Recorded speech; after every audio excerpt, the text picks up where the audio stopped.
Yeah, this is certainly clearing out now, and I'm just going to step aside to give you sort of a lay of the land of what we're seeing here. So if we could just push in on the podium right there, you can see that the sign has actually fallen off of the podium. This is where the former president was surrounded by Secret Service agents as he was then rushed off of this stage after we heard these popping sounds. And I want our camera to just veer here to the left. You can already see here, you see law enforcement officials right now. They're putting up this caution tape around this area. This is very much an active scene at this moment. You see law enforcement officials, they are taking notes. We're starting to see the presence of law enforcement officials increase as this area has now started to be cleared. Of course, you can see the amount of chairs that have been tossed and turned over. It just shows you how chaotic these moments were. I cannot stress this enough. To hear those popping sounds and then all of a sudden to just see people just dive for cover, people yelling, get down, cover your head. We did not know necessarily what those were. There are photos of the former president covering his ear. He did, as I mentioned before,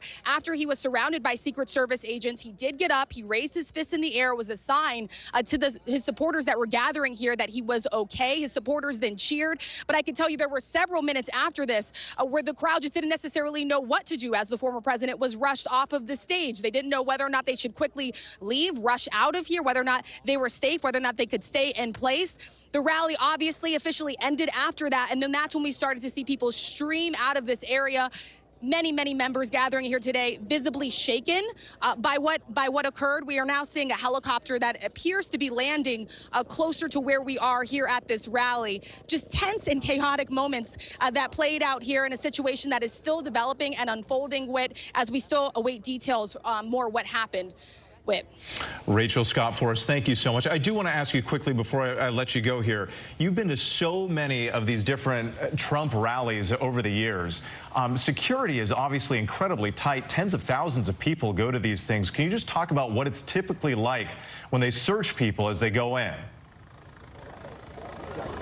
Yeah. Absolutely, Whit. So in order to get into a rally with the former president, you do have to go through a Secret Service check. So you walk through a metal detector, similar to what you would walk through if you were at the airport, if you were about to board a flight. You are searched by Secret Service through a metal detector. Secret Service then goes through your bag as well to make sure that you do not have any items that are barred. Typically, people aren't even allowed to bring in large backpacks or large items as well, because this is an event with the former president. And members of the press are allowed to bring our laptops in. But I could tell you that Secret Service takes this very seriously. They do screen every single person that enters these rallies. And because of that, the lines often get very long as they are waiting to get people cleared in order to enter these rallies. Security is utmost important for the Secret Service. We have seen that at every single rally that we have gone into. We've seen people be turned away maybe because they brought something that they weren't allowed to have, or maybe they had to leave something with Secret Service. They could not enter the rally. So they are diligently checking every member that enters these Trump rallies. Clearly, we do not know exactly what happened here today. We are still learning details, and of course, we'll bring those to you as we have it. But one thing I can tell you is there are definitely security precautions underway for anyone that wants to enter a rally or an event with the former president, Whit. Stand by for us. I do want to point out this photograph right here that we've been showing with former President Donald Trump pumping his fist. If you look closely, there does also appear to be some blood trickling down over his right ear. Again, we don't have confirmation on exactly what happened. We're waiting for more information from officials. But there is that photograph, and you see the former president's face right there as Secret Service escorted him off the stage, off the podium, into the back of a SUV, and then out of the area. And you see him, as the incident happened, reaching for his right ear. Let's bring in John Carl, our chief Washington correspondent, if we can get back to him. He's in Milwaukee, the site of the Republican National Convention. And John, I understand you were with Republican Party officials as this event unfolded.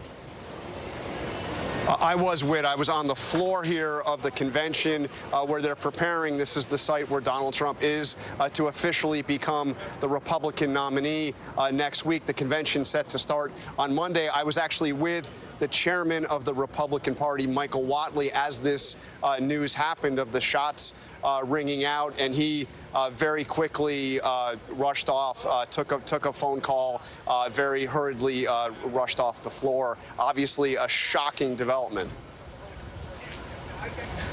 All right, John, thank you. I do want to go back to Rachel Scott, still on the scene, but I understand they're escorting the rest of the media and everyone out of the area. Rachel, what more can you tell us?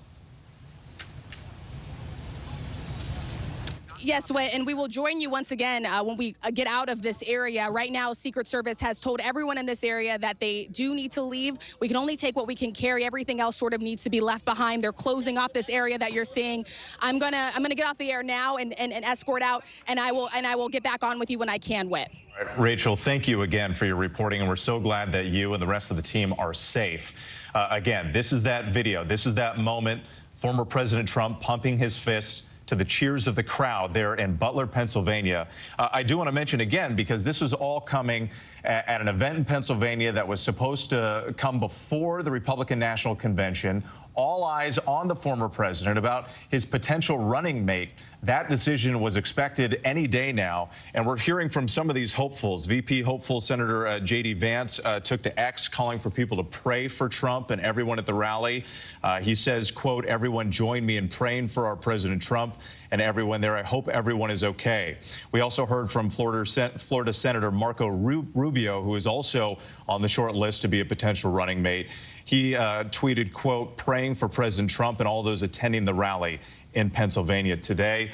Let's go back to John Carl in Milwaukee. John, we're still getting some of these photographs coming in. Are you getting any more information about what actually happened? No more information on what happened. I can tell you that officials here are scrambling to find out more. You mentioned that this comes as Trump is preparing. I mean, the event there in Pennsylvania was to be the event leading into the convention. What was happening just moments before this news broke out was officials scrambling to try to gauge what former President Trump's timing would be into announcing his running mate, with a bit of a scramble that he might do it, in fact, at that event in Pennsylvania. Look, we've now heard, you mentioned hearing from J.D. Vance, hearing from Marco Rubio. We've also heard from Doug Burgum. So we've officially heard from all three of the people who were just with Donald Trump, waiting to hear his final decision about which one of them will be his running mate, all going to X to say that they are praying, for former President Trump and for everybody at the rally, but not knowing what actually has happened, not knowing, what has actually happened besides what we saw there in that incredibly horrifying video, hearing shots fired and former President Trump being brought down by Secret Service agents. All right, John, stand by for us. We are getting some reportable information here from our producer, Josh Margolin. He is saying that the Secret Service is assessing. They have not confirmed it was actual shots or any kind. Unclear where what appeared to be blood in that photograph is coming from. So if we show that photograph again, this was sort of the close-up of former President Trump as he was being escorted off the stage. There it is. Again, it appears to be blood, but we cannot say for sure exactly what happened, if that came from a shot fired, which we don't know, or if it came from when he was tackled to the ground. But we did see the former president reach for his right ear as the chaos unfolded at that event in Pennsylvania. Once again, this was supposed to come right before the announcement for his potential running mate pick. Many people were watching this event very closely to see what would happen. Would he give any hints? Would there be any teases about, who he might choose to be his running mate as we head towards Election Day? Again, all of that stopped abruptly by this chaotic moment at this rally in Pennsylvania. Let's bring in John Santucci, our investigative reporter. And John, you have very close contacts with the Trump family. What reaction are you getting from them? What are they saying about what happened tonight?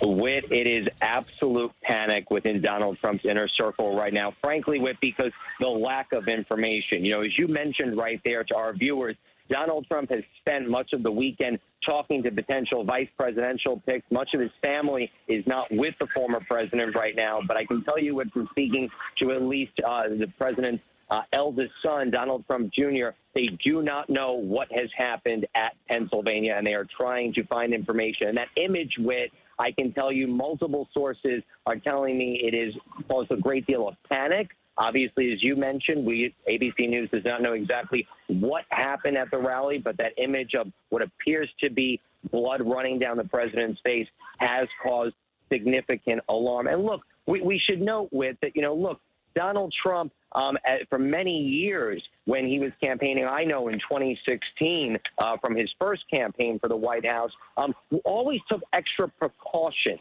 like has talked so greatly about the Secret Service, feeling protected, having them around him. When he, of course, started his campaign before Secret Service protection, if we reported at the time, Donald Trump wore a bulletproof vest. He was very, very cautious about his safety. So I think just the fact right now that there is this panic right now in Trump world because of that lack of information. I think as we are telling our viewers, we are trying to figure out in real time. It seems as though the president's inner circle, much of which, again, I should stress, is not with him in Pennsylvania. They are over in Milwaukee or making their way to the site of the convention, which, as you well know, happening beginning in less than 48 hours. And John, also, as you know, and you've talked about over the years, Donald Trump thrives on these massive rallies. This is a hallmark of his campaigns, and it's been that way for years. The more the merrier. I mean, he'll pack tens of thousands of people into a venue, and I've been to them before. You've been to many of them. Security is extremely tight. It is hard to imagine, something like this playing out at an event like that.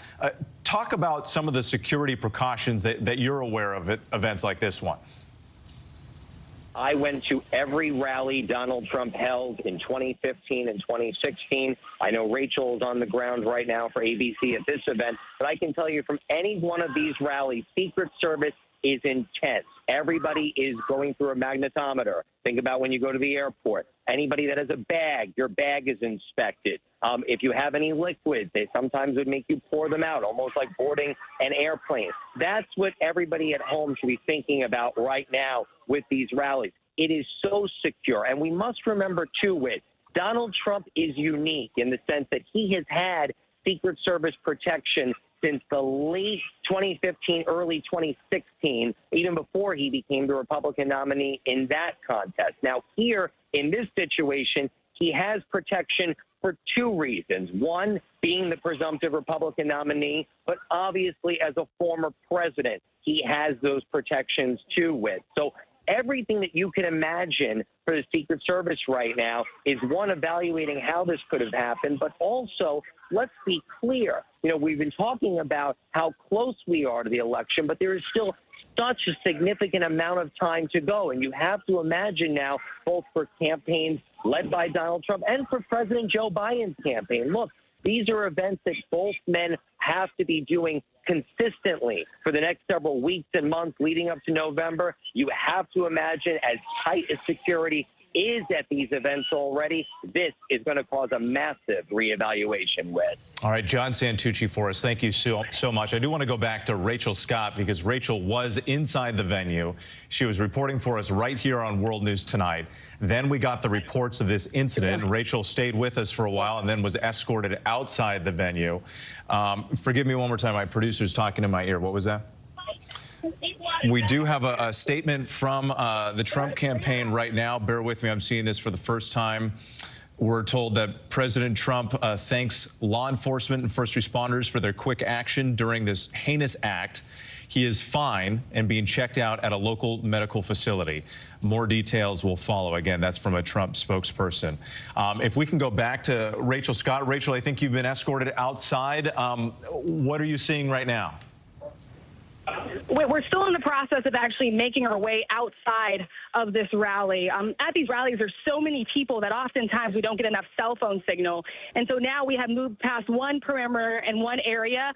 Now we are moving out to where we came in. We're passing by different areas where they were checking us in at this point. We're with a number of Trump supporters who are also trying to leave this area. Secret Service is trying to clear this scene so they can continue investigating exactly what happened during this rally. And so we are clearing out now. We're heading back to our vehicles among, I would probably say, at least 100 or so Trump supporters who are also making their way out. I will tell you just candidly, talking to Trump supporters as they were leaving, and people were waiting around asking what happened. People were checking on each other, asking if they were okay.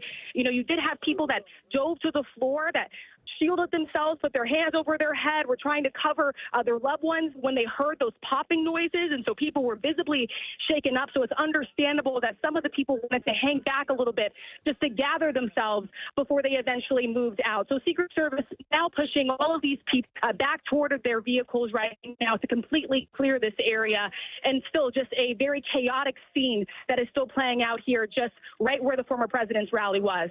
All right, Rachel, thank you. Let's go back to John Carl again in Milwaukee ahead of the Republican National Convention. But, John, you also have a statement from the Secret Service here with just a little bit more detail about what may have happened. A little bit. This is a statement from the spokesperson for the Secret Service saying an incident occurred the evening of July 13th at a Trump rally in Pennsylvania. The Secret Service has implemented protective measures, and the former president is safe. The former president is safe. This is now an active Secret Service investigation, and further information will be released when it's available. So we have now the word from a Trump campaign spokesperson and from the Secret Service that Donald Trump is okay. But let me tell you, this is exactly the type of incident that has had the Secret Service worried for a long time. The threat environment, as we heard in an interview with the head of the Secret Service just a short while ago on This Week, the threat environment is as bad as it has been. Obviously, we hear it in the divisive rhetoric in this country, the deep divisions, but the threats, the actual threats, are as high as they have ever seen it, and at a time when the Secret Service is stretched thin. I mean, this has been an ongoing issue. There were investigations, congressional investigations that go back to the second half of the Obama administration, warning about the Secret Service and the challenges it is facing in terms of personnel, overtime, demands, the threat environment being as high as it is. So this is the kind of thing that frankly, security personnel, Secret Service has been worried about with every public event that happens in this campaign. Not just the Trump rallies, the events involving family, and the events involving the current president of the United States, President Biden. And John, and it's not just the Secret Service when it comes to these events, and you can see it as we're looking at some of this video play out. You have the Secret Service crowding around the former president, obviously like a human shield protecting him. But then you have law enforcement officers from different agencies. We see some in tactical gear that are always at these events ready to go, and how they're responding. And it just really highlights the chaos of the moment as these officers with long guns on the stage are looking around, pointing the guns out into the crowd, not knowing what's going on. And to your point, you've reported on this, I mean, going back to January 6th and beyond, this idea that the threat level is so heightened right now in this country with the division and polarization that we're seeing politically. And we're still getting more information in, and we have heard now from the White House poll that President Biden has received an initial briefing on exactly what happened, or at least what they've learned about what happened there in Pennsylvania.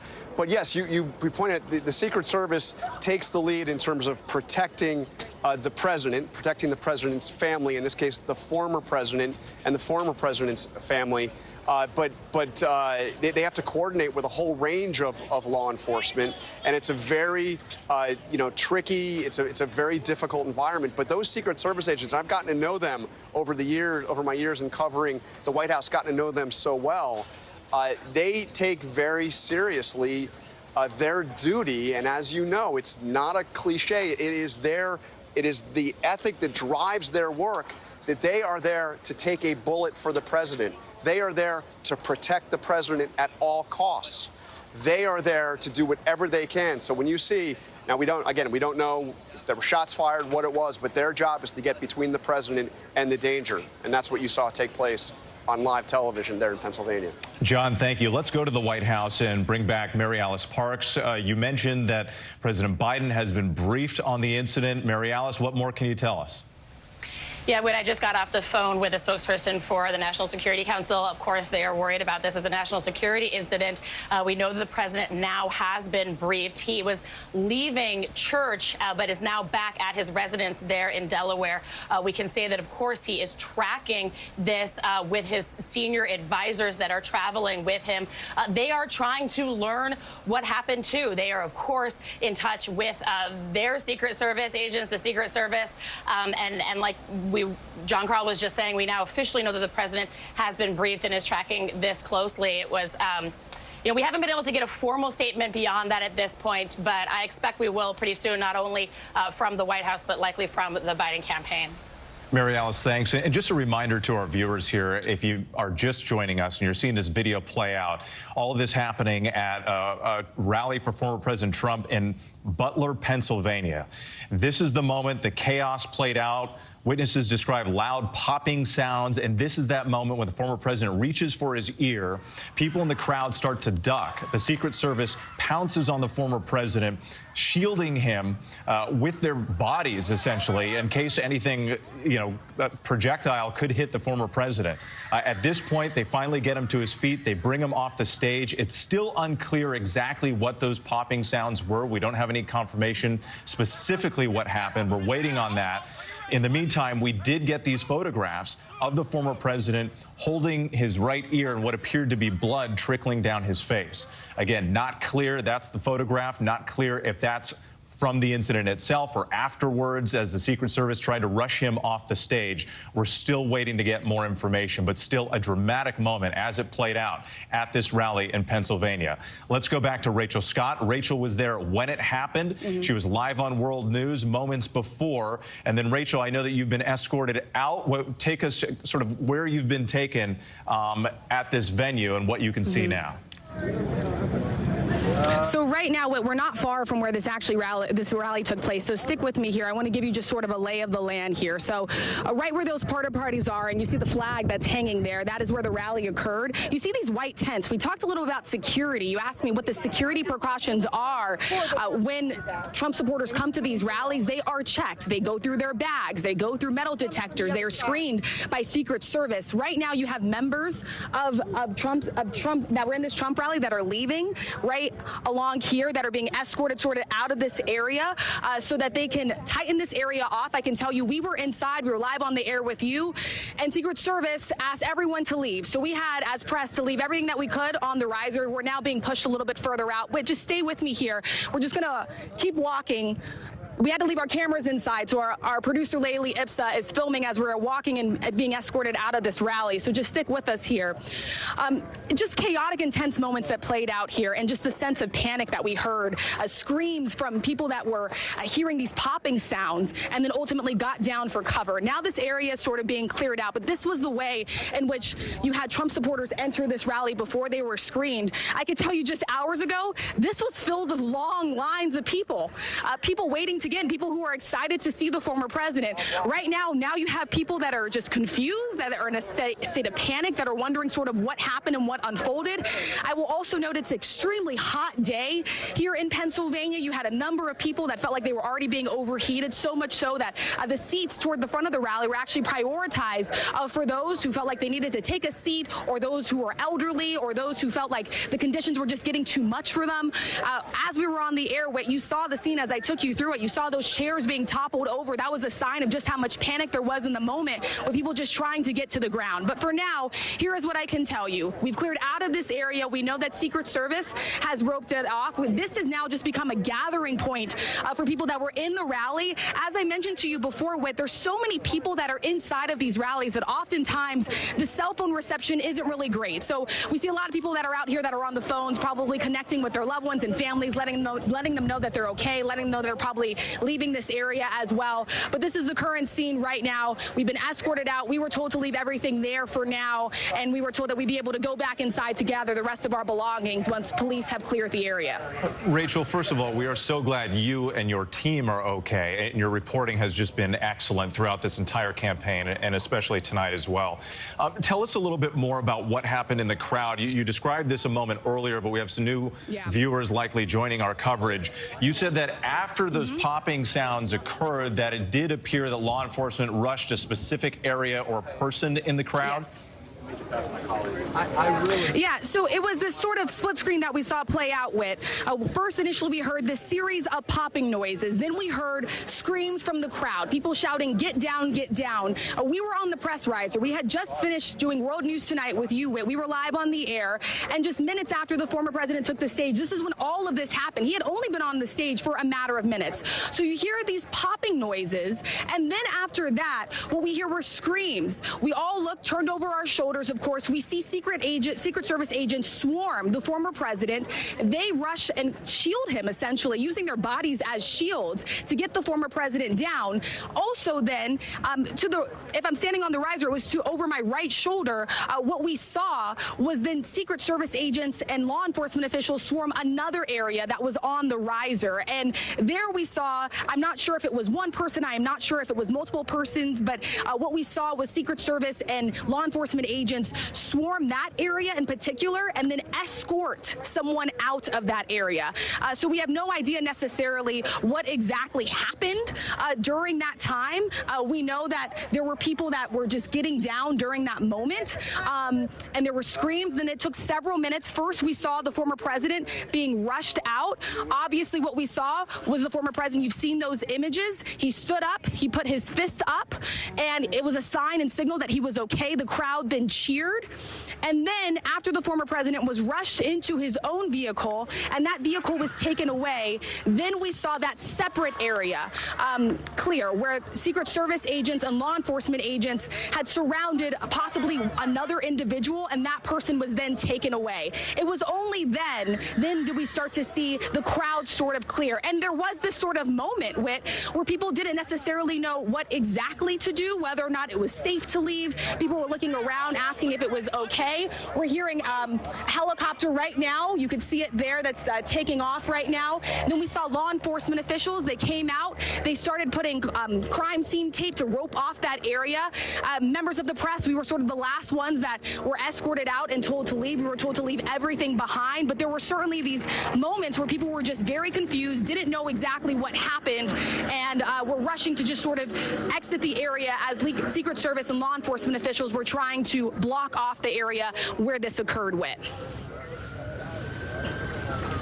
All right, Rachel Scott for us again with those remarkable moments as they played out. And these images as well with the former president pumping his fist, what appears to be, well, again, we're not sure, can't confirm, but what appears to be blood dripping down his face, and the cheers of the crowd as Donald Trump got back up onto his feet and was then led away by the Secret Service. Let's bring in our Chief Justice correspondent, Pierre Thomas, who's been watching all of this. And Pierre, time and time again, you've been talking about the political threat level, the environment in this country for months. Again, still a lot of information that we're waiting to get here, Pierre. But talk about what your law enforcement sources are telling you. And we're also getting more information about the former president's condition. Indeed. I've talked to a number of sources, and the one thing that they're fairly comfortable saying is that they do not believe that former President Trump sustained any sort of life-threatening injury. They are being very careful about what they can release until they can get a more full accounting. Officials in Washington reaching out to the authorities there. We're told that the White House has been briefed. President Biden has been briefed. The Homeland Security Secretary is waiting additional information as well. So right now, law enforcement is converging, trying to get information because, as you said, with the threat environment right now is critically high. Law enforcement super worried about the potential of violence, and they're being careful right now because they don't have all the details. But that has been in the backdrop for days now. Security for the conventions will be super high, in part because of concerns about incidents like this, whatever this turns out to be. And Pierre, to your point, it's worth pointing out this response that we got from a Trump spokesperson, too, because they said that President Trump, after thanking law enforcement and first responders, they said they called it a heinous act. But they did say that the former president is fine and being checked out at a local medical facility. Pierre Thomas, stand by for us. I want to go back to John Karl. John, I understand you're getting word from the governor of Pennsylvania. Yes, we're getting a wide range of reaction. And before I get to that, I just want to reiterate, playing off of what Pierre just said, the statement that we heard from the Secret Service, very important because this is the bottom line here. The Secret Service has implemented protective measures and the former president is safe. So yes, no life-threatening wounds. The former president is safe. That's what we're hearing from the Secret Service. That's what we're hearing from the Trump campaign. We are also hearing from the governor of Pennsylvania, who, by the way, is a Democrat, the Governor Josh Shapiro. He's been briefed on the situation as the governor where this all took place, and he has put out a statement saying violence targeted at any political party or political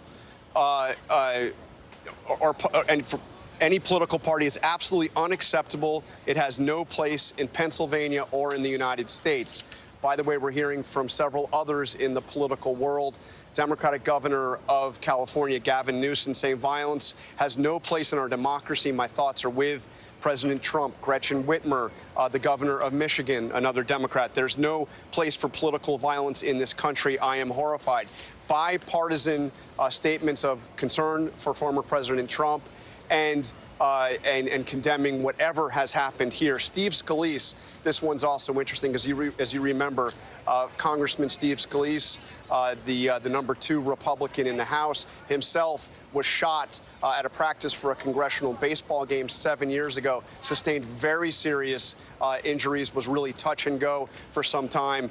He put out a statement saying, I'm praying for President Donald Trump. There is never any place for political violence. So as you can see, across the political spectrum, condemnations of whatever has happened here, concerns for the former president, and the bottom line, former President Trump, by all indications, is now safe and no life-threatening injuries here. John, can I follow up on that? Because I do think that the wording here is interesting from the various statements that we're getting. That statement saying the former president is safe.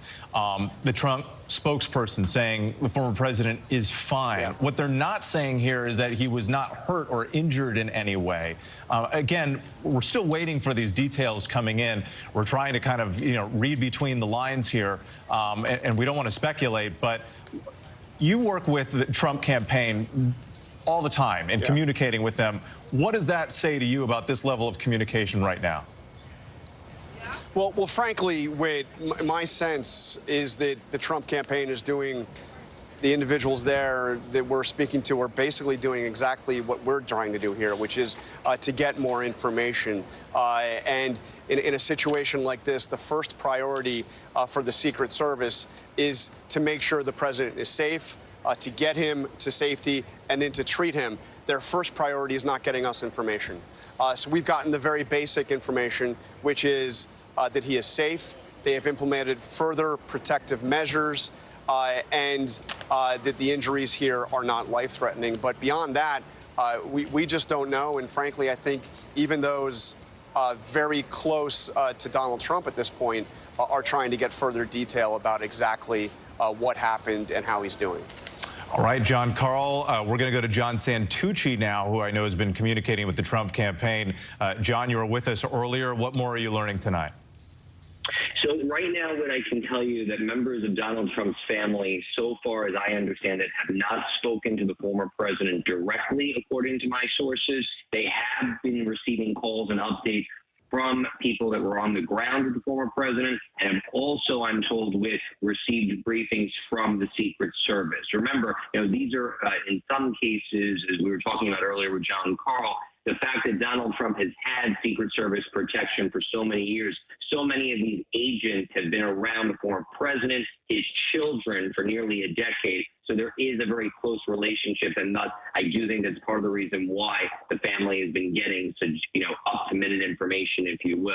I can also tell you that for the most part, there is a bit of a sigh of relief, if you will, in the sense that everyone is being told that same word, he's fine. Of course, that image causing alarm that many people within Donald Trump's inner orbit that were not physically with him. And I do think that's really important, as we spoke about earlier with, this is a rally that normally many close allies, many members of the president's family usually join him for these big events. But of course, so many of them are either getting ready to or already on the ground out in Milwaukee preparing for the start of the Republican convention. I will just say a little bit, Whit, because I think it's important, and you and I talked about this earlier, as much as Donald Trump loves this rally, I have been told by sources for the last week, Donald Trump has been in one of the best moods of late. And it's in part because of all the speculation and attention that this rally was getting, because this was the rally with, as you know, we reported at one point, it was possible that Donald Trump was going to reveal his vice presidential pick. Now, of course, that didn't happen because of what happened on site, but I also can tell you that Donald Trump has said he wanted to keep this grand reveal to Monday when the convention was beginning. But nevertheless, I do just think it speaks to the president's state of mind going into this rally. We know from all of our years of covering Donald Trump, these are the events he loves the most. He thrives off of the crowds, the audiences. He'll often say he yelled at the fire commissioner to let more people in. But nevertheless, we must stress these events are so guarded by the Secret Service, and anybody that comes into them, of course, going through magnetometers, going through screening. But I think that you are going to have to imagine, even for Donald Trump, who takes his own personal security very, it was a prized possession, very careful, always listening to the Secret Service. I would be very curious, of course, now leaning into those reports and what I'm hearing from my sources that he's fine, how a Donald Trump rally changes going forward. And, I was reminded by a colleague of ours there have been scares before at rallies of Donald Trump. People have yelled things. I was at a rally once, I'm almost positive it was in Las Vegas, where someone yelled gun, and the president, at that time, candidate Trump, was rushed off stage in 2016. But never have we seen something like this that has caused such a scare, such an alarm for the former president and his family with. Yeah, regardless of what happened here, as we're watching these images come through, they are quite remarkable and frightening, given the political environment that we've been in lately.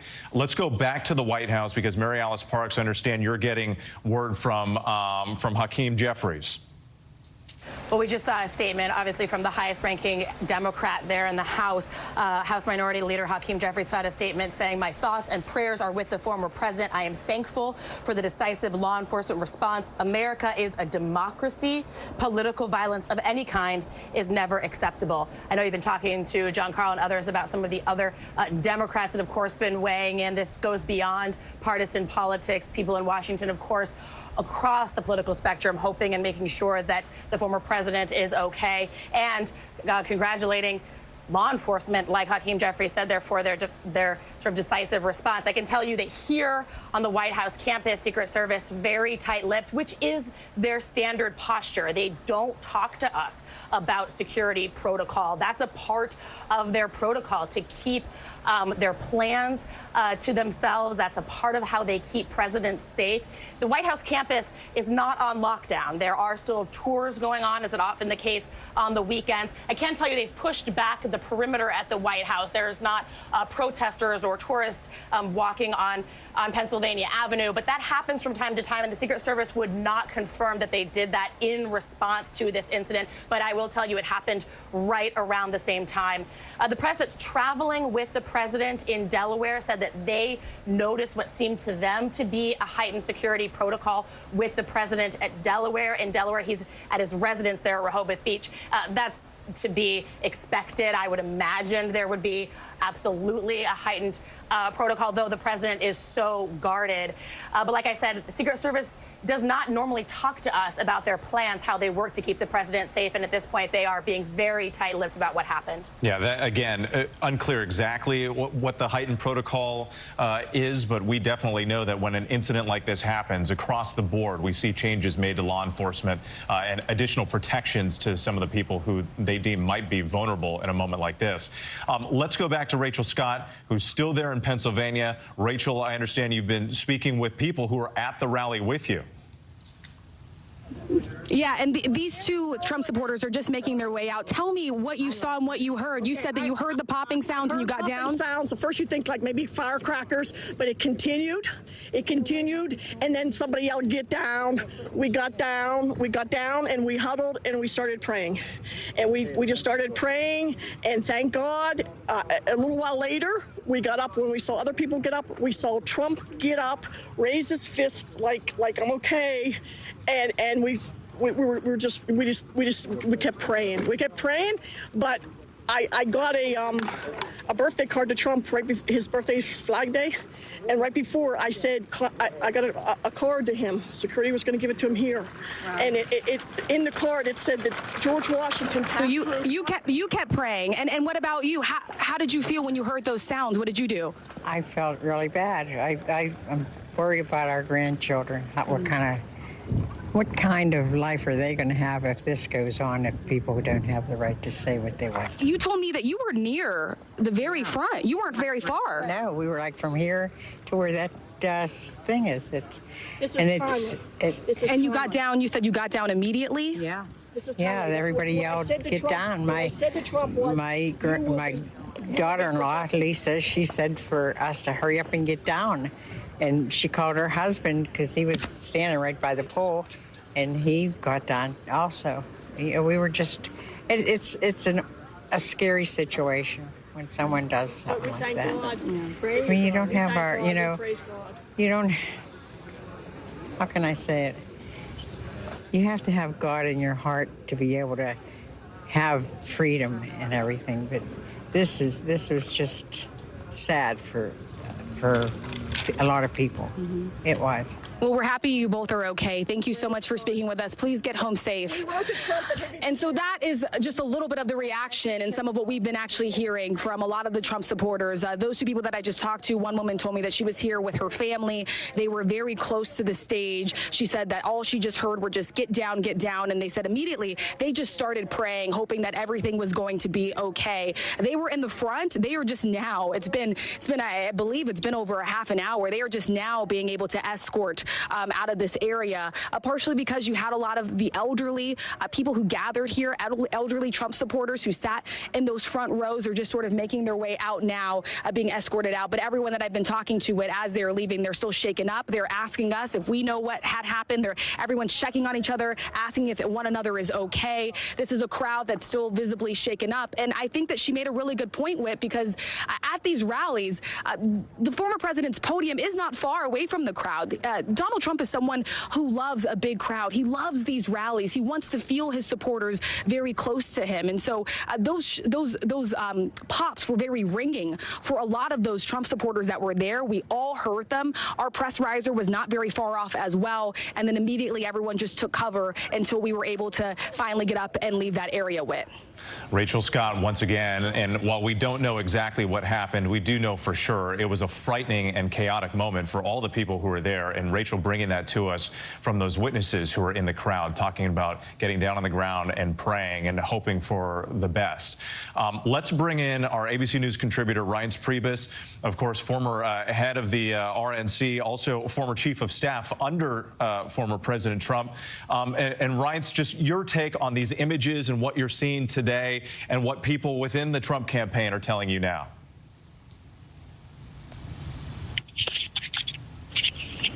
Reince Priebus, this is Whit in New York. Can you hear me? All right, forgive us. We're having some technical difficulties as we're trying to reach Reince Priebus. Let's go back to John Karl once again in Milwaukee. Our chief Washington correspondent, John's there ready to cover the Republican National Convention. The news, John, in the next 48 hours was supposed to be who was going to be former President Trump's running mate. And we were going over the short list of candidates, who it could be. And there was so much attention around this event. There was the possibility that Trump could hint to his possible pick, and a lot of people were watching this very closely, and now this horrific incident playing out. And by the way, separately, with this event is one of the most secure places in the country right now, as they have basically fortified the entire area for several blocks around this convention center. And what we just noticed over the last 10 minutes or so is some kind of apparently military helicopter kind of circling above. I'm sure this place is already secure before what happened today. But you can imagine the level of concern just got ramped up even more so. But look, this is a shocking event. I mentioned to you a short while ago that I was on the floor of the convention talking to the Republican National Committee Chairman, Michael Whatley, when this news broke.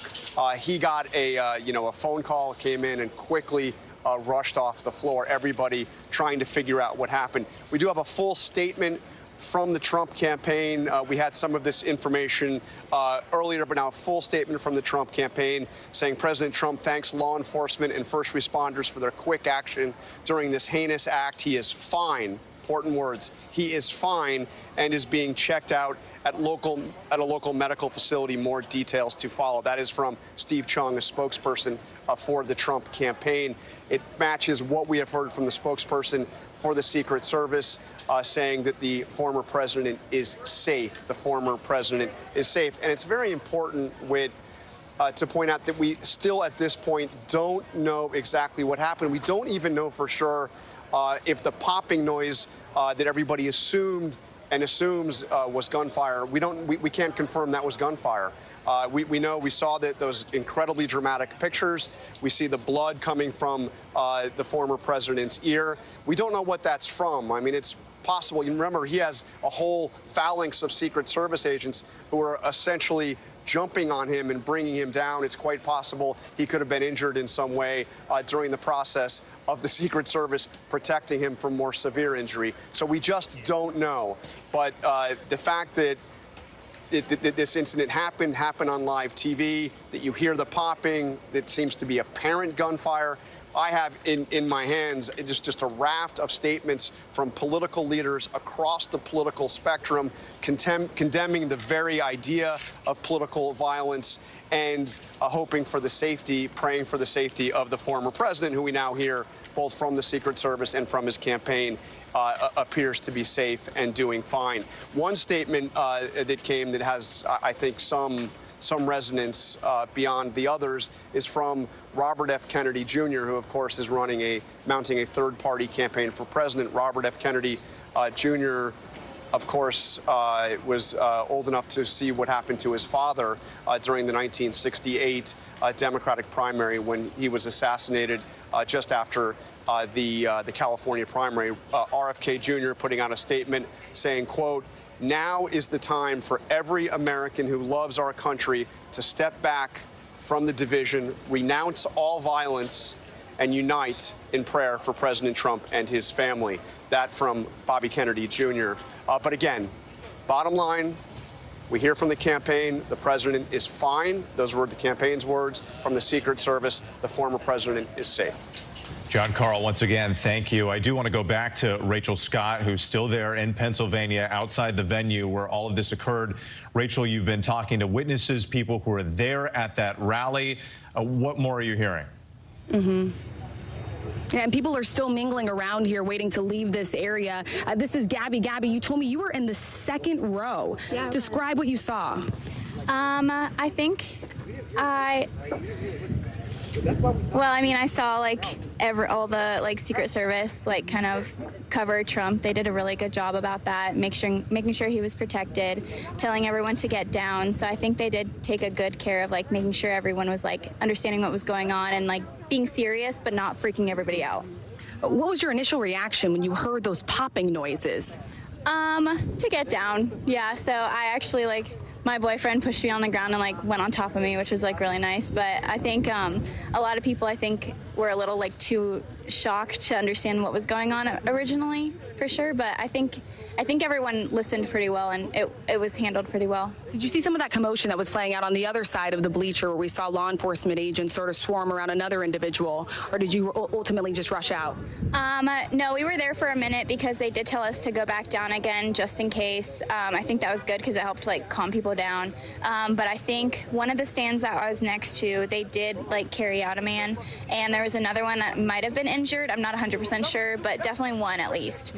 And on the other stand on the other side, because I was on the right, on the left, there were a bunch of men in uniform surrounding someone. So that was interesting to see.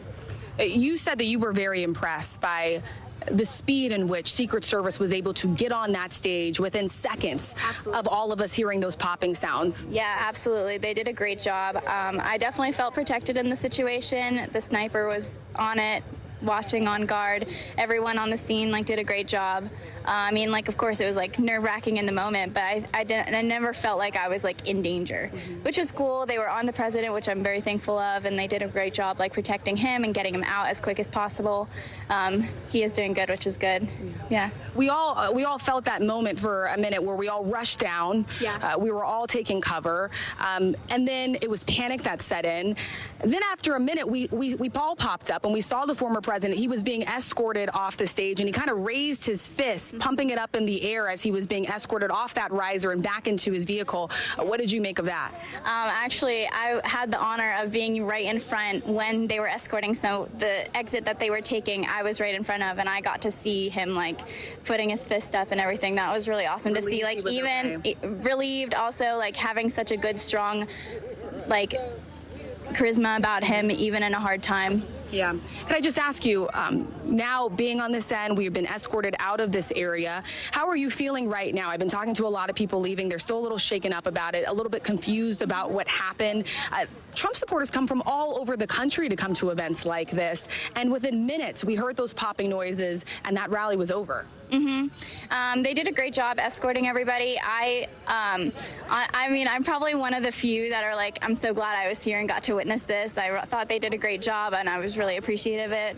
Any security or police that I've seen, I've tried to go up and congratulate them, because it's a hard job, and you have to be ready at any moment at all times, that kind of thing. So it was really cool to see them actually get to do their job, and they did a great job. And I mean, I'm still here for now. Gotta wait for my ride, but yeah, I feel fine. Yeah, okay. They did a good job. Gabby, we so appreciate it. So that is just the scene that's playing out here. We still have a number of Trump supporters that are making their way out. There were obviously hundreds and hundreds of people here, so they're now clearing out. As I mentioned before, cell phone service can be a little tough in that area, so people are finally starting to get cell phone service, make their way back to their vehicles. But every Trump supporter that we have talked to sharing that sense of relief, hearing that the former president is okay, but also that sense of gratitude, for Secret Service, for law enforcement agents that were able to quickly rush in and take control of that situation. Well, Rachel, stand by, because we're getting some significant developments right now. The district attorney of Butler County telling ABC News the shooter is dead. Also, there's more here, saying that one bystander is confirmed dead and possibly a second bystander dead as well. So again, that's from the district attorney, Richard Goldinger of Butler County, telling ABC News the shooter is dead. So this is the first time that we've had any kind of confirmation from a law enforcement source that shots were fired. And now learning that there are potentially, again, according to the DA, some fatalities associated with this incident at the Trump rally in Pennsylvania. Let's go back to our Chief Justice correspondent, Pierre Thomas. Pierre, you've been talking to your law enforcement sources. This is a major event. Well, clearly, if this information holds up from the district attorney, who is the chief prosecutor for that area, that a bystander is dead and that the so-called shooter is dead as well, greatly enhances the concern that law enforcement would have about this situation. We've been with the Secret Service in recent days, working with them, looking at their security plan for both conventions, the RNC and the DNC convention. And I can tell you, one of the things that they wanted to put forth in the conversations with me is that they believed that the threat environment was quite dangerous and that all their training was geared toward dealing with events like this. They showed us the training of how they would move the president in the event of an attack. They showed what would happen if the president were fired on or if his motorcade were fired upon. They have drones that will be doing surveillance. So this has not been something in theory that they've been worried about. This has been an actual concern. And now that this has happened, law enforcement, which was already on a hair trigger, will now be at a threat level that we probably haven't seen in quite some time with. And Pierre, again, if this report is true, a shooter confirmed to be dead, a bystander as well, and potentially somebody else, I mean, this is going to raise major questions about what went wrong, how this could possibly happen in this heightened threat environment that you talked about. All the training, all the preparation, knowing the conventions are coming up, this would be a massive security failure. Well, the question will be, what kind of security did they have for people in the crowd? You know, did they have magnetometers? You know, those kind of questions will need to be resolved and answered. And again, we don't yet know all the details of how this unfolded. You know, there are just so many scenarios where you could have law enforcement responding to the popping sound. So again, the Secret Service right now, their mode is protect, protect, protect. That was their primary concern, was to get the president out of harm's way, get him removed. Briefing us, getting information to us is so secondary. But trust me, the Justice Department, FBI, all these different agencies are trying to get information so they can assess the threat environment and look at security across the board, because this is not going to be viewed just as an isolated incident. This potentially impacts everything going forward with. And you see how quickly, again, our viewers looking at this video of the moment as it occurred, you see how quickly it happened. And initially, the reaction from the crowd, and one of the first things you see the former president do is reach for his right ear, then goes to the ground. And then you see this human shield of Secret Service agents jumping on top of him before they escorted him out. And at this, the immediate aftermath here, people are confused in the crowd, looking around, not clear what's going on. So major questions as we get more information tonight. But again, that from the district attorney, that it appears the shooter is dead and at least one bystander dead too. Oh, forgive me, I'm getting information as I'm coming on. We have Dave McCormick on the phone right now with us, who is at the rally. Yep. Running for Senator, and Dave, forgive me as I'm just getting this information. You were at the rally. If you could just walk us through what you heard and what you saw. Yeah. Hi. Yes. I'm the Republican nominee for the Senate in Pennsylvania. I was in the front row, and President Trump had just announced me and said he was going to have me come up on the stage. And said, well, wait a minute. And then there were a number of shots, I think probably 7 or 8 shots. It wasn't clear whether they would come from one place or 2 places, at least I couldn't tell. And immediately there was a swarm of Secret Service officers that, got on top of and knocked down President Trump and got on top of him. And then he stood back up and you sort of saw this fist come out, sort of defiant that it looked like he was okay, but you couldn't tell for sure. It looked like there was some blood, but it wasn't obvious. And then the entire crowd went to the ground because we weren't sure whether the shots were done. And then unfortunately, over my shoulder, someone had clearly been hit. I was on the ground, and up in the bleachers, probably 3 or 4 bleachers behind me. It looked like there was a man who was severely injured. There was a lot of blood, and his people around him were trying to administer first aid. And then some police officers came in and carried him out and presumably took him to get first aid. That's really all I could see. I don't know if there were other people injured, and I don't know if there was anybody apprehended, because as you might imagine, once that happened, the crowd was very chaotic, and it was very hard to know what was going on. And we're still there at the rally, just sitting trying to get out because the traffic is so backed up. And Dave, your account seems to confirm some of this reporting that we're getting about a shooter and potential bystanders who were hurt. Just talk more about your initial reaction. I mean, seeing this, you're running for Senate in the state of Pennsylvania. You're about to walk up on the stage. You're getting introduced by the former president, and then you hear these shots ring out and the chaos in the crowd. What was going through your mind in that moment? Well, it takes a minute to process. People started to panic all around. You could feel, people were very scared, and so, everybody just dropped to the ground. And it felt very obvious that the president was under assault, and very much at risk. And it wasn't clear that he was okay to begin with. And then, once it started to sink in, you're thinking, are there still shooters out there? Are they going to target other people? And, it's just like these, situations. I was in the military previously. You realize over time that the facts start to come together. So you got to be careful not to draw too many conclusions early on. But I think what we all felt was a sense of, oh my Lord, everybody's in danger because there's clearly a shooter, at least one shooter in the crowd, and maybe more. And really, I think scary for everybody who was there. And shocking, even more than scary, just shocking, because you were in the middle of this rally and it was kind of fun and people were enthusiastic and all of a sudden it was turned upside down. What does this say to you about our state of division and the politics in this country right now?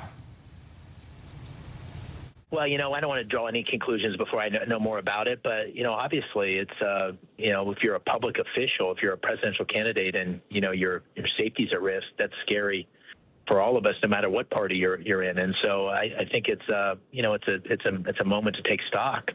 And you had 15,000. It seemed it was a huge crowd. I was told by the law enforcement people there are 15,000 people who were enthusiastically supporting their candidate, and all of a sudden, the former president, his life is at risk, and what were peaceful people in the audience are wounded, potentially, fatally.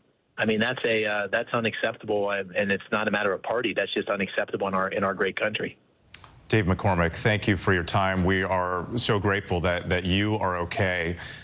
Sadly, as we get this news that potentially some bystanders who were there, at least one, according to the DA, may have been killed. Dave McCormick, thank you for your time. I do want to bring in Donald Mihalik, who is an ABC News contributor, former Secret Service.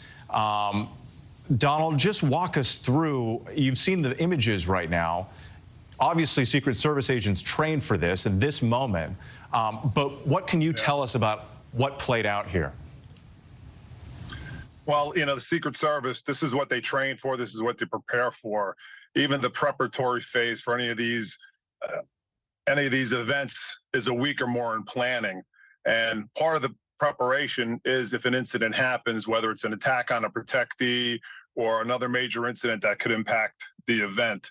What we saw here was something happened, and it sounds like from the Butler's DA that potentially a shooter was involved. So it would be an attempted assassination. Shots fired at the protectee, and the Secret Service moved in expeditiously to form a body bunker around the protectee and evacuate the protectee off the stage and move the protectee to a hard location, and then standard procedure, take the protectee to the hospital to be checked out. Everything on the video looks textbook of what the Secret Service trains to do, which is why they're the world's renowned experts with protection and how they're supposed to perform. It's a sad day in America that this happened, but thankfully it sounds like President Trump is okay, and hopefully they find out why this individual did this, and they can get to the bottom of it. And Donald, I know we're still getting more information and trying to get confirmation about exactly what happened, but the way you framed it really stood out to me, that the Secret Service would treat this as an attempted assassination, something this country has not seen in a very long time. What defines that in terms of the training and the moment and the response? Well, threats against public officials have gone up exponentially over the last couple of years, as your previous guest pointed out. And that threat matrix has contributed to these attacks on public officials, local, state, federal. We've seen that increase across the board. In this situation, if there's an attempted assassination against one of our protectees, it just elevates what's going on in the country, what's going on in the world, and it drives a lot of the Secret Service's protective methodology, because the threat matrix around public officials has become so exacerbated and so increased that they have to make sure that they mitigate each and every facet of at an event, which is why, even though at times people complain about some of the security measures at these events, the Secret Service ends up having to dot all I's and cross all T's to make sure that every aspect of an event is secure. Well, thank you so much. We appreciate it. I want to bring in Elizabeth Newman now, former Department of Homeland Security in the Trump administration. Elizabeth, what more can you tell us about the security procedures and how perhaps the investigation might play out from here?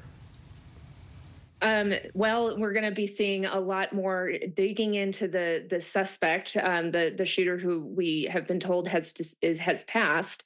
We're going to be looking to find out where he has been, find out where he obtained the weapons that he used, looking into phones and computers and his online engagement. We know just historically the last 10 years, most mass attacks, most lone actor attacks do tend to radicalize online. They spend a lot of time online. They plan their attacks from various sites online. So I imagine Secret Service and their supporting law enforcement agencies will be digging into his online profile, as well as where he's been the last few days. If he has any associates, if anybody had some indications that something was wrong. We know that most mass attackers tend to have leakage before they commit an attack, which is why we always ask the public, if you detect that somebody in your life is not doing well, and they start to mention things that are concerning, like they might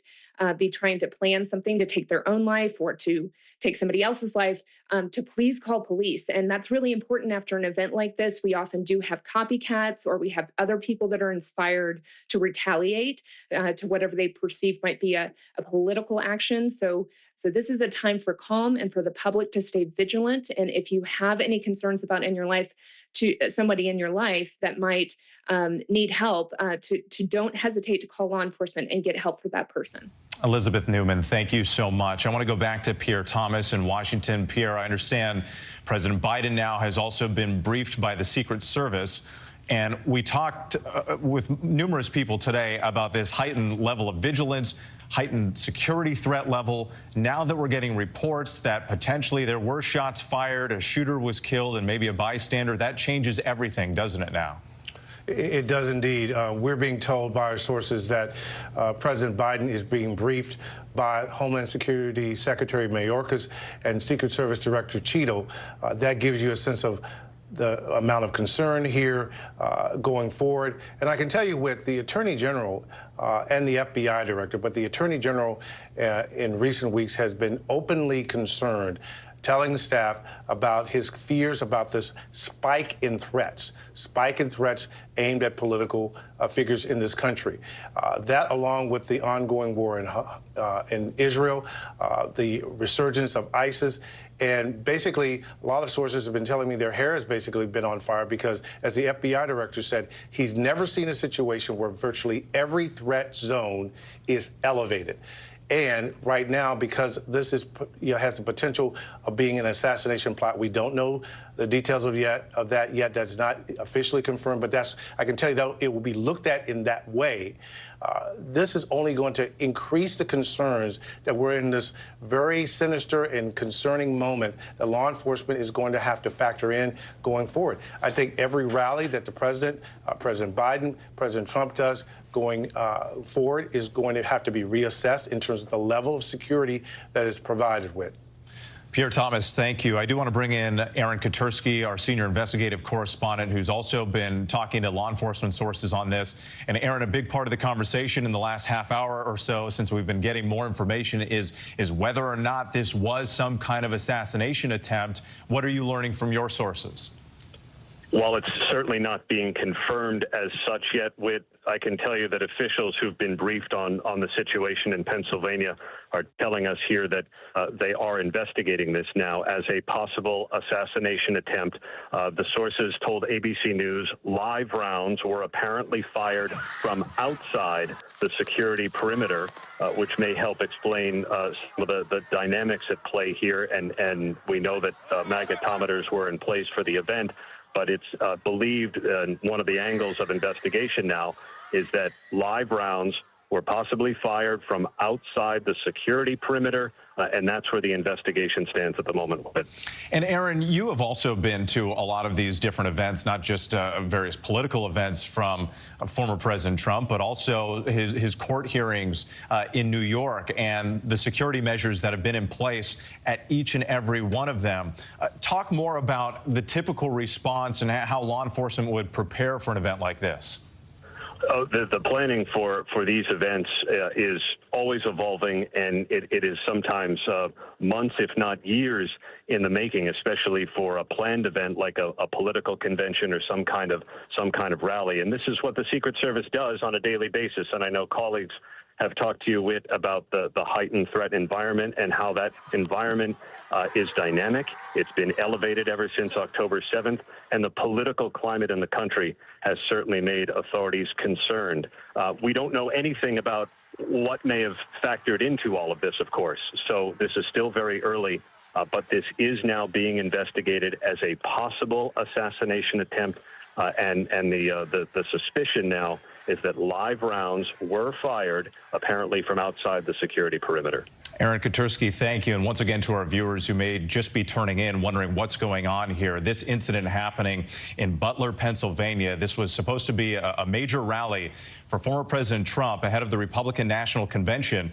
There were hints that perhaps he might select a possible running mate in the next 48 hours or so. So a lot of attention was on this specific event. And then we heard from witnesses and from our Rachel Scott, who was inside the venue, who said that they described the repeated popping sounds that sounded like gunshots. Then you see in these images and the videos the Secret Service swarming around the former president, who reached for his right ear as he went down behind the podium. Those Secret Service agents then forming somewhat of a human shield over him before escorting him off the stage. And here you see in these images when Trump got up onto his feet, there were cheers from the crowd. He started pumping his fist as that blood started to trickle down from the top of his right ear.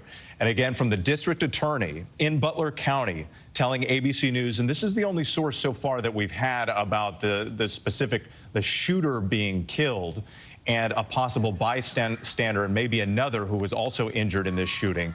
But the district attorney giving us that information, saying that they were looking into this right now and told that there was chaos out there as they were investigating the next steps in this case. So once again, if you're just joining us, the former president spokesperson tells us that he is fine. He is safe right now, but no information in terms of an apparent injury, although we did see that blood in some of the photographs that we've seen flash across the screen here. This is a developing story. I want to bring in Brad Garrett, who's one of our law enforcement contributors. Brad, you're familiar with many investigations of a large scale. We've heard right now from a number of sources that law enforcement they're at least looking at this, Brad, as a potential assassination attempt. How does an investigation like that move forward from here? So obviously what the real key is it contained? Do you know enough at this point? Is this a lone shooter? Is this shooter part of a group? So you want to look at that immediately.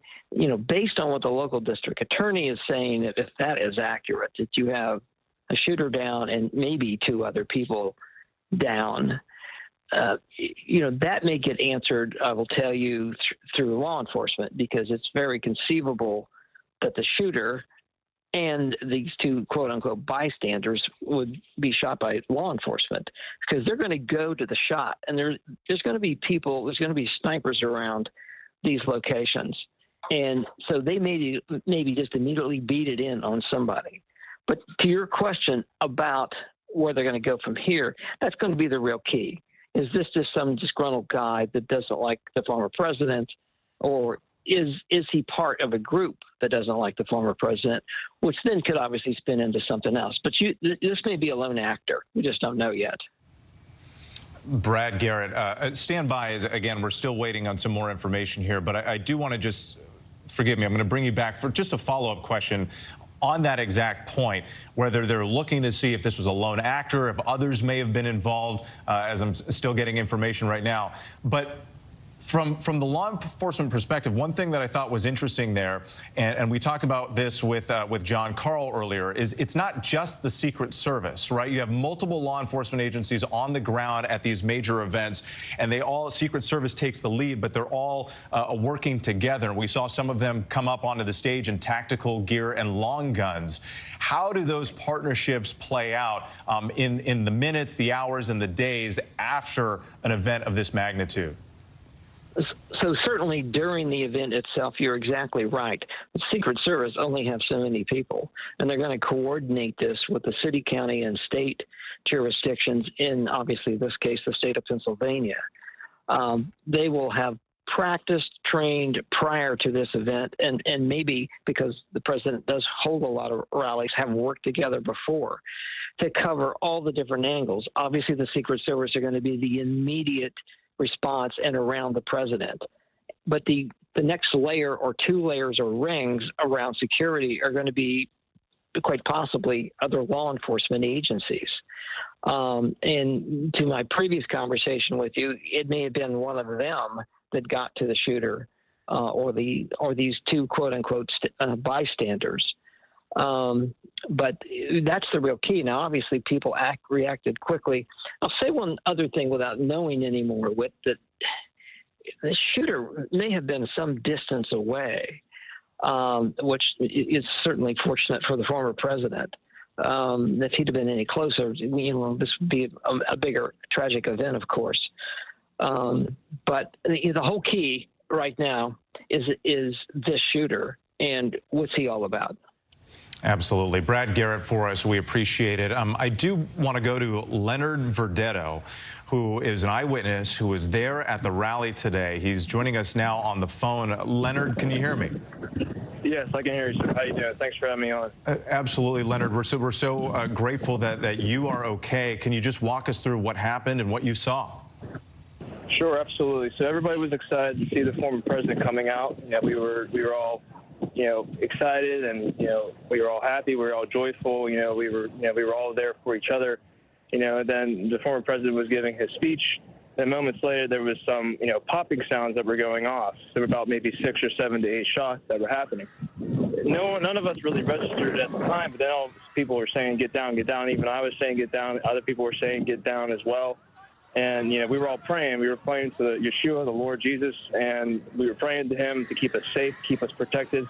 But unfortunately, what happened was, someone did get shot. What I do hear is that I think 2 people did get shot, that to the best of my knowledge. And I believe that, the former president, which I'm glad he is safe. So.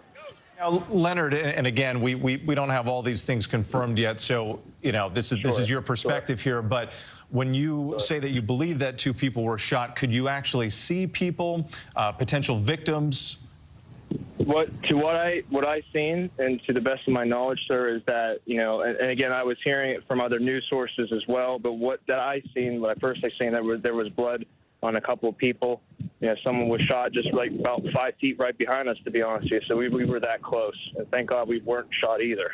And where were you located? We're looking at the video right now. This is the former president being brought back to his feet after those shots were fired. Were you on the stands behind Donald Trump, or were you in front of him? If you're looking exactly at him, we'd be on the left side, actually. We were the left side of the other stands where you've seen those big TVs. So the left side of the stands facing the president or behind the former president?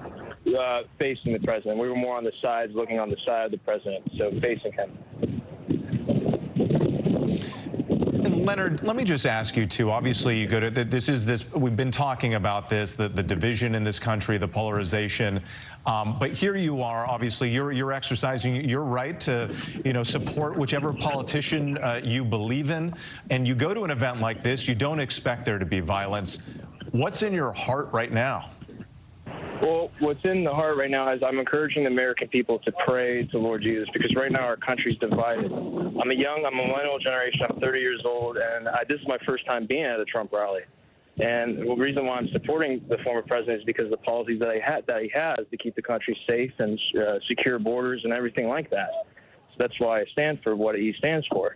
And I encourage the American people to pray to Lord Jesus that we need to be united as a people. We need to repent, and we need to be healed as a nation, because right now our nation is not going down a good road. But I encourage people to pray, because prayer is a powerful thing. Well, Leonard Verdetto, we are so thankful that you are okay and that you were able to make it out of there safe. Thank you again for your time. We truly appreciate it. I do want to bring in another witness who was there at this rally today, Robert Rosano. Robert, can you hear me? Yes, sir, I can. Walk me through what you saw, what you heard, and how close were you to the former president as these reported shots rang out? We were, myself and a good buddy of mine, we were 4 rows back from the center of the former president. Former president was facing directly at us, and it was a good crowd. You know, everyone was pretty electric. It had been a long day. You know, the heat was kicking in a little bit, but people were happy. You know, people were happy to see the former president speak, and you know, he came out to God Bless America, and the crowd was electric. And you know, it was probably a good 10, 15 minutes into the speech that we started to hear what sounded like gunshots ring out. And we probably heard a good 3 or 4 gunshots that sounded like they were of a smaller caliber, followed by 2 to 3 more much powerful shots, which most folks assumed that it had been from the Secret Service. Now, I know as soon as the gunshots rang out, most of us had hit the ground. You know, it was a scary situation. You know, you're in a fishbowl, you know, with the former president, and you don't know, you know, where the shots are coming from and who they're coming from, and it was a pretty traumatic situation, I think, for everybody. But what we did see following the shots was we saw the president hit the ground. We looked up to the top left-hand side of the stands that were right behind him, and you know, it looked like there were several folks that were still down. It looked like there was some blood that had been there. We also saw some law enforcement folks that had carried out what looked like the body of an individual. Following that, President Trump, he stood back. Robert, are you still with me? I think we just lost Robert Rosano's connection there, but the account that he gave, pretty terrifying, considering that after the former president was then removed from the stage, it looked like there were people still down in the stands. And we've heard those reports from several witnesses now that there was blood in the stands, that several people had to be carried out. And again, the reports from the district attorney there in Pennsylvania telling us that at least 1 bystander was killed in this incident, perhaps a second, and that the shooter is dead. We're still waiting on more information from other sources to put all of that together, but I do want to bring in our chief global affairs correspondent, Martha Raddatz, who's been following this. And Martha, you're getting more reaction tonight. More reaction, and just in from former President Obama saying there's absolutely no place for political violence in our democracy. Although we don't yet know exactly what happened, we should all be relieved that former President Trump wasn't seriously hurt, and use this moment to recommit ourselves to civility and respect in our politics. Michelle and I are wishing him a quick recovery. There is multiple reactions such as that, Whit, and everyone, of course, glued to the television watching this event play out over and over. I've been talking to people I know in the military who are trained in weapons, and they too said this was probably far away from President Trump, and yet clearly a very, very dangerous situation. If, in fact, he was grazed by a bullet, that would explain why others were injured and possibly killed as well. This colleague from the military, said that he believed they probably, listening to those sounds again and again, said the shooter probably got off a couple of rounds because we heard those sounds, those explosive sounds, those sounds of gunfire. Several of them. He said the shooter likely got off a couple of rounds before he was then probably taken out by the Secret Service or whoever was outside that perimeter. But it's true. I mean, we've said this all afternoon. It is almost impossible to completely protect someone as hard as you try. And Martha, what you're saying and what your sources are telling you lines up with what we've been hearing throughout the night, too, from the witnesses, that they heard several pops. It sounded like gunfire. The first couple were quieter, and then like the louder shots that came afterwards, which some have suggested, including Brad Garrett, our law enforcement expert, also described as potentially law enforcement firing back at the shooter. Exactly, and I think that is likely what will play out. We obviously have a lot to learn in the coming hours and the coming days, but that makes sense. And also, when you look at President Trump, former President Trump put his hand to his ear and hear that sound, it sounds like it was a while getting to him. So that also would tell you that it was beyond the security perimeter. And that is a big area, a wide open area. People could probably stand quite far away from there. And of course, we know there are long weapons out there. And as we've been hearing from law enforcement tonight, they are treating this as a potential assassination attempt. Again, trying to get more information, but that's how they're treating it right now until they get those extra details. Let's bring in our chief White House correspondent, Mary Bruce. And I understand that you now have a response specifically from President Biden. The president, Whit, is out with a statement, and he notes, of course, that he has been briefed on this. He is watching this unfold from his beach house in Rehoboth Beach, Delaware. And the president says in this statement, I'm going to read it to you. He says, quote, "I'm grateful to hear that he's safe and doing well. I'm praying for him and his family and for all those who are at the rally as we await further information." The president goes on to say, "Jill and I are grateful to the Secret Service for getting him to safety," adding, "There's no place for this kind of violence in America. We must unite as one nation to condemn it." Of course, Whit, we know this moment comes at a point in our nation's history when political rhetoric in this country is extremely divisive. And we are already seeing this incident being politicized. Some Republicans pointing a finger at the president already, arguing, of course, baselessly that President Biden is somehow to blame for this, noting, of course, that President Biden has put at the center of this campaign the argument that Trump is a danger to democracy. But tonight, the statement from the president just now, of course, grateful that Donald Trump is safe and doing well, praying for him, and thankful, of course, for the Secret Service for getting him to safety. Whit. All right, that statement from President Biden. Mary Bruce, thank you. I want to go back to John Santucci, our executive editorial producer. John, you've been in touch with Trump's family. Eldest son of the former president. He tells ABC News he has spoken to his father in just the last couple of moments, described former President Trump as being in good spirits. He is still at the hospital, according to his son, and he told me with his father is, quote, never gonna stop. Now, obviously, this is the first time we've heard of the family being in touch with the former president, and as we've been reporting here on ABC with you for much of the last few hours, we know that many of the family was not with Donald Trump at this rally. Of course, some of them getting ready for the Republican convention starting Monday out in Milwaukee. Donald Trump Jr., of course, a frequent presence by his father's side, probably the most politically active of the Trump children in this state of affairs. Of course, his daughter Ivanka has not been on the trail. She was someone that went to the White House when Donald Trump took the presidency in 2017. But Donald Trump Jr. has been that fixture in Republican politics by his father's side, a very active fundraiser for his father. And of course, someone that, at a rally like this would have normally been there, if not speaking with, alongside his father. So, of course, my understanding is that immediately the family has been trying to reach him, and now they have indeed made contact with their father, who, again, just to reiterate, ABC News has learned is, quote, in good spirits, according to the former president's eldest son, Whit. And John, forgive me if I didn't hear you earlier, talking about the former president being in good spirits and he's doing fine. Are we getting any word yet on whether he was injured in any way in this incident?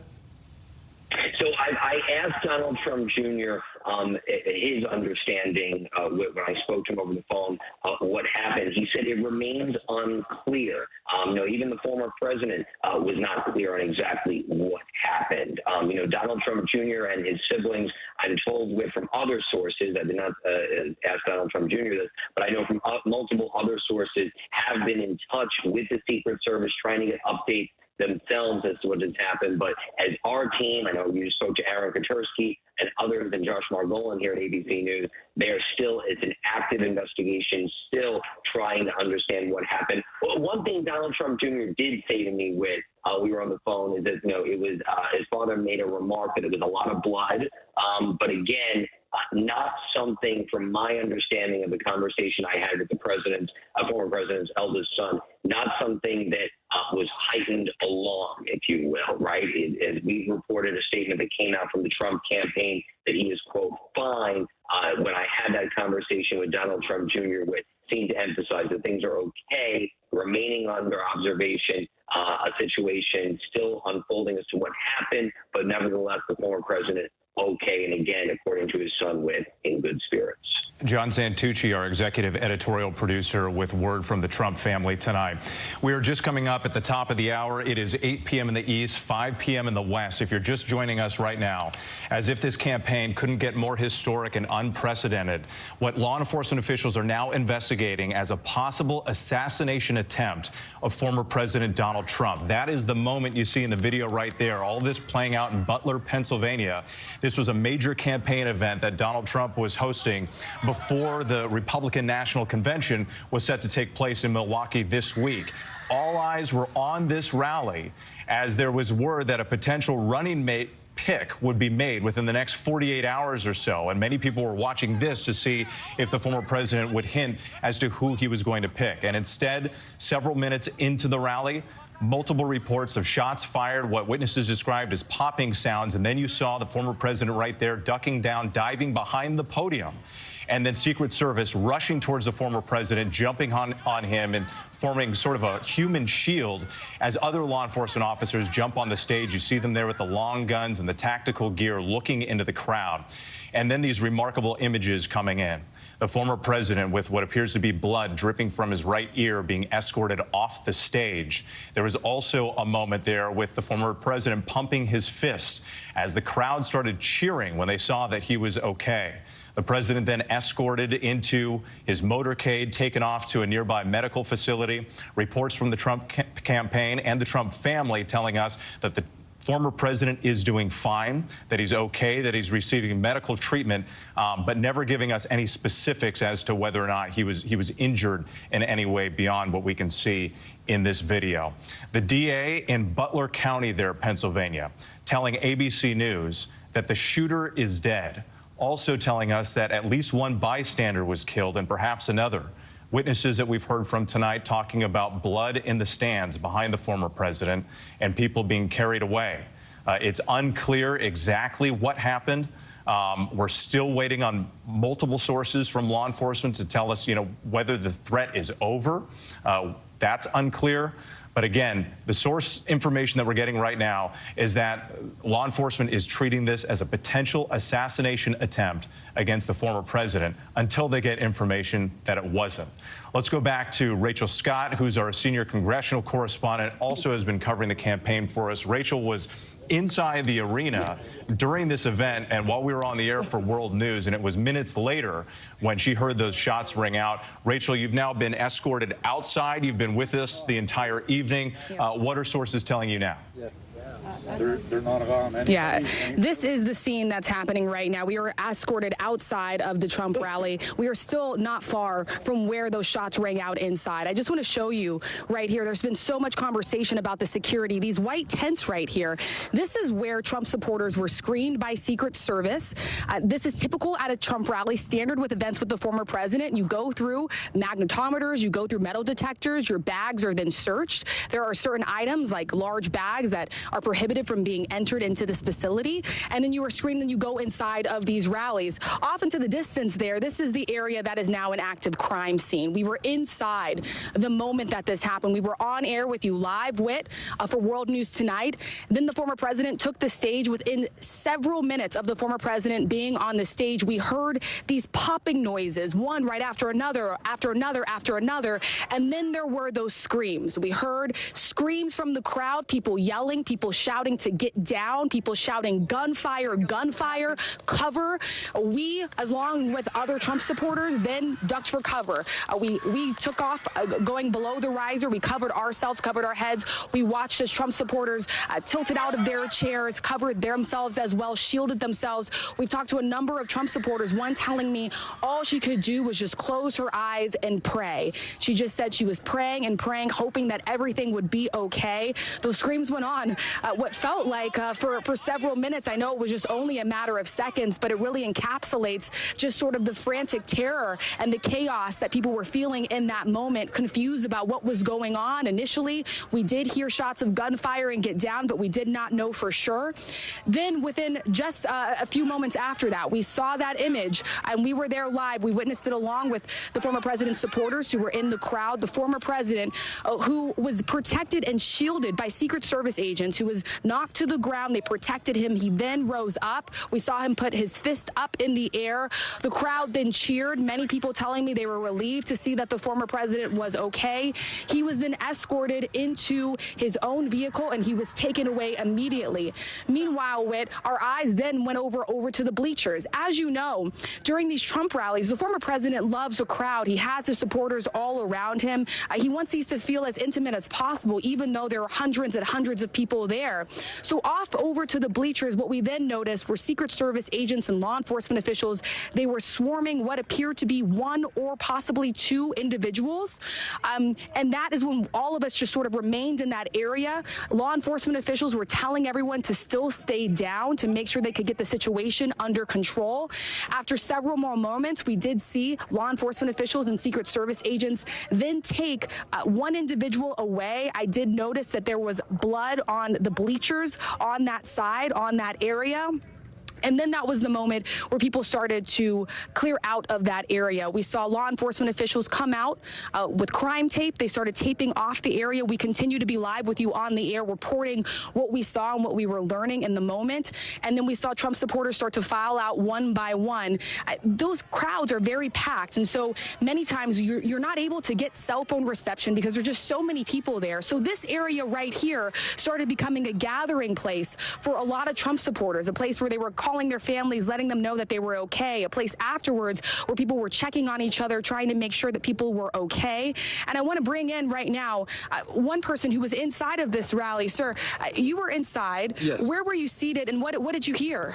We were seated right in the front there, a little bit to the left, about 6-7 rows back, and we were just standing up listening to Trump talk there, and we just heard like a bullet, and you just seen him like swipe his ear there, you know, and the next thing you know, you heard other bullets, and he fell. Then there was like probably like 3 or more shots, you know, and then you just seen the crowd like just look over at the bleachers there, you know, and then it just got crazy there. I mean, it was so scary, you know, and I feel for all the innocent bystanders that, because there was some people that got hurt, innocent bystanders there, and we're just praying for them, make sure they're all right and that, you know, and pray for Trump. What was your initial reaction when you heard those popping sounds? We were inside as well. It was one right after another. It sounded like someone set fire, you know, like firecrackers off, you know, like boom, boom, boom, you know. And then, you know, you realize something's going on here, you know, and then everybody just like hit the deck, and it was pretty scary, you know. And there must have been a shooter on the outside of the perimeter, you know, and he must have been shooting inside and hit some innocent bystanders. Because there was a big crane there with speakers, and there was a line there, and the bullet got hit. You know, the line got hit, and you can see all the fluid go out of the hydraulic line. Yeah. So, well, we know there's so many unconfirmed reports. We know law enforcement is still working. This is an active investigation right now. How are you feeling? Standing here right now, this has been a very chaotic 24 hours. We're living in a scary time now. You know, this world, you know, we definitely need more police, you know, to patrol everything, you know. And hopefully we'll get that with Trump coming in here. You know, so everyone should get out there and vote for him, you know. And your reaction when you saw the former president after he was shielded by Secret Service agents, we did see him pop up. He raised his fist. I heard the crowd cheering for him. Yeah, he was looking for his shoes. He's like, where's my shoes?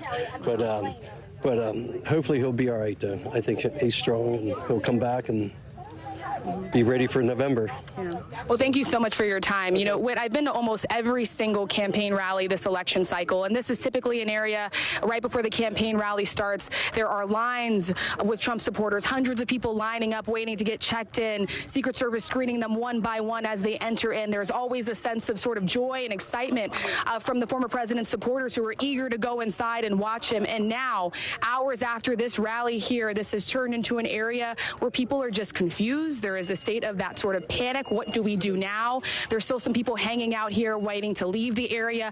Just on this other end here, there's some cars that are still sort of leaving, trying to get out of this area. You could see there the line of cars of people trying to exit this area. That gives you some perspective of just how many people actually showed up to this rally. The parking lots are very full. And so you had people not only hanging around, but still trying to leave this area now that it's been secured off and now that we've been escorted out with. And Rachel, I know you've been to so many of these Trump rallies in the past. In fact, I even remember the two of us going to the same one at the same time in New Hampshire back in 2020. And you've seen the security, you're familiar with these procedures. And I think one thing that we've heard from some of the witnesses there, it does not matter your political affiliation here. This is a sad day in this country as we still wait to get more information, especially some of those bystanders, at least one reportedly who lost their life. Rachel Scott for us, thank you so much. We do have a statement from President Biden here, and he writes that I have been briefed on the shooting at Donald Trump's rally in Pennsylvania. I'm grateful to hear that he's safe and doing well, praying for him and his family and for all of those at the rally as we await further information. Jill and I are grateful to the Secret Service for getting him to safety. There's no place for this kind of violence in America. We must unite as one nation to condemn it, a sentiment that we've been hearing from a number of officials on all sides of the aisle on this day and these remarkable events that have played out. Let's go back to Pierre Thomas, our Chief Justice correspondent in Washington, who's been talking to his sources. Pierre, one thing that we have learned in recent moments is that they are treating this as a possible assassination attempt until they learn otherwise. Well, this is an all-hands-on-deck moment, period. Law enforcement officials said this will be treated as an assassination plot until it's not. The source also gave an update saying that former President Trump, was still at a medical facility as a few moments ago receiving treatment, but that he was doing fine. Again, we emphasize no life-threatening injury to the president. But again, as of a few minutes ago, the president was still at a medical facility receiving treatment. The FBI is also now going to engage in this investigation. Every effort will be put on identifying, understanding who the shooter was, this attempted shooter was, finding out more about that person's background to make sure that this is confined to a single individual. We just don't know yet. Law enforcement, again, converging now, trying to get additional information so that security can be surged for the upcoming conventions. Also, we are getting information that law enforcement will be briefed later in the evening about what took place here. But again, you have a former president of the United States who is the leading candidate, soon to be nominated by his party as their candidate. Someone attempting to apparently kill him. That is the feeling until they can prove that it's not the case. That is how law enforcement is operating in this moment. Pierre Thomas for us. Thank you so much. I do want to note we are awaiting word from President Biden. There is a podium that has been set up there that is Rehoboth Beach, Delaware. That's where President Biden was spending the weekend. We're told that we're about 2 minutes out from the president speaking tonight. Of course, he sent out that statement earlier, and we know that the president has been briefed by his staff and by the Secret Service. We're also learning that there's heightened alert across the country. We're getting reportable information from our sources here in New York City saying that following this possible assassination attempt, security is being increased across New York City. They say out of an abundance of caution, the NYPD is increasing its presence across the city, including at Trump Tower, 40 Wall Street, Foley Square, and City Hall. No specific threat, though, in connection to New York at this time. Here comes President Biden. Let's listen. All the agencies in the federal government as the situation, based on what we know now. I have tried to get a hold of Donald. He's with his doctors. Apparently he's doing well. I plan on talking to him shortly, I hope, when I get back to the telephone. Look, there's no place in America for this kind of violence. It's sick. It's sick. It's one of the reasons why we have to unite this country. We cannot allow for this to be happening. We cannot be like this. We cannot condone this. And I want to thank the Secret Service and all the agencies, including the state agencies, that have been engaged in making sure that the people who, and we have more detail to come relative to other people maybe injured in the audience. I don't have all that detail. We'll make that available to you. I may be able to come back a little later tonight, but we'll put out a statement if I'm not able to if it's not convenient for you all. But the bottom line is that the Trump rally was a rally that he should have been able to be conducted peacefully without any problem.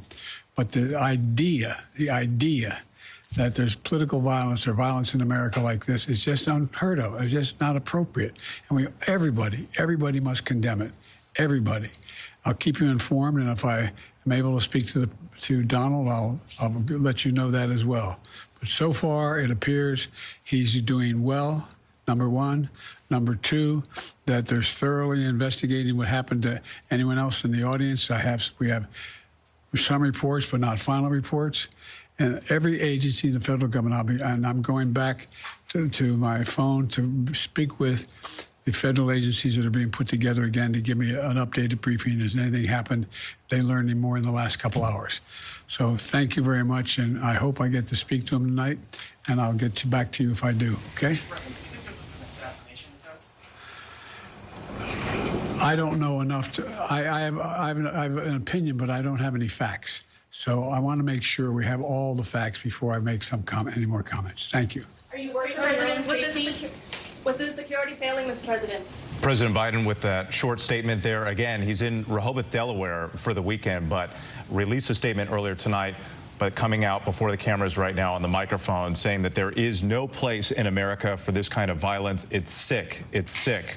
And on that political violence, he said everyone must condemn it. President Biden also said that he made a few attempts to try to reach former President Donald Trump, but was not able to, but said that he would like to be able to speak with him at some point when he's able. But again, President Biden reiterating what we've heard time and time again, the calls for calm, for people to condemn the violence, although we don't know much about what happened other than a few reports about a shooter who's been killed and a possible bystander and the shots fired.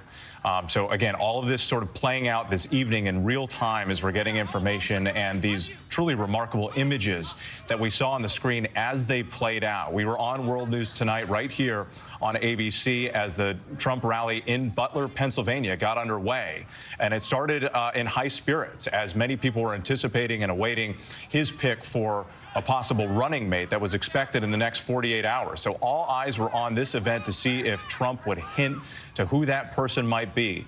And it was a matter of minutes later when we heard those popping sounds and we went back to Rachel Scott, who told us what happened as it occurred. You see the Secret Service there surrounding the former president, forming a human shield around him, them escorting him off the stage. And as the crowd started to realize that Trump was okay, there were cheers, and he pumped his fist in response before he was led away. Again, we're told that he was taken to a nearby medical center, that he received treatment, but that he is doing okay, that he is fine. His family in a statement calling it a heinous act what is played out, but the details are still far and few. We only know the very little that we've been able to get from witnesses and from the Secret Service. We've got our entire team on this. John Carl, our chief Washington correspondent, is in Milwaukee because that was supposed to be the scene of the week's major news in the Republican National Convention. And instead, John, everything is about to change after this incident. This thing has sent shockwaves throughout the political world. I was on the floor of the convention speaking with the Republican Party chairman, Michael Whatley, when this news broke. Saw him whisked away by an aide on the phone trying to figure out what was happening.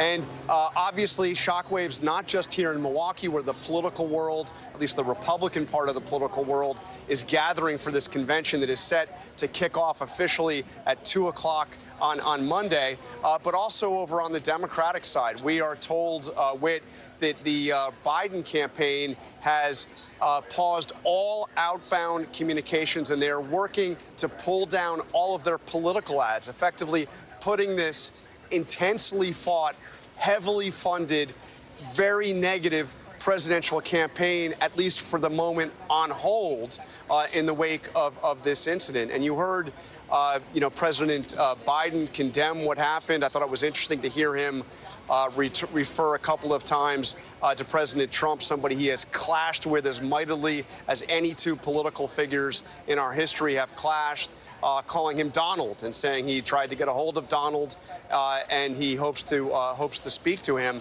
and saying that we all have to condemn what happens. And that is what is happening, Whit. We are seeing statements from political leaders across the political spectrum, not just condemning what is an apparent or being investigated as an apparent political assassination attempt, but calling for calm and saying that political violence of any kind, certainly not like this, has no place in American politics. One of those briefed on this and putting out a statement is the Speaker of the House, third in line of presidential succession, Mike Johnson, who says he's been briefed by law enforcement and says this horrific act of political violence at a political campaign rally has no place.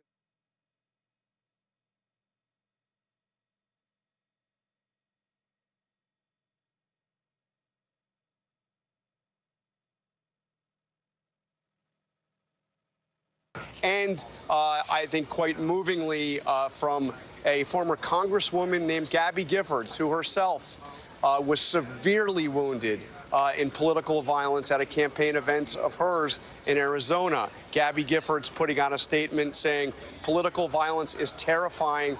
I know. I'm holding former President Trump and all those affected by today's indefensible act of violence in my heart. Political violence is un-American and never acceptable, never. A view that is being uniformly expressed across the political spectrum and obviously beyond the political world. And obviously, John, something we also heard from the witnesses who were there tonight and witnessed this chaos and the bloodshed, asking for prayers, not only for former President Trump, but for the bystanders, or at least one who may have been killed in this incident. John, thank you. Stand by. We'll come back to you as the developments persist throughout the night. But I want to go back to Mary Bruce at the White House. Mary, just getting some more information before I come to you, because we're also told now that FBI personnel are on the scene in Butler, Pennsylvania. The FBI will work jointly with the U.S. Secret Service as the investigation moves forward. And Mary, I just wanted to pick up with you on something that John noted, too, about Biden reaching out, trying to speak with former President Donald Trump. These are two men who do not speak to each other. I mean, they hardly even acknowledged each other in that debate a couple of weeks ago. So the president trying to reach out, the former president trying to at least, give as much of a perception of unity in this moment of tragedy in America. Yeah, and you heard with the president there essentially arguing that now is not a time for politics, that this is a moment where the country has to unite. You heard the president saying there is no place in America for this type of violence. And as John noted, yes, it is certainly unusual to hear President Biden refer to Donald Trump by his first name. And yes, we know that he tried to reach out to him. We don't know why he wasn't able to get a hold of him, but the president says he's going to continue to try. And this you can't understate how much it has completely and totally upended this campaign, this race, this moment that we are in America. We were just days away from the Republican National Convention. We have seen, of course, a ratcheting up of divisive rhetoric in this country. We were at a point where you were hearing, as Joe Biden has been facing a lot of doubts from those within his party about the future of his own candidacy in this race. He's been urged by others to take the fight to Donald Trump more forcefully, to outline more forcefully the case in this race. All of that now coming to a halt. The campaign announcing that they are trying to pull down, they are going to be pulling down their ads off of the airwaves. But this is a moment where instead of ramping up, you are having the campaigns hit the pause button completely. Now, what will that mean? How will that change this race? Will it change the way the two parties talk about each other going forward? Will it actually bring the country together? All huge questions and things that remain to be seen in the coming days. And just one more thing, Whit. I do think it was interesting. The president there was asked if he thought this was an assassination attempt. He said, I have an opinion, but I don't have any facts, echoing what I think many Americans are thinking right now. Absolutely. Mary Bruce, thank you so much. I do want to bring in District Attorney Richard Goldinger from Butler County, Pennsylvania. Richard, thank you so much for your time. We appreciate it. We've been reporting this information that you gave to some of our team here at ABC News about the shooter being dead and at least one bystander, possibly a second, also killed. What more can you tell us about this incident? Well, I'm sorry to be talking to you under these circumstances, but yeah, I can confirm that the shooter is dead, and we have one spectator who did pass away as a result of this incident. The second individual that was removed from the scene is in what I would say serious condition. I don't know their condition at this point, but we do have at least two spectators that sustained injuries, or obviously the first one passed away from the shooter. Forgive me, just to confirm, so the shooter is dead. You noted that, but earlier we reported possibly two spectators were killed. So now you're saying, just to clarify, one was shot and killed, another one sustained serious injuries. Their condition at this point, unknown? That is correct, yes. Do we know anything about this shooter? At this point, no. Is it a man? I don't even know if it's male or female, to be honest with you. So. Okay, so we don't know if it was male or female. Was the shooter, is it believed that the shooter was actually in the venue or fired the shots from outside? I can confirm the shooter was not within the venue. The shooter was on the roof of a building that was adjacent to the venue, and so they would not have had to go through the security process of entering the rally and be subject to the search and everything. Forgive me, I was just getting some information in my ear as you were speaking. So the shooter not in the venue, on the roof adjacent to the venue. So is it believed then that some of these other shots that we heard witnesses describe, that was law enforcement returning fire? Was it law enforcement who took the shooter out? That I can't confirm. That's a yes? No, I can't confirm that. Okay, so it's not clear how the shooter died. Correct. At this point, we don't know. I don't know. How about that? I don't know at this point. Fair enough. I understand. And forgive me, I know it's a fluid situation and information is coming in piece by piece. Extremely, yes. Richard, just your take in general. This is obviously a tragic moment in this country. I mean, not only do we have this act of political violence, we have bystanders, people out there just exercising their right to support a candidate, potentially shot and killed. What are you feeling at this time? Well, I mean, it's terrible. I mean, first of all, I'm embarrassed for my community that this happened here. I am disgusted and sad that somebody actually lost their life as a result of this. And, I mean, unfortunately, it appears to be just almost, I don't want to say a microcosm, but the state of our country, where we are right now and how divided we are, and somebody would resort to something like this to, well, I don't know the motives, but potentially affect a presidential election. And it's really sad. I mean, we need to, I agree with President Biden. We need to come together. We need to unite because of this. And I hope that maybe, you know, something bad like this happening, good can come of it after the fact.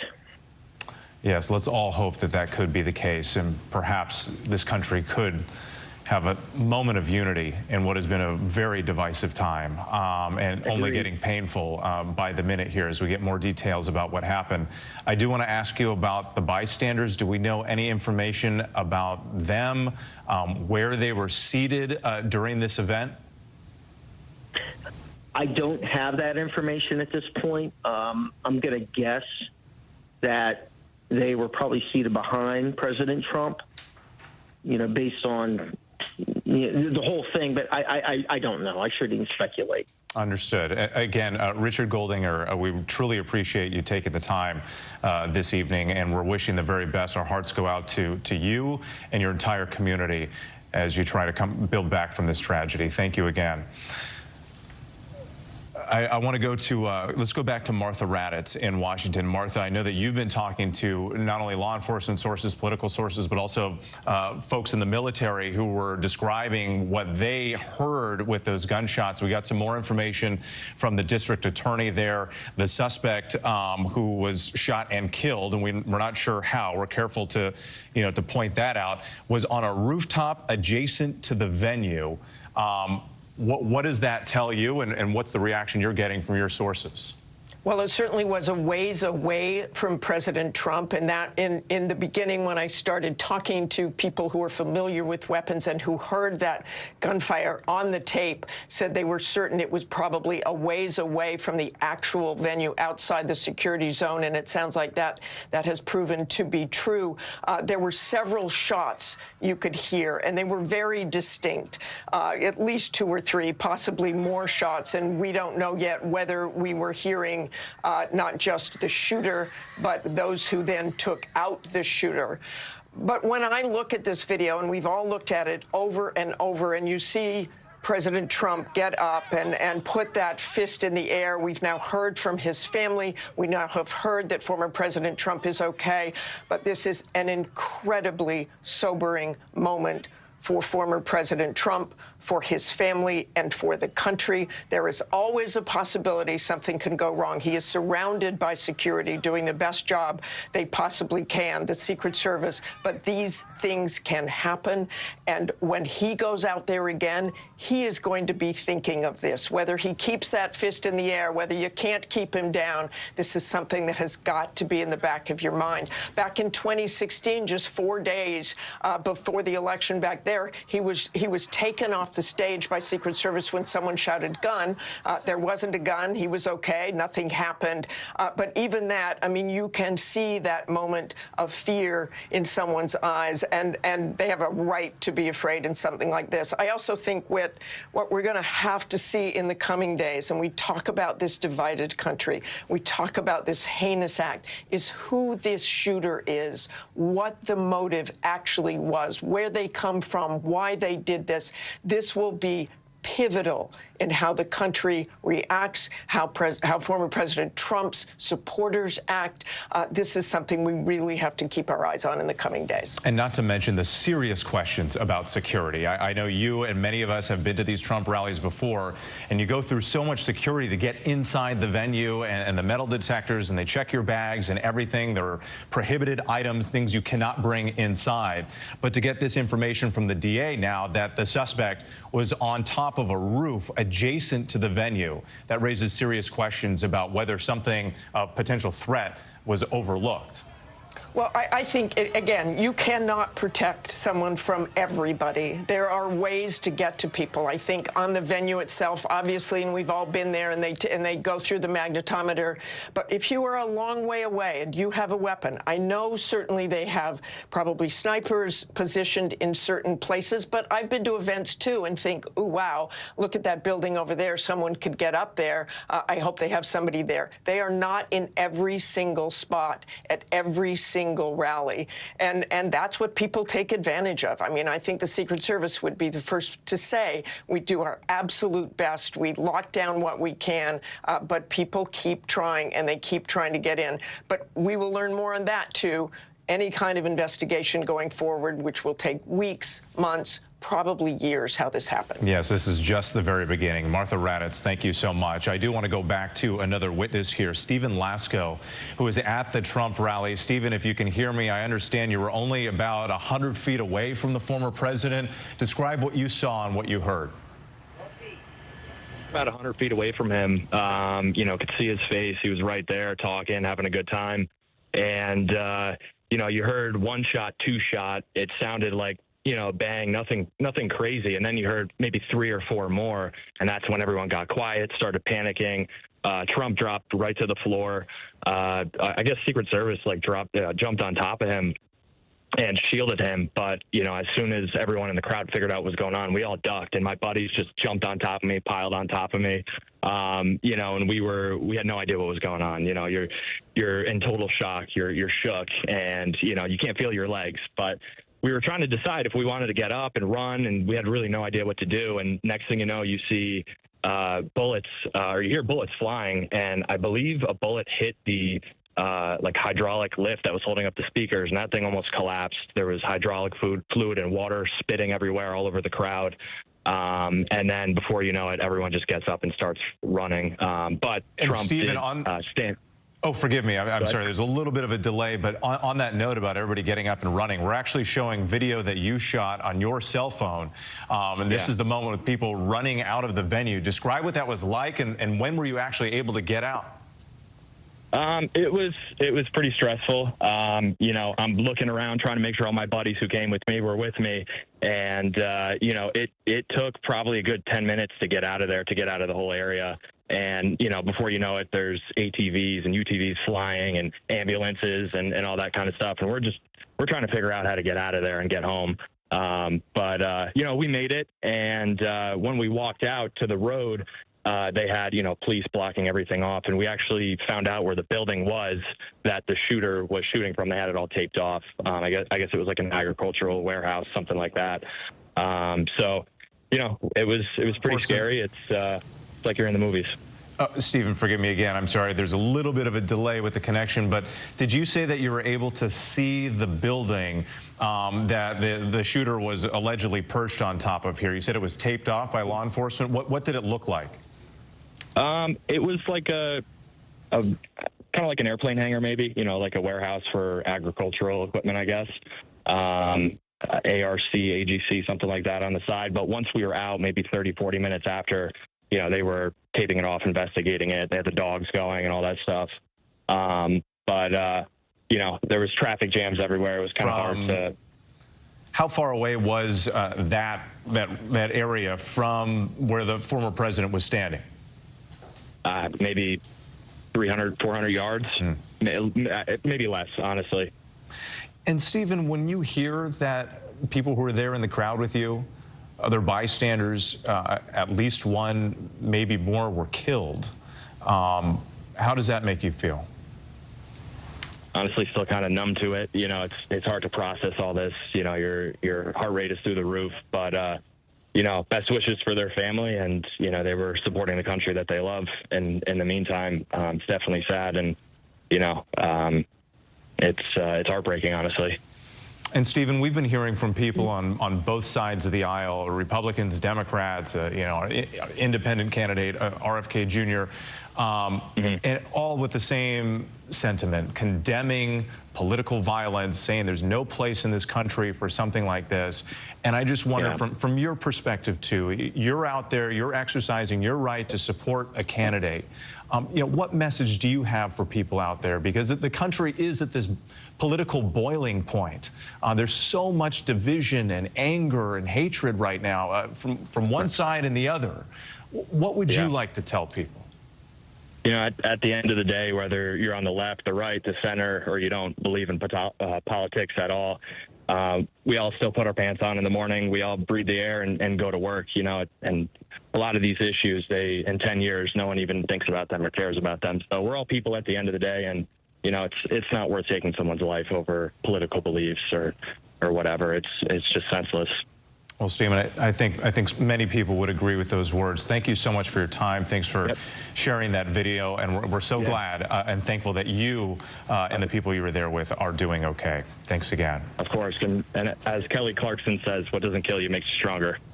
Well, let's hope that that's what happens in this country from here forward. The country definitely needs a moment of healing as we work closer and closer to Election Day. Stephen, thank you again. Let's go back to Rachel Scott. I believe she's still there in Pennsylvania. She was at this event, and Rachel, you've been speaking with witnesses, and who are you with right now? Yeah, I'm with a woman named Erin. You were in the very first row in the middle seat, you told me. What did you see? What did you witness? I was in the first row, and I was in the middle. I was directly in front of President Trump. So I saw him come on the stage, and it was maybe about 3 or 4 minutes. Everybody, all the photographers saw him come in. They all cleared away. He started speaking, and then we heard pound, pound, pop, pop, pop. In everybody's mind, it was like 4th of July. Somebody must have been still doing firecrackers. Then I saw the 4 Secret Service jump up and immediately push him to the ground. Then the news people that were around him, they all fell to the ground. There was 4 of them down there, and then we all stood up. None of us moved. We wanted to protect President Trump. Sorry, helicopter's landing. Then I saw the gentlemen who wear the guns in the black. They came on and they said, okay, clear right, clear left. On 3, we're going to lift them. So they lifted President Trump up, and he said, I got to get my shoes. His shoes must have fallen off when they pushed him down. I saw the red blood on his right cheek. Then when he turned, I saw the ear from the top to the bottom with red. Erin, I'm just going to have the camera turn really quickly because we are seeing a helicopter landing. For everyone that is watching at home, this is obviously still an active crime scene where we are all standing right now. We are just yards away from where this rally was taking place. We're seeing a helicopter touchdown. We've obviously seen more and more police presence in the last hour following these events that occurred. And there are still supporters that are still trying to leave this area. You are one of them. There were hundreds of people here, and so the parking lots were very full. There was a line to get out, and so there's a little bit of a traffic jam also as well. So you described those moments. You heard the pop, pop, pop. Everyone went down for cover. How are you feeling? How are you processing this? Well, everybody in the first row, nobody went down to the ground. They all stood up. They wanted to protect the president. All we were concerned about was him. And then kind of the Secret Service, when he got up and got into the vehicle, they told us to sit and stay seated because there was things going on. And from what I hear, there was possibly 2 shooters. There's a gentleman here that has a picture of one of the shooters that was rolled off of a building. And he was shot by the sharpshooters that were behind Trump. And I saw a gentleman leave from the left stands, and he had red blood all down his shirt. He wasn't hit, but I think he was around somebody who was. So just picking up little bits of things. We're all in shock because we never expected this. I mean, it's a beautiful rally, a beautiful night. I don't know. If no one's ever been to a Trump rally, it's very congenial. People look out for each other. It just seems like you don't see any fights and you don't see any animosity and you don't see too much. They're all pretty much focused on the president. And then with this to happen, it's just stressful. It's just sad. Very sad. This is an open fairground where we are standing here. It was a very hot day. People were coming in with their water bottles. As you said, there was this sense of sort of joy, excitement to see the former president. All of this unfolded within minutes of him taking the stage. I don't think it was 3 to 4 minutes, I would say. He hardly got a chance to do his, waving at everybody and welcome and maybe a couple words on the teleprompter. But some people tell me that they think one of the shots hit the teleprompter and that could have made him with the cheek. Interesting. Yeah, there's a lot of unconfirmed reports still out there. We're also sorting through this. He did leave the stage on his own. He walked down the steps. I saw that. And then he put his right hand up and fist up and said, "Stay strong, everyone." And he kind of turned like he was exiting. He was making sure that all those people like us that were standing up knew that he was okay. Well, we so appreciate you taking the time, and I know you were waiting to clear out from this area as well. Everybody's just praying for our president. That's how everybody is here. So thank you. We're so happy that you are safe. Please get home safe. Again, that is just one of the many witnesses that we've been talking to here that are leaving these fairgrounds now after this incident occurred. As you can tell, still a little shaken up there, still processing what happened, replaying those events in our minds for what we all heard, that sound of the pop, pop, pop, pop, pop, people rushing, taking cover, seeing the former president being rushed off the stage, and then ultimately all of us being rushed out of this area. Many members that were inside, many of the Trump supporters are still waiting to leave here with. Yeah, you get the sense as we've been talking to them one after another, many still in shock. I mean, how do you process such a thing, right? Something you don't expect like this act of violence. Rachel Scott Forrest, once again, thank you so much. I do want to bring in John David Longo, the mayor of Slippery Rock, who was with former President Trump right before the rally. Mayor, if you can hear me, where were you when the shots rang out? I was just left of the stage, sir. So to the right of the president, I was front row there, right on the barrier when the shots rang out, and still trying to piece that together. You know, I heard those sounds, and immediately I thought I knew what I heard, but I didn't want to believe it. And I thought for sure it might have been a firecracker or a gag, but by the time I heard the second one, my ears recognized the sound, and it's just a very sad situation to be in. I put my wife down to the ground and covered her up, and everybody around us, we're making sure that everybody was low to the ground and staying still and out of the way so that our law enforcement officers and Secret Service could understand the situation while I also was scanning because we weren't quite sure exactly at that time where the fire was coming from. And forgive me, Mayor, I couldn't hear you for a second. Did you say that as you were hearing the gunshots and everybody dove to the ground, that you dove down and tried to cover up your wife? I did. I tried to cover up my pregnant wife. We just found out we were expecting a few weeks ago, and I came here with her and my family today to come and bring them to hear President Trump speak. And my wife and I were blessed enough to be able to meet the president 15, 20 minutes before he took the stage, and had a pleasant conversation with him, and it was all smiles. And of course, that was stolen from us when this maniac decided to do what he did. And unfortunately, somebody in the bleachers right behind us was murdered by this monster. And what's your reaction to that, to learn that at least one person lost their life today, who was just there at the same rally that you were attending? It's sad, does not describe, what that feeling is.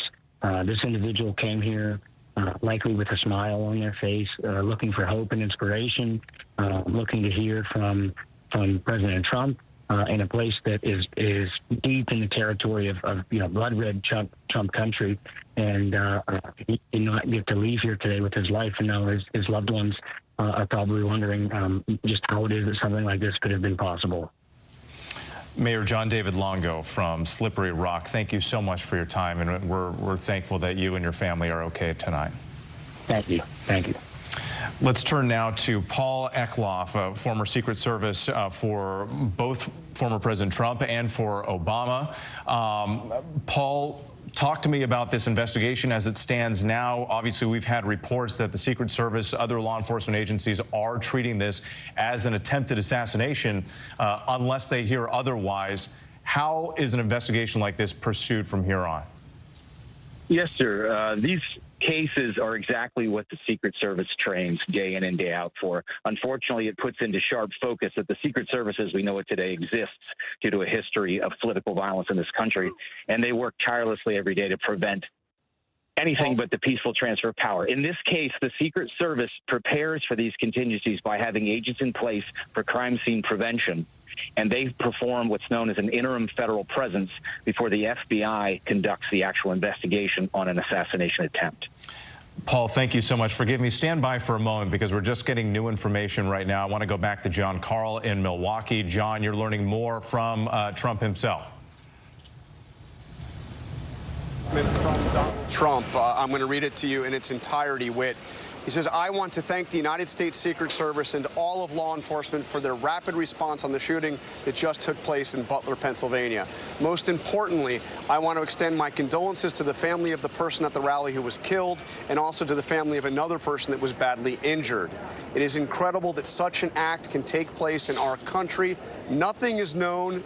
This is Donald Trump saying nothing is known at the time about the shooter who is now dead. And here's key new information in this statement from Donald Trump. I was shot with a bullet that pierced the upper part of my right ear. I knew immediately that something was wrong in that I heard a whizzing sound, shots, and immediately felt the bullet ripping through the skin. Much bleeding took place, so I realized what was happening, and then he ends it, God bless America. So a statement from Donald Trump that he has posted on social media saying that he was shot in the right ear by one of the bullets as they went by, much bleeding, and expressing his condolences to somebody at the rally who was killed, another person that was injured. That statement from Donald Trump. And now, John, as you've been with us for hours now, it's the puzzle pieces are starting to come together, at least in terms of the event today and what happened. You know, we don't have the who and the why yet, but we're starting to get the how and how this all played out tonight, because we saw earlier those images of the former president with the blood trickling down the right side of his face. We saw him flinching as he was speaking when the shots first rang out, and then reaching for his right ear, and then now that confirmation from the former president himself. And John, I know that, like, politics isn't really at the center of the conversation in this moment, but I can't help but just point out that you're standing in Milwaukee, you know, at the headquarters of what is supposed to be the Republican National Convention this week, major events that were supposed to take place. How do you expect that not only the Trump campaign, but the Biden campaign will then respond to all of this? What did the next few days and weeks look like on the campaign trail? I mean, what we're seeing immediately is a pause to the political, to this very heightened stage of this campaign. The Biden campaign has said that they have they've closed off all outbound communication. They're attempting to take down their television advertising across the country right now. We've seen statements come in from across the political spectrum. Former presidents, George W. Bush, Barack Obama, Bill Clinton, the current president, Joe Biden, who we've heard from both in a statement and in a live statement to the country, condemning what has happened, offering their well wishes, prayers for Donald Trump and for those who were at his rally. We're seeing this from people who are Trump's allies, from those who are adamantly opposed to him. But there's something else we're seeing that I have to say. We're already seeing some very divisive rhetoric in an attempt to politicize what has been roundly condemned by everybody. You have seen some of the president's allies suggest that Joe Biden himself bears responsibility because of the rhetoric that we've seen in this campaign. We saw a statement to that extent coming from J.D. Vance, one of those who's waiting right now to find out if he's going to be Donald Trump's running mate. We've seen a member of Congress say much the same, except directly pinning the blame on President Biden. So for now, across the political spectrum, a pause, universal condemnation, but the early indications are that that's just not going to last very long. It could get ugly very soon. There should be a moment where the country has a wake-up call that the hateful rhetoric that we have seen across the political spectrum is simply dangerous. We know death threats have become a matter of due course for political figures in this campaign. Even before this campaign, this should be a time for people to say it's time to step back, make it clear that violence has absolutely no place in American politics. But I think what you're also going to see is, while this campaign is, for the moment, in a state of shock and pause, it's a campaign that seems like it is very well going to come back with a vengeance. And on that point, this is going to be a huge test, no matter how you slice it in this country. Is this going to be a moment of unity at some point, Or is this a moment when people just flee back to their tribal corners, and start throwing rocks at each other again? That is going to be a major test for this country to wait and see what happens in the days to come. John Karl for us, thank you so much for that. I do want to bring also on that note, we have Rick Klein, our political director for ABC News, and our D.C. bureau chief joining us right now on camera. And Rick, pick up on some of these notes that we're getting from John Karl and just some of the reaction that you're getting tonight.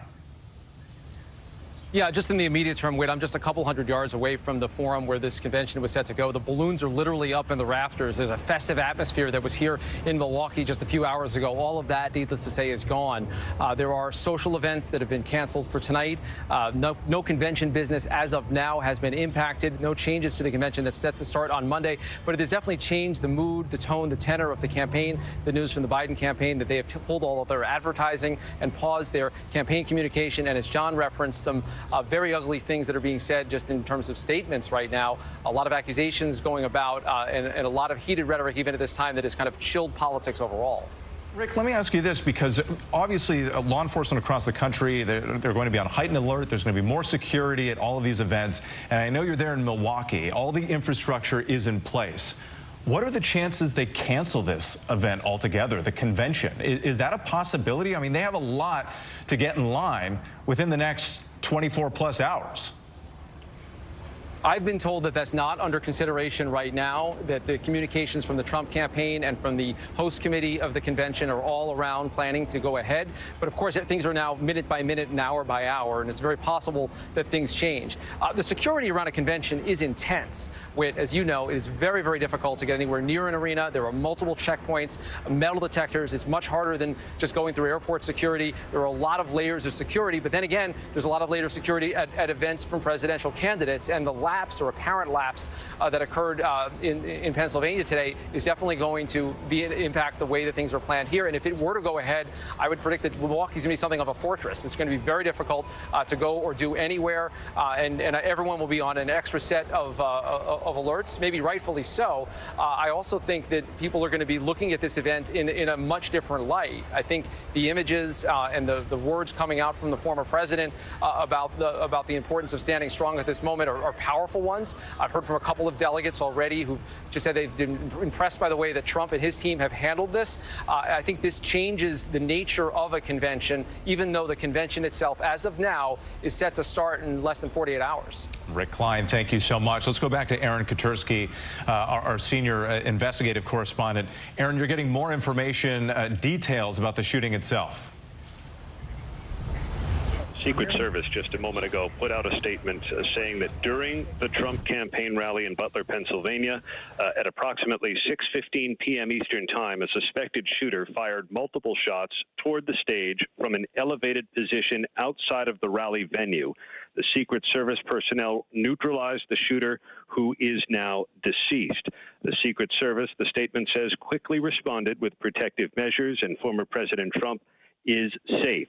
One spectator was killed, 2 spectators were critically injured, and the incident is under investigation. That's an official statement from the U.S. Secret Service. Law enforcement sources would tell ABC News the shooter was at a distance of 200 to 300 yards away in an elevated position. He was on a rooftop adjacent to the venue, and those same law enforcement sources are telling ABC News he fired as many as 8 rounds from an AR-15 style rifle.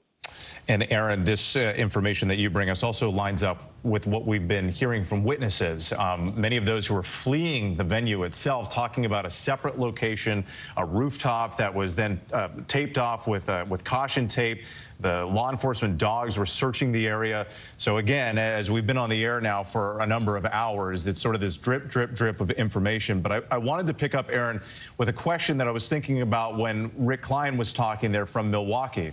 Because even though, and you know this because you've done so much reporting about the heightened threat level across this country and the warnings that law enforcement have had about the threat of political violence, in this situation where they're treating it as a potential assassination attempt, law enforcement across the country must just be scrambling to sort of change their protocols and procedures to try to deal with any sort of massive event, especially as it pertains to any political venue. Well, the political venues are usually come upon quite quickly. The campaigns will choose them. The Secret Service will do some kind of a security assessment and do what they think they need to do to keep the protectee, in this case, former President Trump, safe. Now, they undoubtedly would have accounted for nearby rooftops. We'll wait to see whether this individual, this shooter who is now dead, was in position beforehand, or whether may have tried to access the rooftop while in full view of others, and how police and the Secret Service may have reacted to that. But this is certainly going to have an impact on how police and the Secret Service go about securing these venues in the future, especially at a time when the threat environment in the country is so complicated. All the more so by the rather heated political environment we're in now, just months before the next presidential election. And Aaron, another thing that you've reported on in the past, and I think it's worth noting here, because we don't know the motive behind this attack. We don't know who this shooter was. So that information is still to come. But regardless of whether that specific threat was neutralized, right, if it was one shooter or if there are other people who could have been involved, regardless of that fact, Aaron, you often talk about the threat of a lone wolf who could be inspired by an event. And so law enforcement has to be looking at this and also saying, okay, well, it's one thing to foil a potential plot. It's another thing if you've got somebody with a grudge who's motivated by what they saw on TV. And I think any law enforcement official would tell you those are notoriously difficult to detect and to stop, because there is almost no warning. And how many of these security bulletins, intelligence bulletins do we see where a lone actor is identified as the most significant threat, somebody who is willing to use violence, and in this case, we believe an AR-15 style rifle, and willing to do so without any apparent warning. So right now, the authorities no doubt know who the shooter is. They've undoubtedly identified the person by now and are going through social media, talking to witnesses, acquaintances, relatives, friends, anyone they can find to give them a sense of what the motive might have been. But the stark reality is that a lone actor who is willing to use a gun is very, very difficult to detect and to stop. Aaron Katersky, thank you so much. As we come up on the top of the hour here at 9 p.m. in the East, I'm Whit Johnson in New York, and if you're just joining us, we are following all of these major developments after the shooting at a campaign rally. Former President Trump in Butler, Pennsylvania, was slightly wounded in the right ear, but we're told by his campaign, by his family, that he's doing fine. Authorities say the shots were fired from a rooftop adjacent to the venue, some 200 to 300 yards away. 8 rounds fired from an AR-style rifle. That information just reported by our Aaron Katersky. And the shooter was neutralized by the Secret Service. The shooter was killed. Authorities say a second person, a bystander, is also dead. Also getting reports that another spectator may have been critically injured. The incident is being investigated now as a possible assassination attempt. The former president's son, Don Jr., says his father is under observation at the hospital and in good spirits. President Biden tonight coming before the cameras, condemning the incident, saying there's no place in this country for violence. The former president himself also releasing a statement moments ago, thanking the Secret Service and law enforcement for their rapid response, describing the incident, saying he heard a whizzing sound and shots. And President Biden, as we also noted, they're coming before the cameras. He was condemning the violence, saying all federal agencies are now engaged. He also tried to reach out to the former president personally to speak with him tonight. The incident all playing out before the cameras. The horrific moment here, the loud noises popping, the former president appearing to grab his right ear in that moment. Secret Service agents then rushing the stage, protecting him with their bodies like a human shield. Those anxious moments as everyone was waiting to see if Trump was okay. This is the shocking moment. Chaos erupted at Donald Trump's rally in Butler, Pennsylvania. If you want to really see something that's said, take a look at what happened. You can hear several pops and see the former president grabbing his ear, ducking for cover behind the podium. Secret Service agents rushing the stage, surrounding Trump, shielding him, taking him down to the ground. The screaming crowd looking on in horror. A short time later, agents carefully lifting the former president up. I got you, sir. I got you, sir. Let me get my shoes, sir. Hold that in your head. It's bloody. Blood clearly seen on his face, Trump pumping his fist. Agents whisking the former president off the stage, down the stairs to a waiting armored SUV, rushing him to a local medical center. We heard what we appeared to be gunfire coming. The former president was rushed off the stage. Right now, with Secret Service, he's being escorted into his vehicle. This was a chaotic moment that just played out right here in Pennsylvania. People running and rushing to the ground as they heard those apparent shots fired. Tonight, the Trump campaign releasing a statement saying the former president is fine and being checked out at a local medical facility. Just hours ago, this area was lined with Trump supporters. They entered that tent right there to be screened by Secret Service, going through metal detectors, their belongings tested. Now, this is the space where you have Trump supporters that are leaving, panicked and confused, as Secret Service agents rush us out of this area and back to our cars. Tonight, the crowd still in disbelief. Tell me what you saw and what you heard. You said that you heard the popping sounds and you got down? Sounds. At first you think like maybe firecrackers, but it continued, and then somebody yelled, "Get down." We got down, and we huddled, and we started praying. Tonight, local officials telling ABC News those sounds were in fact gunshots, live rounds fired from outside the security perimeter. This is being investigated as an attempted assassination. And tonight, the local district attorney telling ABC News at least one person is dead and the shooter is dead as well. Tonight, President Biden addressing the nation. I have tried to get a hold of Donald. He's with his doctors. Apparently he's doing well. I plan on talking to them shortly, I hope, when I get back to the telephone. Look, there's no place in America for this kind of violence. It's sick. It's sick. It's one of the reasons why we have to unite this country. We cannot allow for this to be happening. We cannot be like this. We cannot condone this.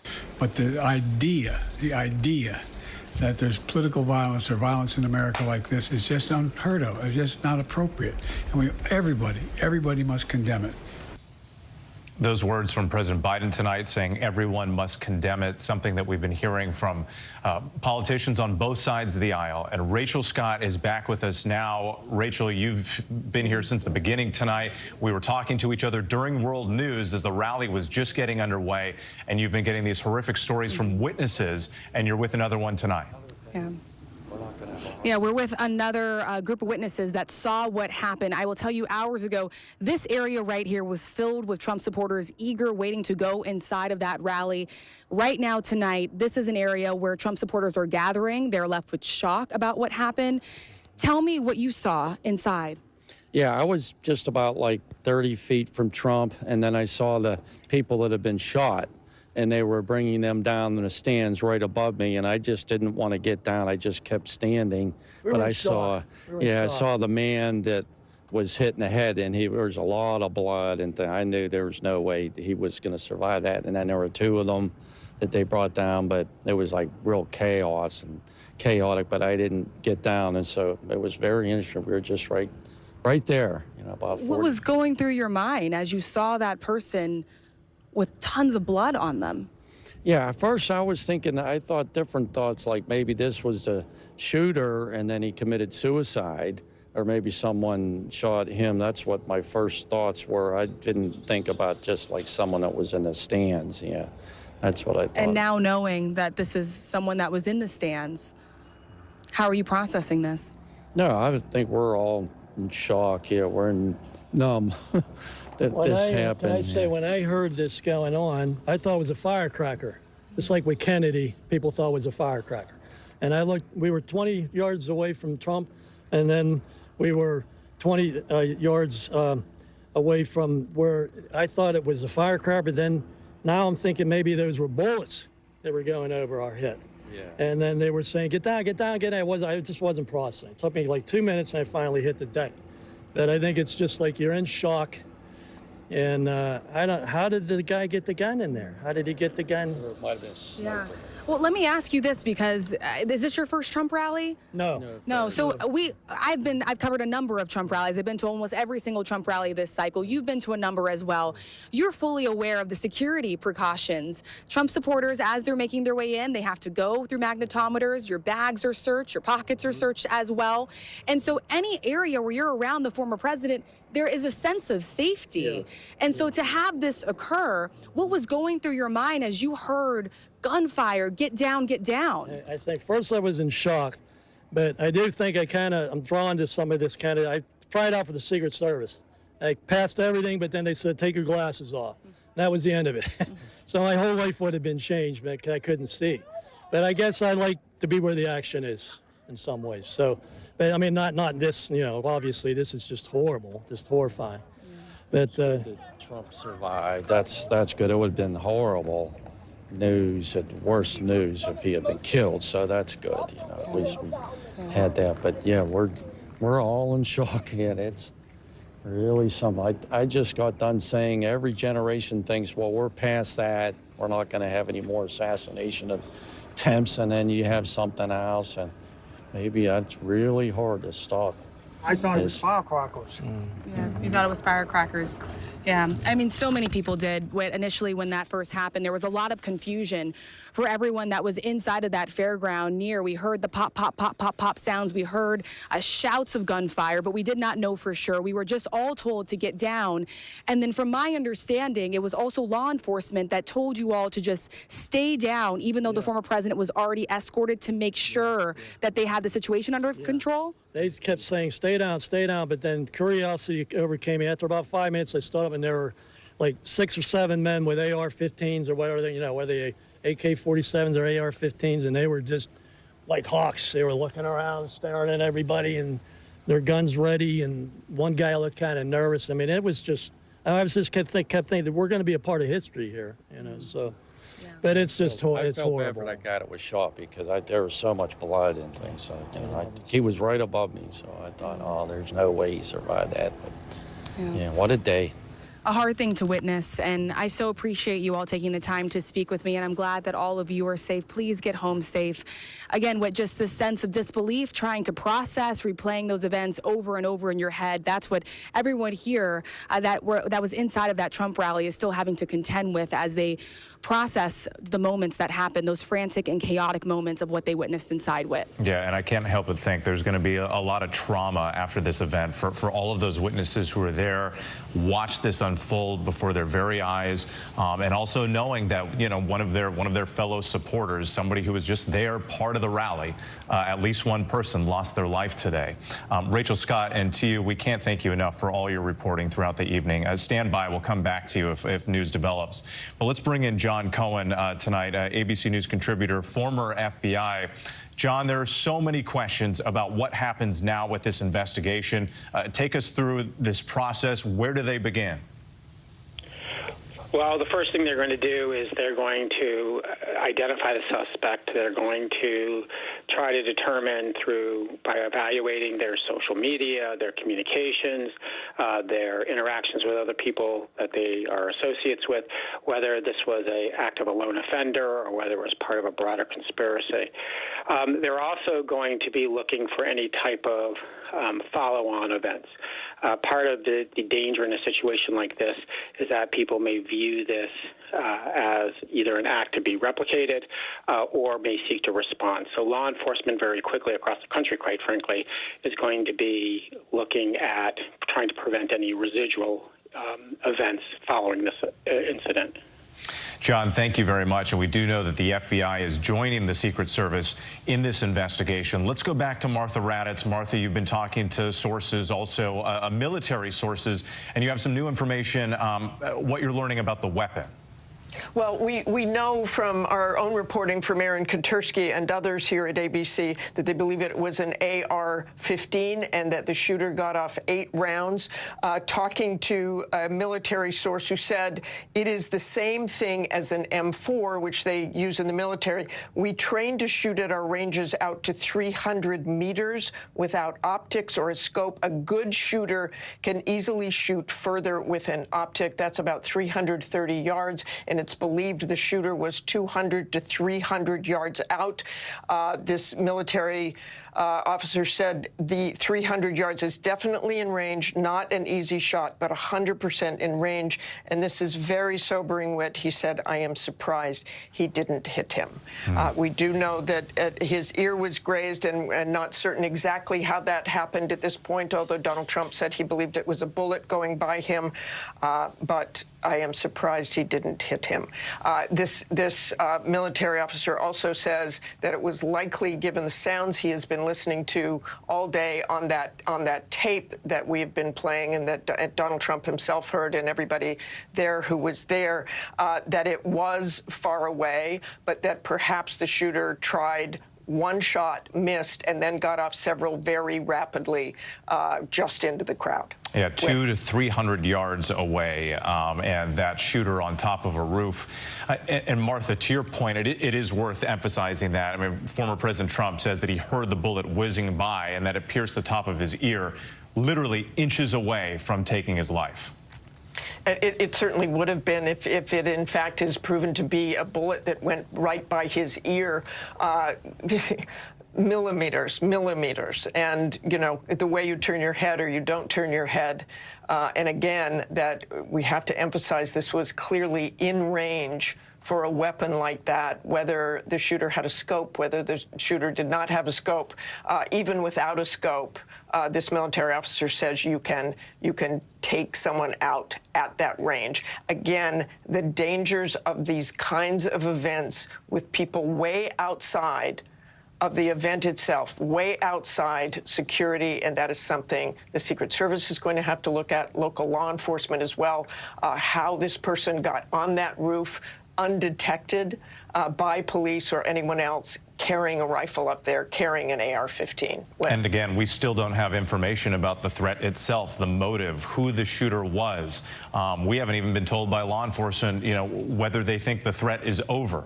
So still a lot more information to come. Martha, thank you so much. We appreciate it as always. And throughout the evening here, we've been speaking with many other eyewitnesses. You heard from Rachel earlier. We spoke to some live on the air who were at the rally describing how the former president had just started to speak and then the shots rang out. What you saw and what you heard. You said that you heard the popping sounds and you got down? Sounds. At first you think like maybe firecrackers, but it continued, and then somebody yelled, get down. We got down, and we huddled, and we started praying. And we just started praying, and thank God, a little while later, we got up. When we saw other people get up, we saw Trump get up, raise his fist like I'm okay, and we kept praying. I felt really bad. I'm worried about our grandchildren. What kind of life are they going to have if this goes on, if people don't have the right to say what they want? You told me that you were near the very front. You weren't very far. No, we were like from here to where that thing is. And you got down. You said you got down immediately. Yeah. Yeah, everybody yelled, "Get down!" My daughter-in-law, Lisa, she said for us to hurry up and get down. Well, I mean, I saw all the Secret Service kind of cover Trump. They did a really good job about that, making sure he was protected, telling everyone to get down. So I think they did take a good care of making sure everyone was understanding what was going on and being serious but not freaking everybody out.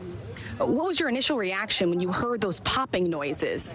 To get down, yeah. So I actually my boyfriend pushed me on the ground and went on top of me, which was really nice. But I think a lot of people were a little too shocked to understand what was going on originally, for sure. But I think everyone listened pretty well and it was handled pretty well. Did you see some of that commotion that was playing out on the other side of the bleacher where we saw law enforcement agents sort of swarm around another individual, or did you ultimately just rush out? No, we were there for a minute because they did tell us to go back down again just in case. I think that was good because it helped calm people down. But I think one of the stands that I was next to, they did carry out a man, and there was another one that might have been injured. I'm not 100% sure, but definitely one at least. And on the other stand on the other side, because I was on the right, on the left, there were a bunch of men in uniform surrounding someone. So that was interesting to see.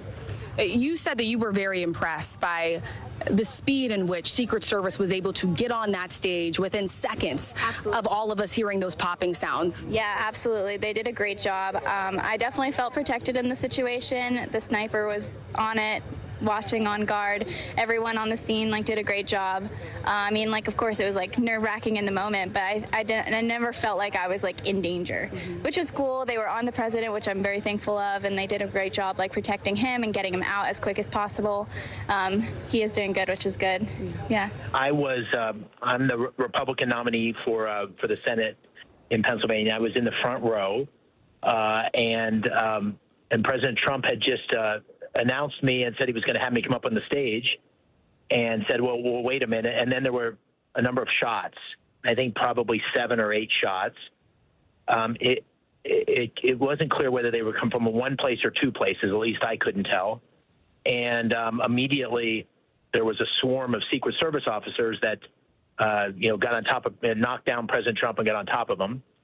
And then he stood back up, and you sort of saw this fist come out, sort of defiant that it looked like he was okay, but you couldn't tell for sure. It looked like there was some blood, but it wasn't obvious. And then the entire crowd went to the ground because we weren't sure whether the shots were done. And then unfortunately, over my shoulder, someone had clearly been hit.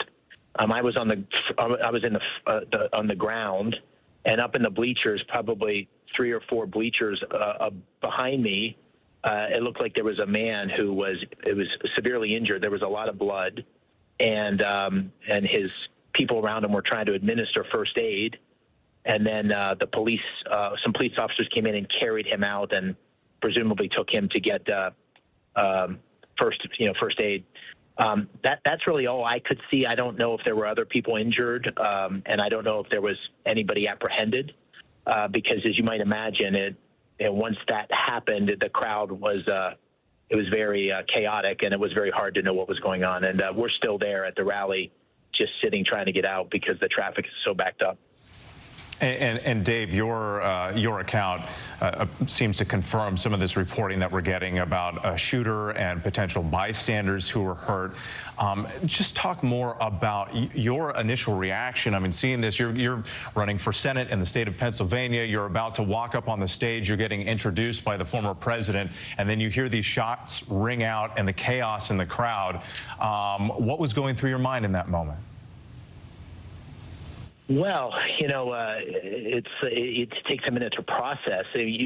People started to panic all around. You could feel, people were very scared, and so, everybody just dropped to the ground. And it felt very obvious that the president was under assault, and very much at risk. And it wasn't clear that he was okay to begin with. And then, once it started to sink in, you're thinking, are there still shooters out there? Are they going to target other people? And, it's just like these, situations. I was in the military previously. You realize over time that the facts start to come together. So you got to be careful not to draw too many conclusions early on. But I think what we all felt was a sense of, oh my Lord, everybody's in danger because there's clearly a shooter, at least one shooter in the crowd, and maybe more. And really, I think scary for everybody who was there. And shocking, even more than scary, just shocking, because you were in the middle of this rally, and it was kind of fun, and people were enthusiastic, and all of a sudden it was turned upside down. What does this say to you about our state of division and the politics in this country right now? Well, I don't want to draw any conclusions before I know more about it. But, obviously it's, if you're a public official, if you're a presidential candidate and, your safety's at risk, that's scary for all of us, no matter what party you're in. And so I think it's a moment to take stock. And, you had 15,000. It seemed, it was a huge crowd. I was told by the law enforcement people there are 15,000 people who were enthusiastically supporting their candidate. And all of a sudden, the former president, his life is at risk, and what were peaceful people in the audience are wounded potentially, fatally, I mean, that's unacceptable, and it's not a matter of party. That's just unacceptable in our great country. I do want to go to Leonard Verdetto, who is an eyewitness who was there at the rally today. He's joining us now on the phone. Leonard, can you hear me? Yes, I can hear you, sir. How you doing? Thanks for having me on. Absolutely, Leonard. We're so grateful that you are okay. Can you just walk us through what happened and what you saw? Sure, absolutely. So everybody was excited to see the former president coming out. You know, we were all, excited, and we were all happy. We were all joyful. We were all there for each other. And then the former president was giving his speech.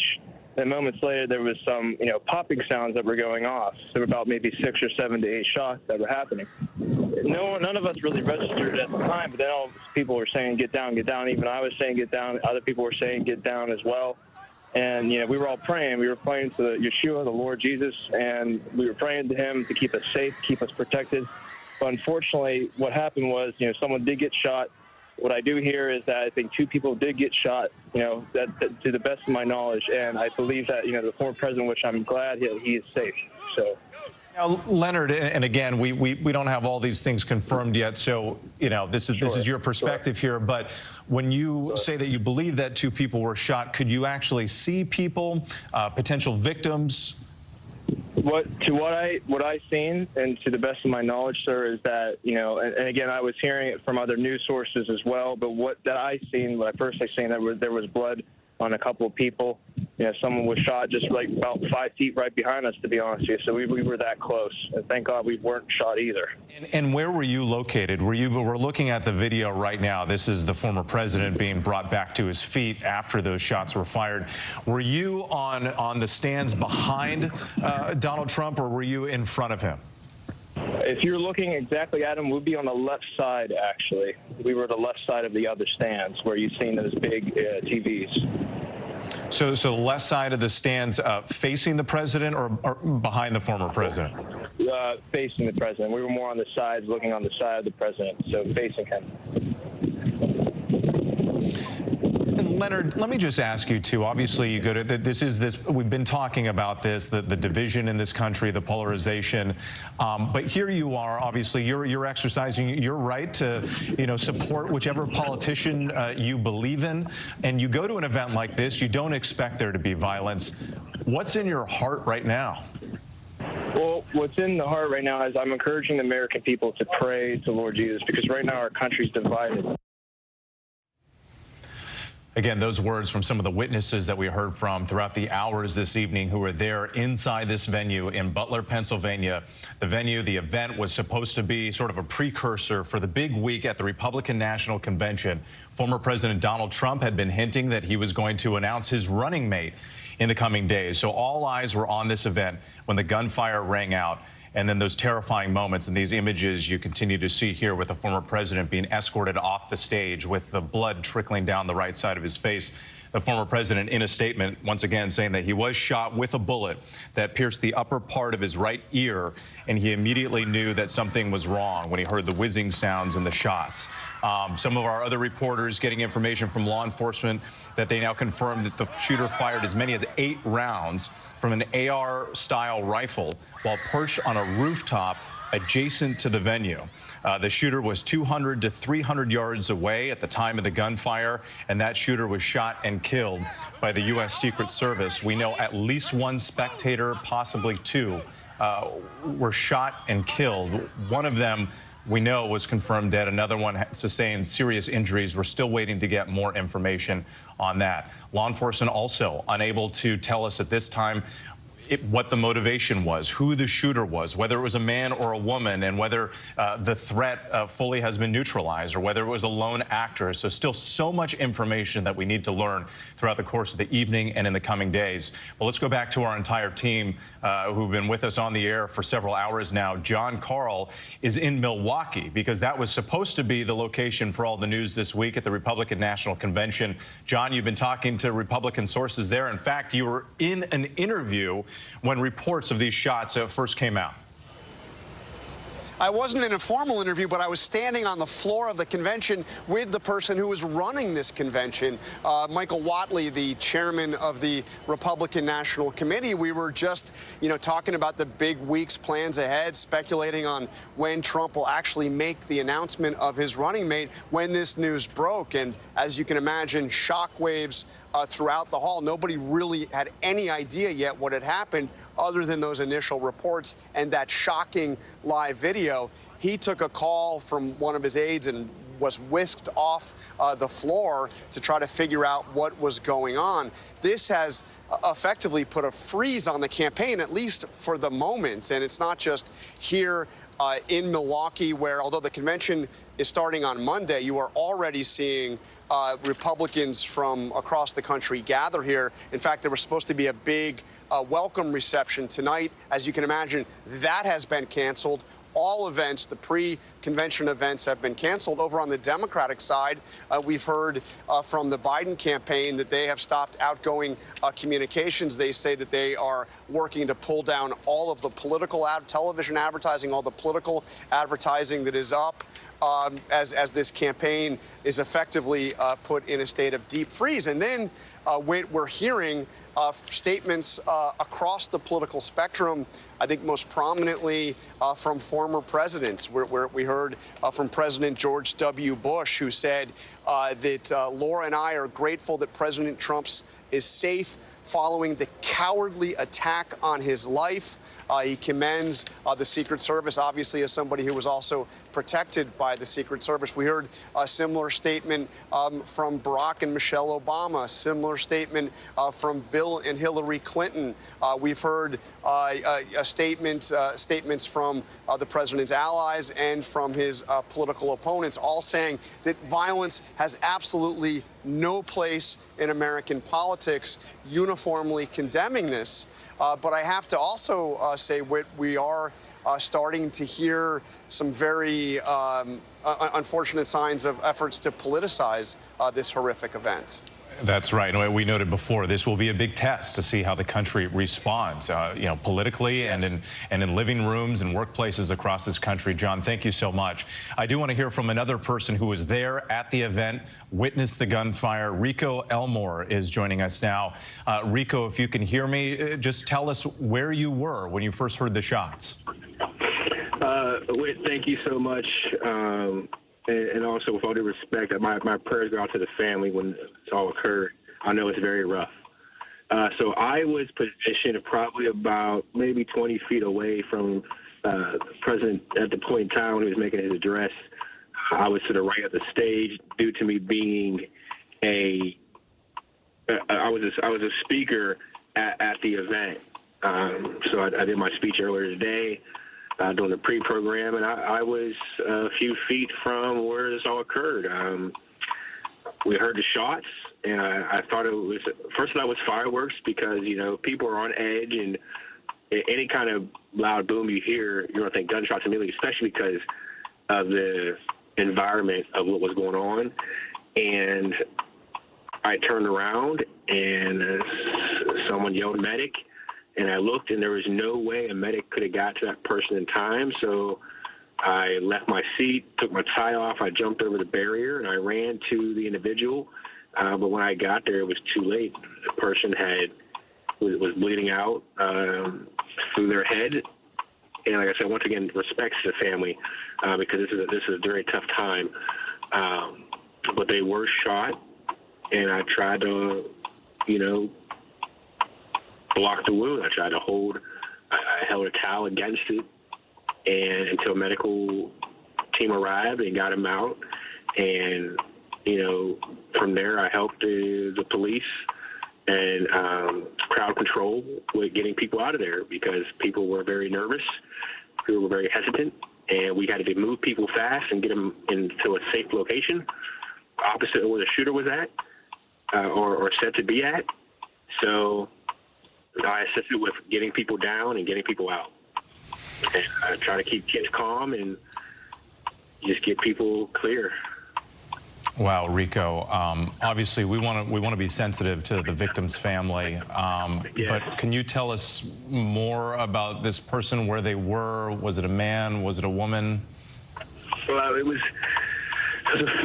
a male. It was a male victim.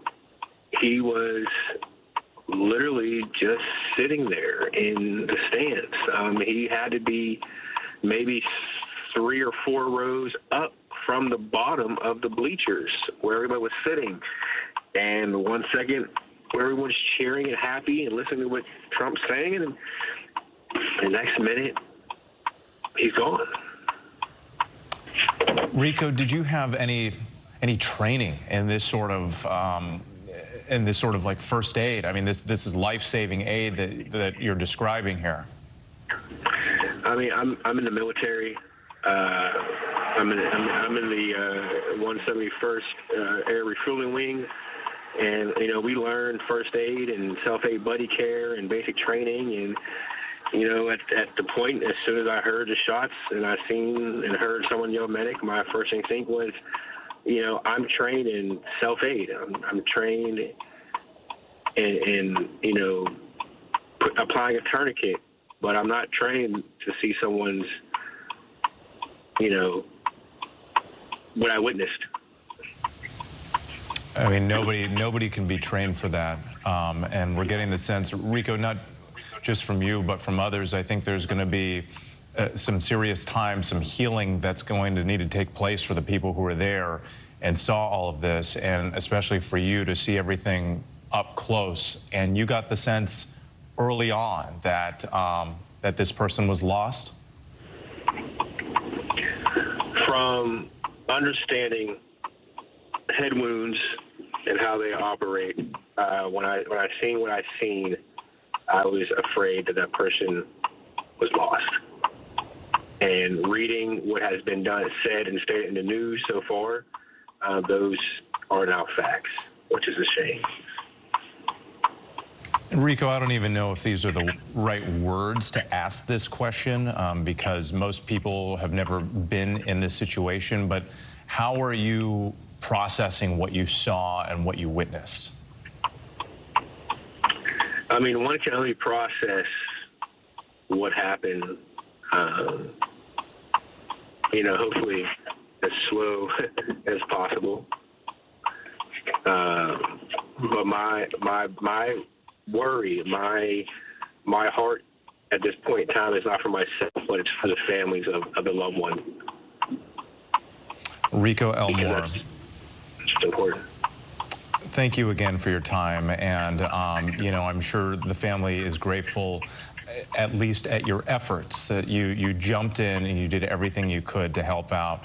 And of course, our hearts go out to all the victims and you as well. And we're thankful that you're okay and able to share your story. Thank you very much tonight. Thank you. Again, that's one of the many witness accounts that we've received from Rico Elmore there. Really horrific in how this played out. These terrifying and chaotic moments that people described for us, and it went from jubilant people in the crowd, eager to hear from the former president, to within a matter of seconds, the pop, pop, pop that people thought at first maybe sounded like fireworks before the horror of what actually happened came into focus. Let's go back to Martha Raddatz. Martha, I know you've been talking to sources here, and I gotta say, just it's one thing when we get the reports from law enforcement.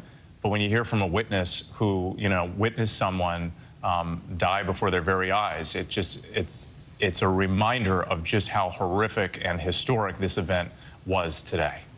And how tragic. Yeah. And I think most of us just saw what happened to former President Trump, and we're all thankful he is okay. But what happened in that venue, and hearing the story of that young soldier or military person leaping into action, which is not a surprise, going there for a jubilant celebration and having to deal with that kind of tragedy is sobering to us all.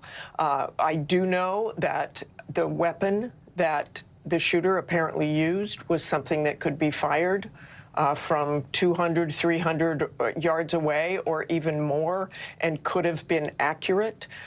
They very well he very well could have shot more people. He very well could have killed former President Trump, even though he was 200 or 300 yards away, because that kind of weapon has that kind of range. We don't know yet whether he had a scope on that weapon or any sort of scope whatsoever. But even so, even just with the naked eye, he was clearly shooting within range of President Trump.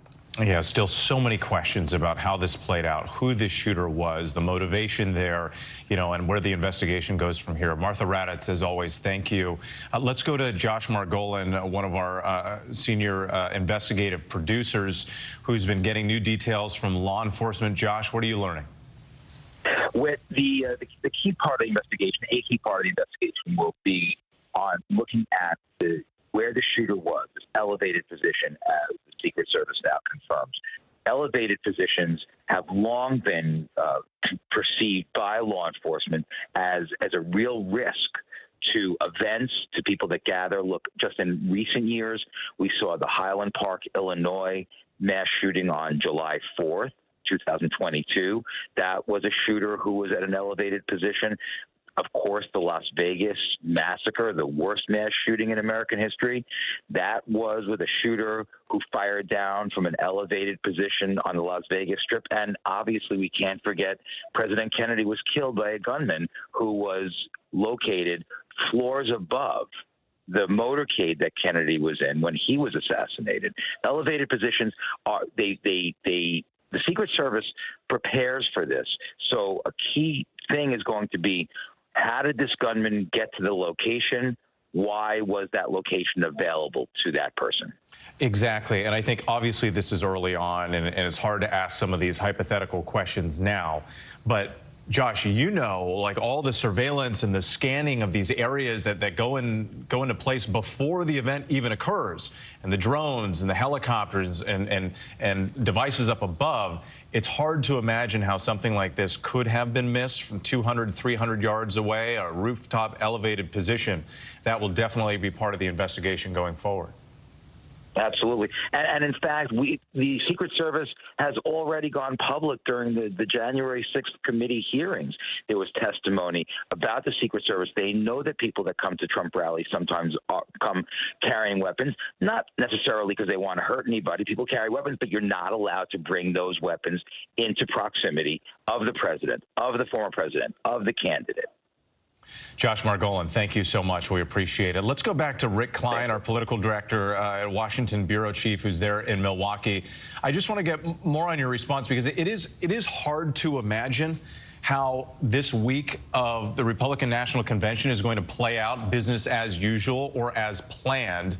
What are you learning about some of the adjustments or changes that could be made in the coming hours?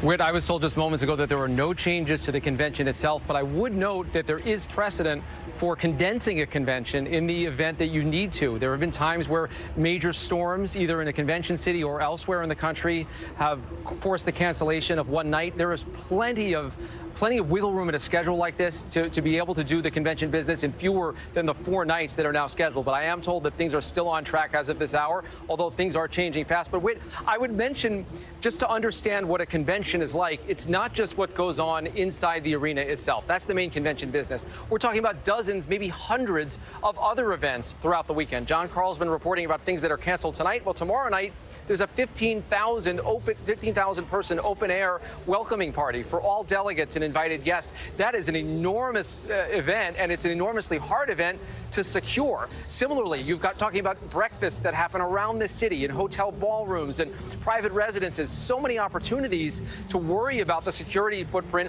that involve elected officials, maybe even the president himself or the former president or his vice presidential running mate might be slated to attend things like this. So you have to think about not just the event itself, which is still on, but everything surrounding it. This was a city that was ready to celebrate this moment. It is now a city that is worried, concerned about this increased threat environment.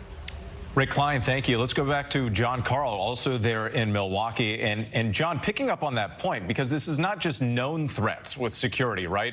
It's anybody who could be motivated. We've talked about lone wolves and that threat in the past. It's somebody who may see an event that they saw and then be inspired to do something. That can be almost impossible to plan for, especially when you have large gatherings of lots of people.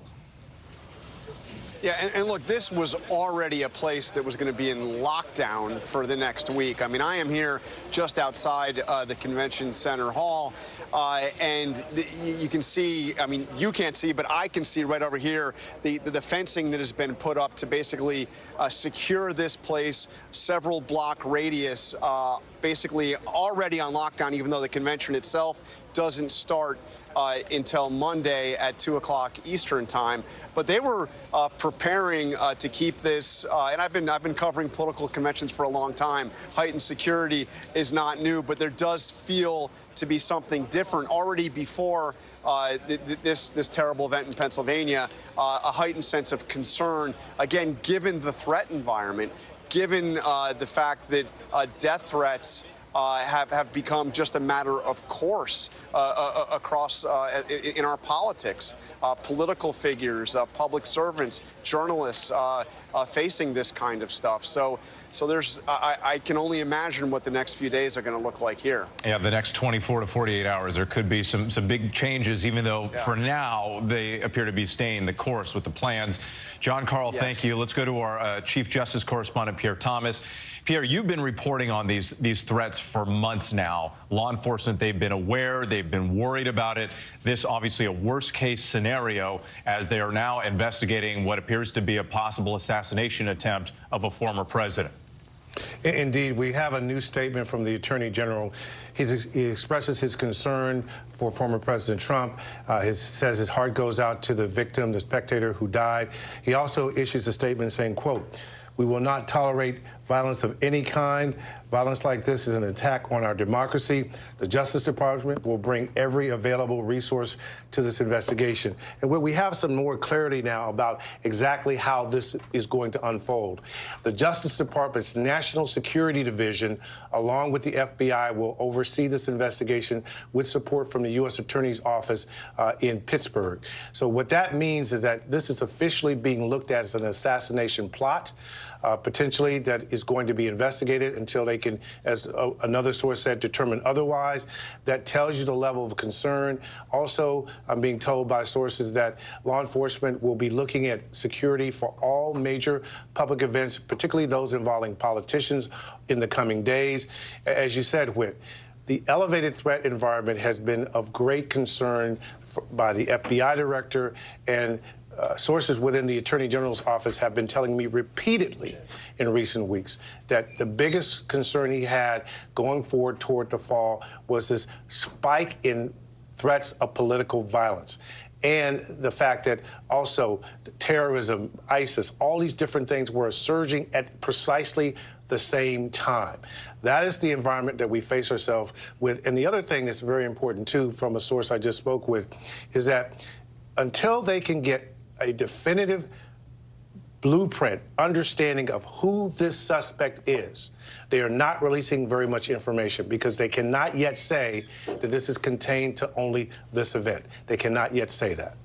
Pierre Thomas, thank you. Let's go back to John Carl. I understand you have a new statement from the RNC. Yeah, this is a joint statement from the Trump campaign and from the Republican National Committee, and we just got this in, so I'm going to be reading this to you for the first time here on the air. Statement from the Trump campaign and the RNC. As was communicated earlier this evening, President Trump is doing well and grateful to law enforcement and to first responders for their fast action. President Trump looks forward to joining you all in Milwaukee as we proceed with our convention to nominate him to serve as the 47th President of the United States. As our party's nominee, President Trump will continue to share his vision to make America great again. So the key line there is that President Trump looks forward to joining you here in Milwaukee to continue the plans for our convention. Nothing is changing here in terms of the convention going forward. In fact, an individual I spoke to who has been involved in the planning here said they were still working things out, but predicted that the convention wouldn't just continue, but it will continue with a vengeance. I expect not just all 4 days of this convention to take place, but it to be a very energized convention and very much focused on portraying Donald Trump as somebody who couldn't even be stopped by an attempted assassin. All right, John Carl, let's go to someone who knows a lot about Republican conventions, and Reince Priebus, our political contributor, who's also a former head of the RNC and former chief of staff at one time under Trump. Reince is joining us on the phone right now. First, Reince, can you just give me your reaction? What are you hearing from Republicans across the board? Well, obviously, like everybody, it's just horrific and dreadful, and it's a sad day.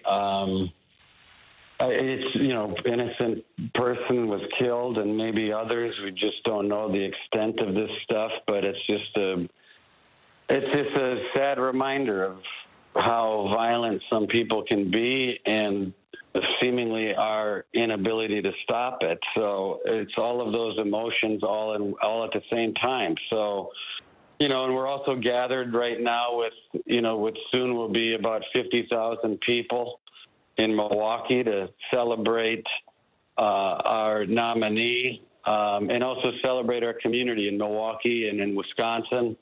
And obviously it's tragic in a lot of ways. So I'm obviously grateful and I'm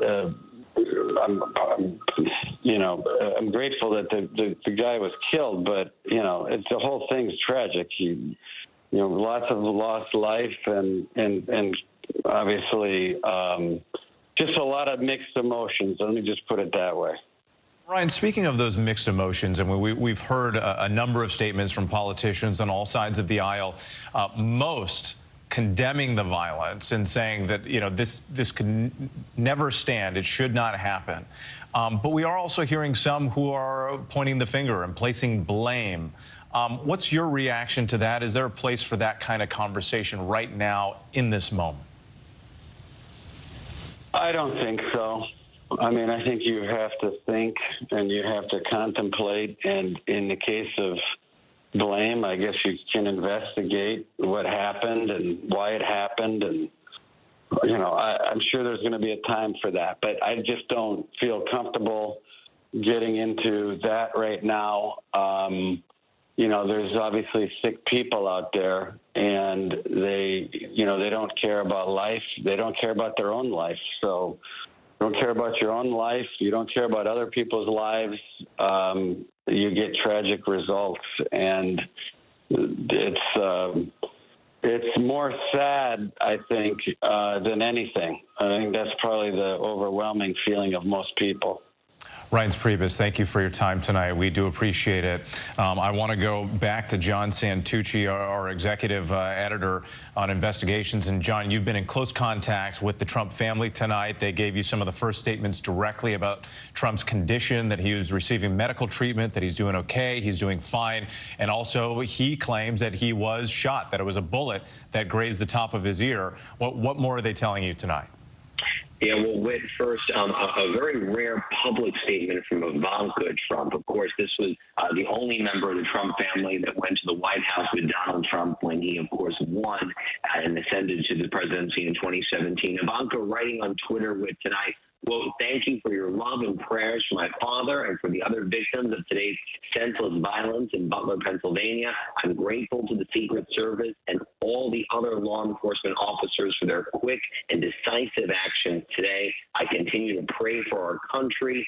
I love you, Dad, today and always. That statement from Ivanka Trump posted to her Twitter account. And again, a very rare public statement from the former first daughter because, as we know, unlike her two brothers, being the three eldest children of the former president, they have still stayed very actively involved in Donald Trump's political life. Ivanka has really gone off into a private life with her husband, Jared Kushner.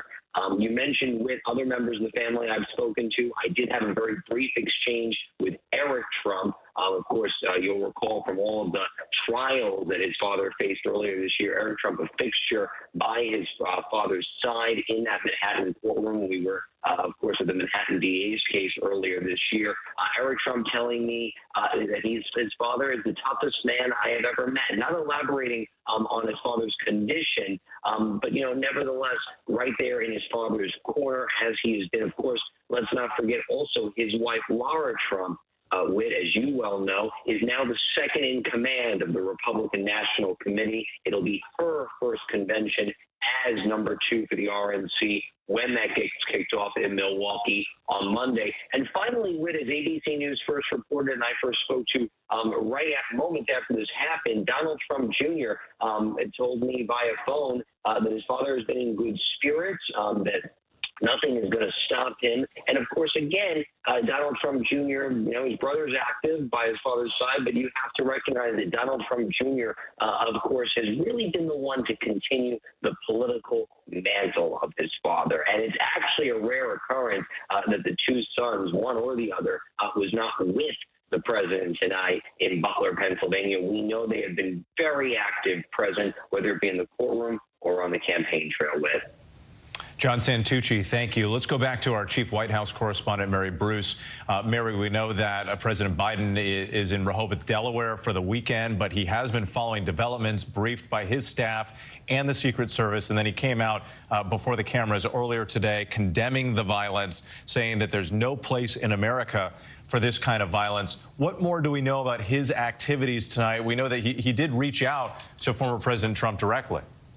Yeah, he did. He is still trying to get in touch with the former president. We know that he reached out to him in a rare move. President Biden actually referring to his rival by his first name, saying he was trying to get a hold of Donald.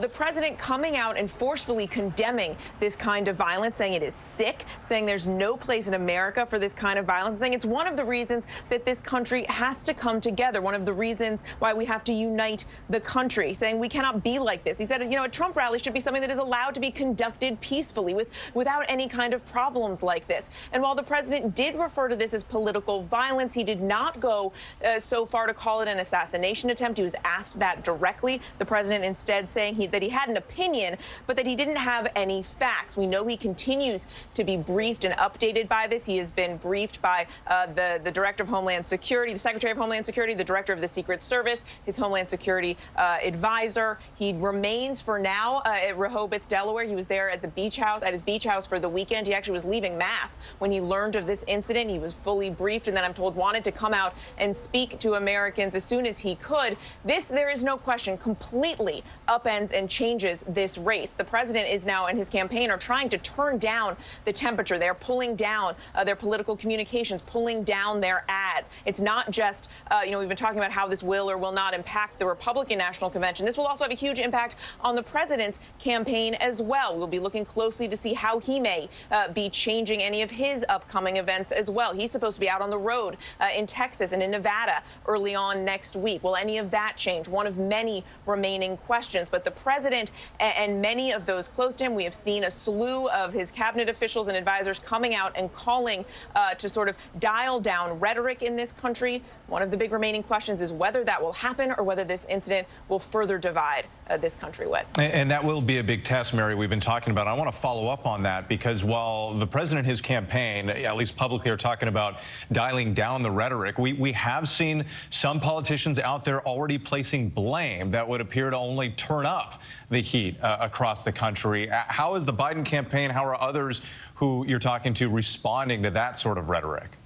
Yeah, look, you are already seeing those who are trying to politicize this. We have seen from some Republicans, including from J.D. Vance, who, of course, has been on the very short list as a possible VP pick for Donald Trump, coming out and suggesting that Joe Biden's rhetoric is partly to blame for this, noting that the president has been running a campaign very much centered on Biden's argument that Donald Trump is a danger to democracy. The president is trying, to use this as a moment to bring the country together. Of course, that sentiment is something that his campaign strongly disagrees with.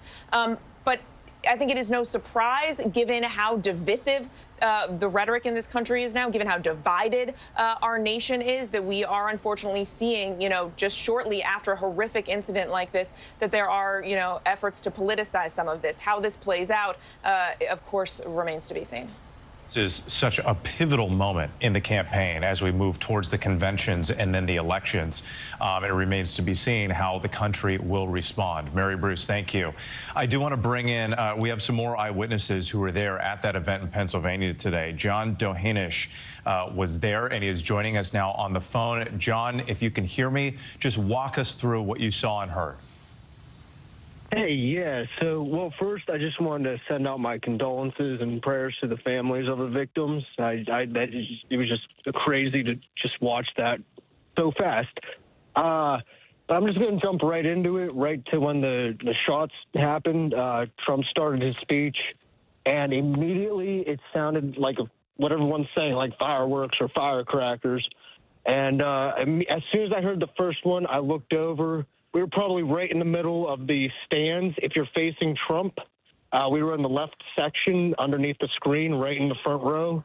I just saw the bullets hitting the stands, bouncing up, and I thought they were like the shells at first. Like I thought someone was right beside us. And then I heard the pause. There was the 4 shots, maybe a 5-second pause, and then the rest of the 4 shots that I then heard. And then all of a sudden I'm hearing everyone just screaming, get down, get down. I'm hearing get a medic. I'm seeing people with blood on them. I'm trying to help people get down. And I look up, I see the Secret Service gathering Trump immediately. Like I heard everyone saying, that was just highly impressive. But yeah, that was basically it from that. It just happened all so fast. I'm sure, and John, again, as we've seen the video, it was really just a matter of seconds that all this was happening as the shots were fired, and you're there witnessing all of this in real time. Was there a moment when fear started to settle in, when you realized, oh, this is real, this is really happening, these are gunshots, and now I'm worried about my own safety and the safety of others? So I wouldn't say fear, but definitely more concern for others, that because I was around a lot of more older people, so I was more worried about trying to get them down before I can get myself, because I knew I was going to, I have my faith in God, so I knew I was going to be okay, but I just wanted to help other people get down, and I had someone's, I don't know, person with me. I was covering them. They were crying. I was trying to calm them down, help them keep calm. I told them just to keep praying, keep calm. I just kept telling everything was going to be okay, but unfortunately for those 2 victims, or if there was more, I'm not sure, but yeah, tried my best. Were you close to some of the victims? Probably about 5 to 7 feet away from the one gentleman in the stands there who, I guess it was someone's father there. And how quickly after seeing that victim did you realize that person was in grave danger? Was it immediate? It was immediate. Like I seen, whenever I heard he got hit in the head, from what I heard, I seen someone else give the signal that he didn't make it, and that just infuriated me. That just enraged me, and I just have a feeling that we're gonna come back and come out stronger than ever, I feel now. And when you say that, and of course there's such a mix of emotions, right? And you were there and you're still processing everything. But when you say we're going to come out of this stronger, what do you mean by that? You mean the country? You mean uniting? Yep. Yeah. As a one, I feel like people are going to hopefully eventually start joining together and come out as one against the evil coming into the world or into our country, however you want to look at it like that. Stand up, I guess we could say. John Dohanish, we appreciate your time tonight, and we're thankful that you are okay and the people around you, and we're just so sorry, and our hearts ache for you and others who had to witness this horror, and of course the families of those who were killed and injured. John, thank you for your time. Yes, sir. Thank you. Once again, for those of you who are just tuning in, we're coming to 10 p.m. Eastern time here, the top of the hour. We've been on this story for hours. I'm Whit Johnson in New York. We are following the major developments tonight after the shooting at a campaign rally for former President Donald Trump. This happened in Butler, Pennsylvania. On the right side of your screen right there, you're seeing the events play out in real time. It was a matter of seconds. The president described the incident on Truth Social a short time ago, saying that he was shot with a bullet that pierced the upper part of his right ear. And you can actually see in the video moments before he reached for his ear before he went down to the ground. He was then taken to a nearby hospital and is reported to be fine. The incident is being investigated now as a possible assassination attempt. Authorities say the shots were fired from a rooftop outside the venue from some 200 to 300 yards away. 8 rounds were fired from an AR-style rifle. The shooter was then neutralized, killed by the Secret Service. A second person, a bystander, is also dead, and we're told that 2 others were injured, and we're still awaiting more details on their conditions. Earlier this evening, President Biden came before the cameras condemning the violence, saying all federal agencies are engaged in this investigation. The FBI is taking the lead. They will, of course, focus on the shooter and the motivation, but also on the security measures surrounding the event. This horrific moment, loud popping noises, that's what we could hear in the video. That's what we've been hearing from witnesses. The former president, in the photographs you will see, appeared to grab his right ear. Secret Service agents then rushing the stage, protecting him with their bodies, crowding around the former president. Those anxious moments waiting to see if Trump was okay. And you can see that trickle of blood coming down in some of the images. Secret Service then helping Trump up with what appeared to be that blood around his ear, Trump pumping his fists, signaling to the crowd that he was okay. And we did hear some roars and cheers from the crowd when they saw that. Agents helping Trump to a vehicle. And once again, as he gets in there, acknowledging the crowd that was cheering him as he left. And then they take him off to the hospital. Of course, hundreds of supporters were there witnessing all of this, left shaken and in shock. The incident comes just 2 days before the Republican National Convention is set to start. Late this evening, the campaign and the RNC issuing a joint statement saying former President Trump looks forward to joining the convention. Apparently, it will go on as scheduled. And right now, here's ABC's Rachel Scott, who was at the rally in Butler when the incident occurred.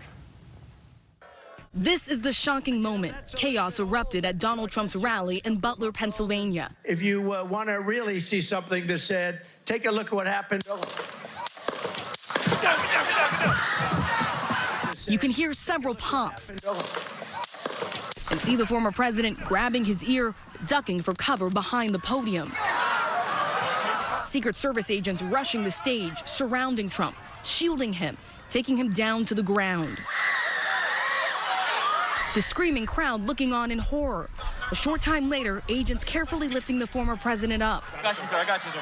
Let me get my shoes, sir. Hold that in your head. It's bloody. Blood clearly seen on his face, Trump pumping his fist.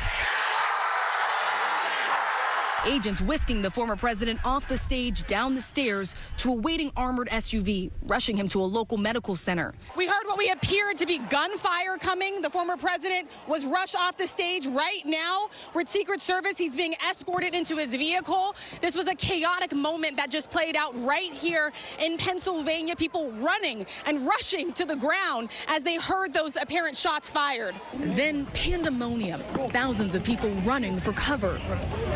Unbelievable. Tonight, the Trump campaign releasing a statement saying the former president is fine and being checked out at a local medical facility. Donald Trump Jr. telling ABC News he spoke to his father, who remains in the hospital, and described Trump as in good spirits, saying he remains under observations. Just hours ago, this area was lined with Trump supporters. They entered that tent right there to be screened by Secret Service, going through metal detectors, their belongings tested. Now, this is the space where you have Trump supporters that are leaving, panicked and confused, as Secret Service agents rush us out of this area and back to our cars. Tonight, the crowd still in disbelief. Tell me what you saw and what you heard. You said that you heard the popping sounds and you got down? Sounds. At first you think like maybe firecrackers, but it continued, and then somebody yelled, "Get down." We got down, and we huddled, and we started praying. Tonight, local officials telling ABC News those sounds were in fact gunshots. Live rounds fired from a rooftop adjacent to the venue outside the security perimeter. This is being investigated as an attempted assassination. And tonight, the local district attorney telling ABC News at least one person is dead and the shooter is dead as well. Tonight, President Biden addressing the nation. I have tried to get a hold of Donald. He's with his doctors. Apparently he's doing well. I plan on talking to him shortly, I hope, when I get back to the telephone. Look, there's no place in America for this kind of violence. It's sick. It's sick. It's one of the reasons why we have to unite this country. We cannot allow for this to be happening. We cannot be like this. We cannot condone this. But the idea that there's political violence or violence in America like this is just unheard of. It's just not appropriate. And everybody must condemn it. And moments ago, former President Donald Trump posting on Truth Social, thanking the Secret Service, saying, "I want to extend my condolences to the family of the person at the rally who was killed, and also to the family of another person who was badly injured. It is incredible that such an act could take place in our country. I was shot with a bullet that pierced the upper part of my right ear. I knew immediately that something was wrong and that I heard a whizzing sound, shots, and immediately felt the bullet ripping through the skin. Much bleeding took place, so I realized then what was happening. God bless America." And back out here outside of where this rally took place just hours ago, we are just the last remaining network crew and no one else is allowed in at this time. We know that behind me where this rally took place, it's now an active crime scene. We have seen an increase in the amount of officials that have gone in. We've also seen people leave. We actually just spoke to one man who was a physician. He said that this was his very first Trump rally. He just spoke to the FBI about what he witnessed. He said he rushed to the aid of that bystander, of that attendee that ultimately was shot and later passed away due to his injuries. He said he was trying to do everything that he could to help. And I just want to move aside here to give you a sense of how this looks right now.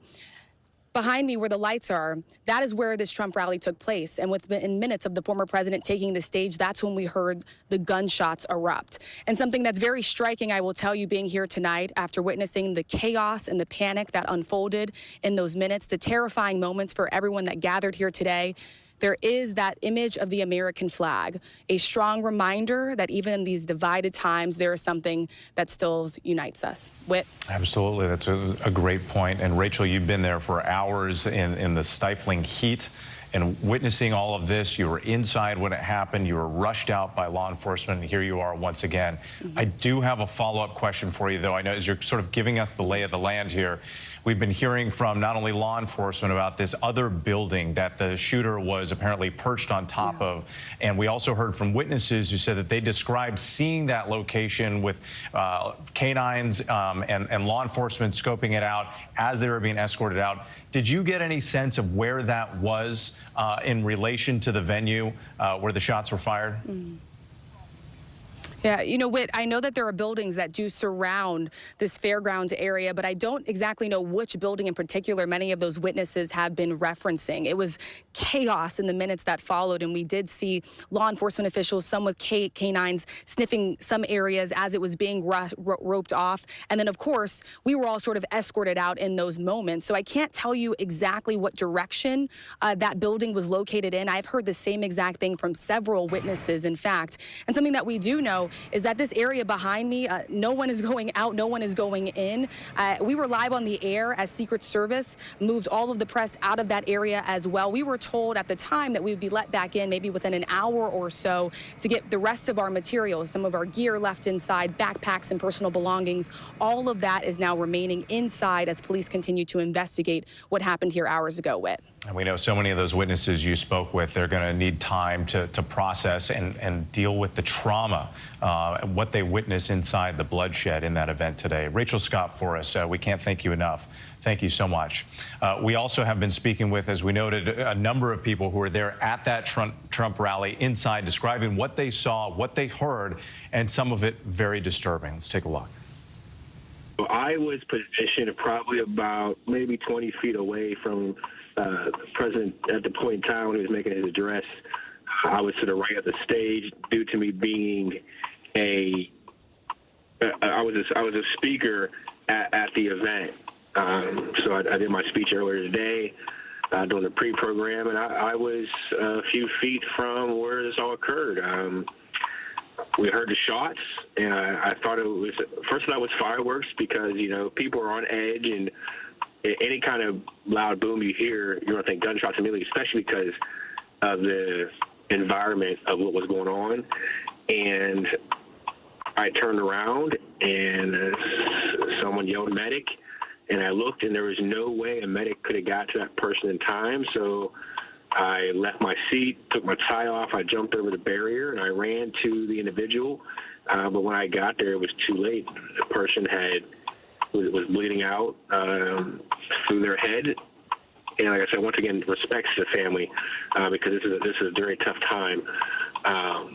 But they were shot, and I tried to, you know, block the wound. I tried to I held a towel against it, and until a medical team arrived and got him out. And, you know, from there I helped the police and crowd control with getting people out of there because people were very nervous, people were very hesitant, and we had to move people fast and get them into a safe location opposite of where the shooter was at or said to be at. So I assisted with getting people down and getting people out. And I try to keep kids calm and just get people clear. Wow, Rico. Obviously, we want to be sensitive to the victim's family. Yes. But can you tell us more about this person, where they were? Was it a man? Was it a woman? Well, it was a male. It was a male victim. He was literally just sitting there in the stands. He had to be maybe 3 or 4 rows up from the bottom of the bleachers where everybody was sitting. And 1 second, where everyone's cheering and happy and listening to what Trump's saying, and the next minute, he's gone. Rico, did you have any training in this sort of like first aid? I mean, this is life-saving aid that you're describing here. I mean, I'm in the military. I'm in the 171st Air Refueling Wing, and you know, we learn first aid and self-aid buddy care and basic training. And you know, at the point, as soon as I heard the shots and I seen and heard someone yell medic, my first instinct was, you know, I'm trained in self-aid. I'm trained in you know, applying a tourniquet, but I'm not trained to see someone's, you know, what I witnessed. I mean, nobody can be trained for that. And we're getting the sense, Rico, not just from you, but from others, I think there's going to be some serious time, some healing that's going to need to take place for the people who were there and saw all of this, and especially for you to see everything up close. And you got the sense early on that that this person was lost? From understanding head wounds and how they operate, when I seen what I seen, I was afraid that person was lost. And reading what has been done, said, and stated in the news so far, those are now facts, which is a shame. Rico, I don't even know if these are the right words to ask this question because most people have never been in this situation, but how are you processing what you saw and what you witnessed? I mean, one can only process what happened, you know, hopefully as slow as possible. But my worry, my heart at this point in time is not for myself, but it's for the families of the loved one. We just saw him, Trump, duck behind the podium, and then a Secret Service pile on top of him, and we heard the shots. More like what we heard, the bullets rattling around the grandstand. One hit the speaker tower, and then chaos broke. We hit the ground, and the police converged to the grandstands. I watched him kind of graze his ear, and then I heard a pop, and then he went down, and then I heard another pop, and then a Secret Service kind of came up to the stage. I mean, it was just a chaotic scene. I could see his face. He was right there talking, having a good time.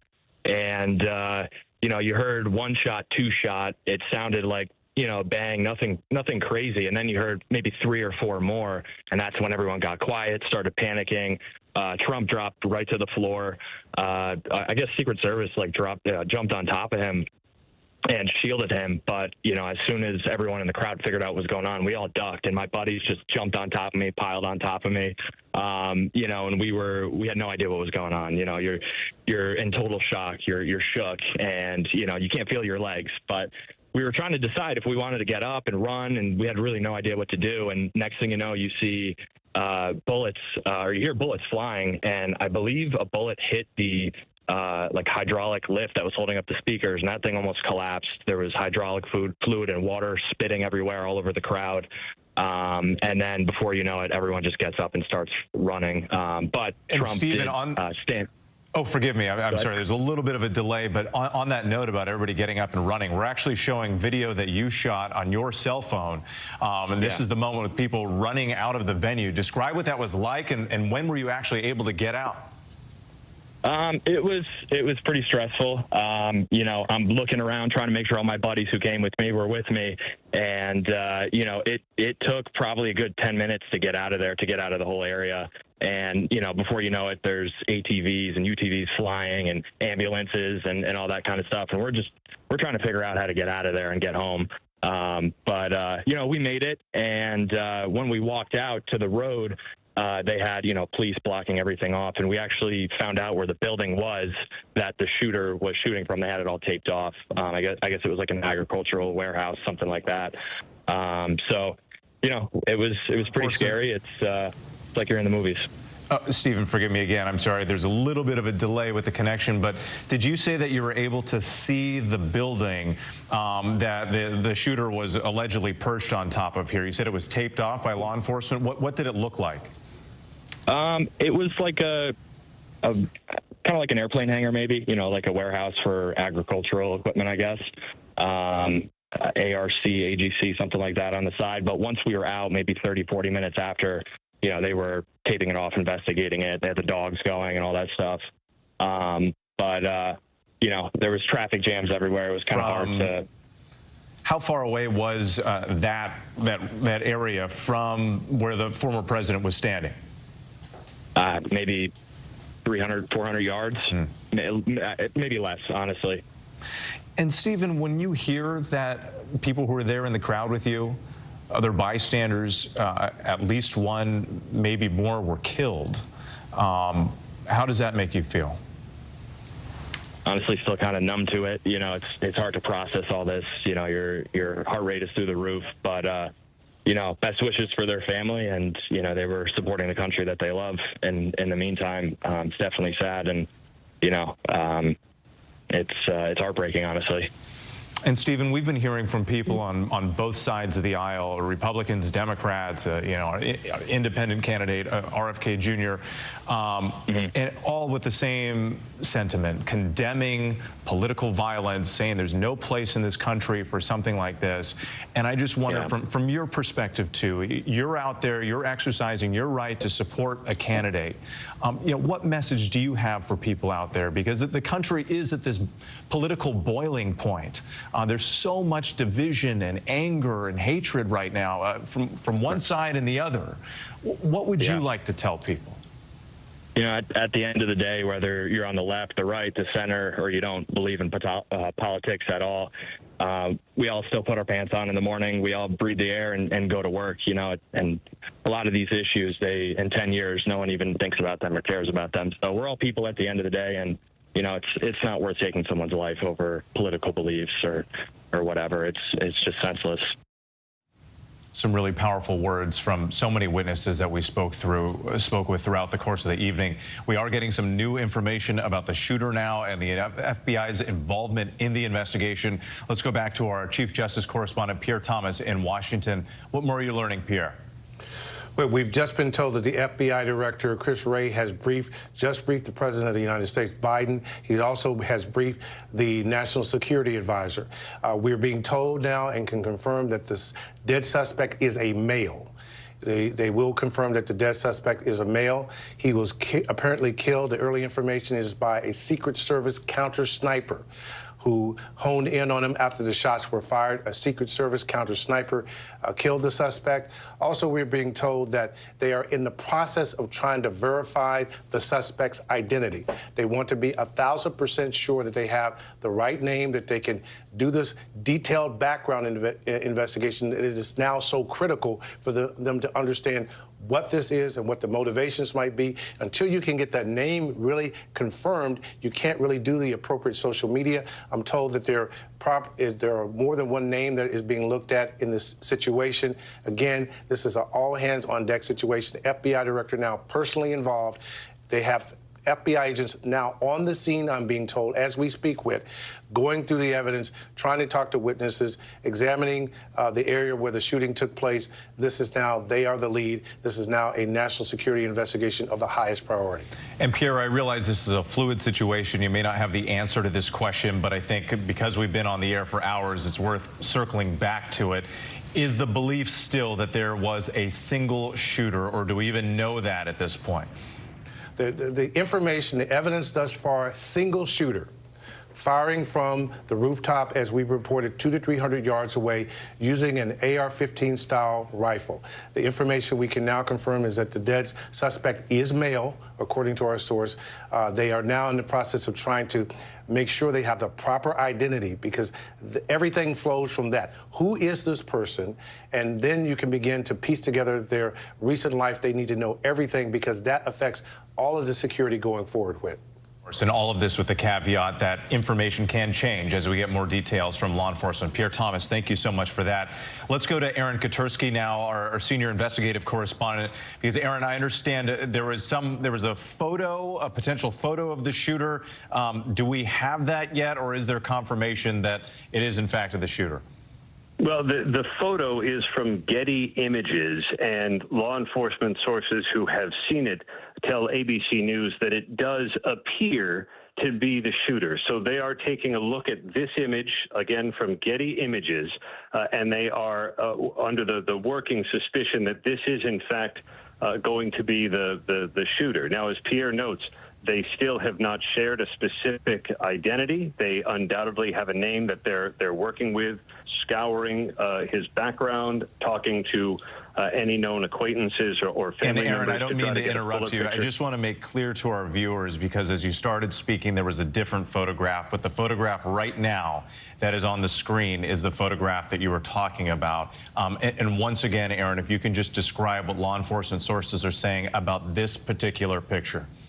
Yeah, the image comes from Getty Images, and it's being scrutinized by law enforcement officials now. But their working suspicion is that this appears to be the shooter. They have not released an identity, so they don't know for sure. But that is a working belief now of law enforcement officials that this image from Getty Images does in fact capture the person who may have tried to assassinate former President Trump at his rally earlier this evening in Pennsylvania. Aaron Katersky, thank you. We're going to leave the picture up on the screen and go back to Pierre Thomas, because Pierre, I knew you've been talking to your law enforcement sources. This gives us a clearer picture of what we're dealing with. Again, we're hearing over the course through your reporting and others that the shooter was on a rooftop in a perched location 200 to 300 yards away from the venue, from the president. What does this tell us from your sources in terms of how this event played out and what this individual was able to do? Well, what I can tell you for a fact, that image that we have up on the screen right now is being circulated by law enforcement. They have that image from Getty. They are circulating it. The operating assumption is that it was likely the shooter. This information, this image is being passed around through various law enforcement agencies for their evaluation. That image that we are looking at is an image that law enforcement has. They have control of the image. They are using the image to study it closely, obviously, and build from there. The other thing I can tell you is that this investigation now is of the highest priority. The FBI director directly involved in this case, and because from this particular shooting incident, it affects the entire threat environment, which we already said earlier was extremely elevated. People have been warning for weeks and months that the rhetoric in this country had produced a spike in political threats that no one can remember seeing in recent memory, period, full stop. The AG very concerned about it from my reporting. The FBI director speaking over and over about his concerns about this particular moment. So right now, law enforcement across the country, we have a statement from the police here in Washington, D.C. A source just reached out saying that they will elevate security in Washington based on what took place as well. So this is, again, a moment where law enforcement is reevaluating everything with. Pierre, thank you. Let's go back to Martha Raddatz, because Martha, throughout the evening, there have been these developments as we've been getting more information. And one thing has really stood out to me is your sources. You've been speaking with military sources who early in the evening described what they heard in those gunshots and said that this was likely someone who fired from far away. And now we're getting more pieces to the puzzle here. And I just want to get a sense of your take on what you're seeing and what we're hearing from law enforcement now. Exactly, and you have that elevated position that the Secret Service has talked about, that it was 200 to 300 yards away, and that the shots were fired from an AR-15. That is very similar to what the military trains on, the M4, and that can be really pretty accurate, especially with the scope, even that far away. Now, one of the big questions, and Pierre, of course, knows this well, is what the Secret Service does in a situation like this before all of this event happened.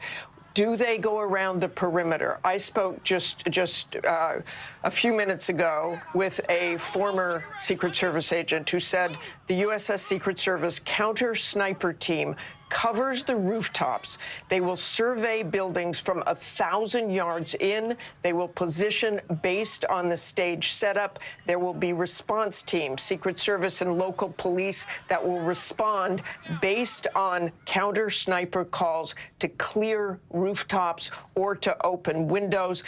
This agent said the perimeter on outdoor events varies. Clearly, there were rooftops around 200 or 300 yards away. That will certainly be a question that they look into in this investigation about why those particular rooftops were not spotted or cleared, or what exactly happened.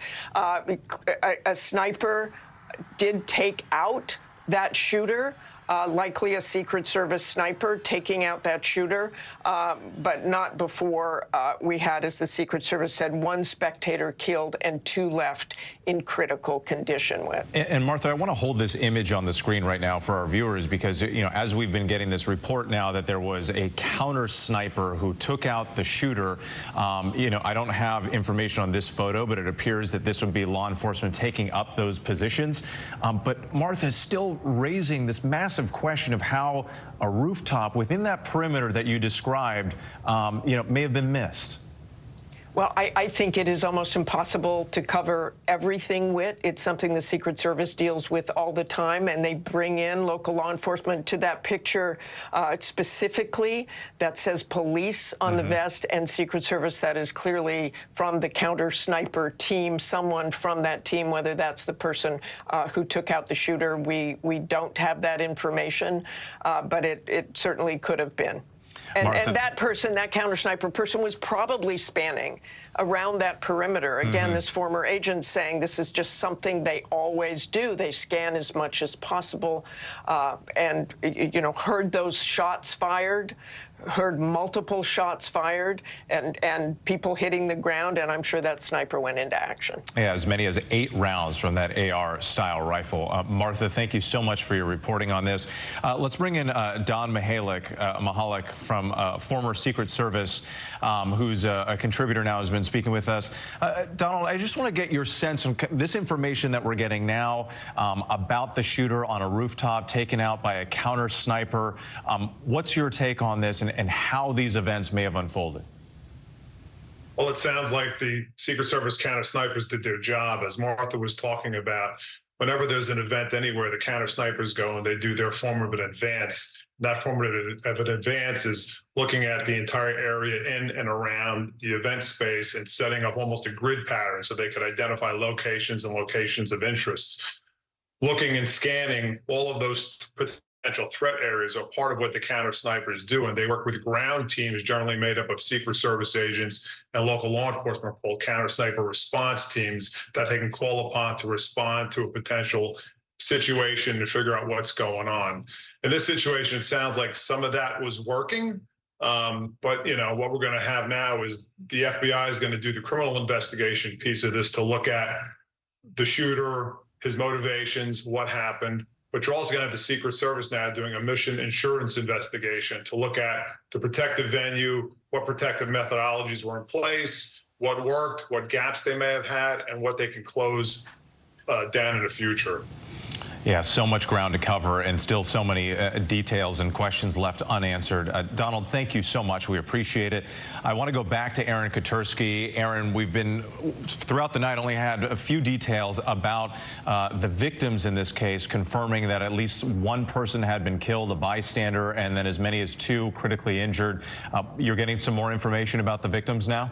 Yeah, we now know that 2 others are in critical condition tonight. So this has had broader ramifications. Clearly, the attempted assassination of former President Trump is rightfully getting much of the attention. But there was a bystander that was killed, according to the Secret Service, and now we know from the hospital in Western Pennsylvania that 2 others have been critically hurt after this male gunman, who has still not been identified, fired from 200 to 300 yards away from an elevated position on a rooftop adjacent to the venue. He was able to fire off about 8 shots, law enforcement sources tell us, from an AR-15 style rifle. These are some of the images here coming in, law enforcement outside that hospital where we're told that some of the victims are being treated. Aaron, thanks again. Let's go back to Mary Bruce at the White House. More information from President Biden. Yeah, what we have now learned that the president has finally connected with Donald Trump. The 2 men have spoken. The White House, though, remaining tight-lipped on what was actually said on that call. They have not offered any kind of readout of this discussion, but we do know that the 2 have connected. These are not 2 men who speak often or really at all. Of course, the last time they saw each other was at that debate just a few weeks ago, but very little interaction then. We do know, of course, that the president earlier in the evening expressed how grateful he was to hear that Donald Trump was safe and doing well. He, offered his prayers for the former president and his family at that time.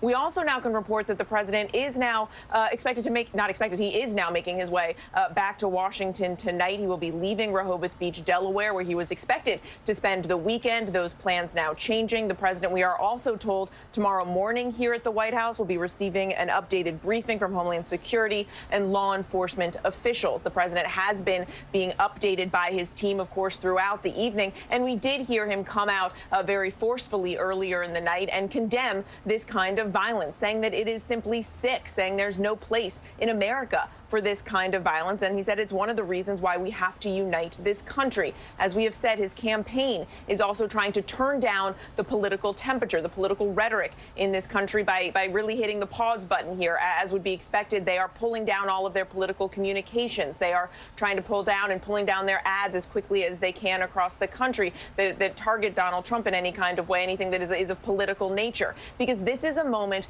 that shouldn't be about politics, and that is the message that we are getting from the White House and the president's campaign. We don't know yet if, how this may affect the president's travel in the upcoming days. He's supposed to be in Texas Texas on Monday, then on to Nevada on Tuesday and Wednesday. Of course, he has been trying to pivot a lot of the attention back and a lot of the spotlight away from questions about the president's political future and back to Donald Trump's agenda. But now all of this, everything in this race has changed because of the horrific events of today. And the president now making his way back to the White House so that he can continue to be briefed and monitor this situation in the coming hours and day. Whit. Everything has changed. There's no question about that. Mary Bruce, thank you so much. I do want to bring in Nathan Reibner, who was one of the spectators in the audience today at that rally in Pennsylvania. Nathan, forgive me, I know you've been waiting on the phone for a while as we've been getting this new reporting, but if you can just walk us through what you witnessed firsthand. First, I want to wish my condolences on the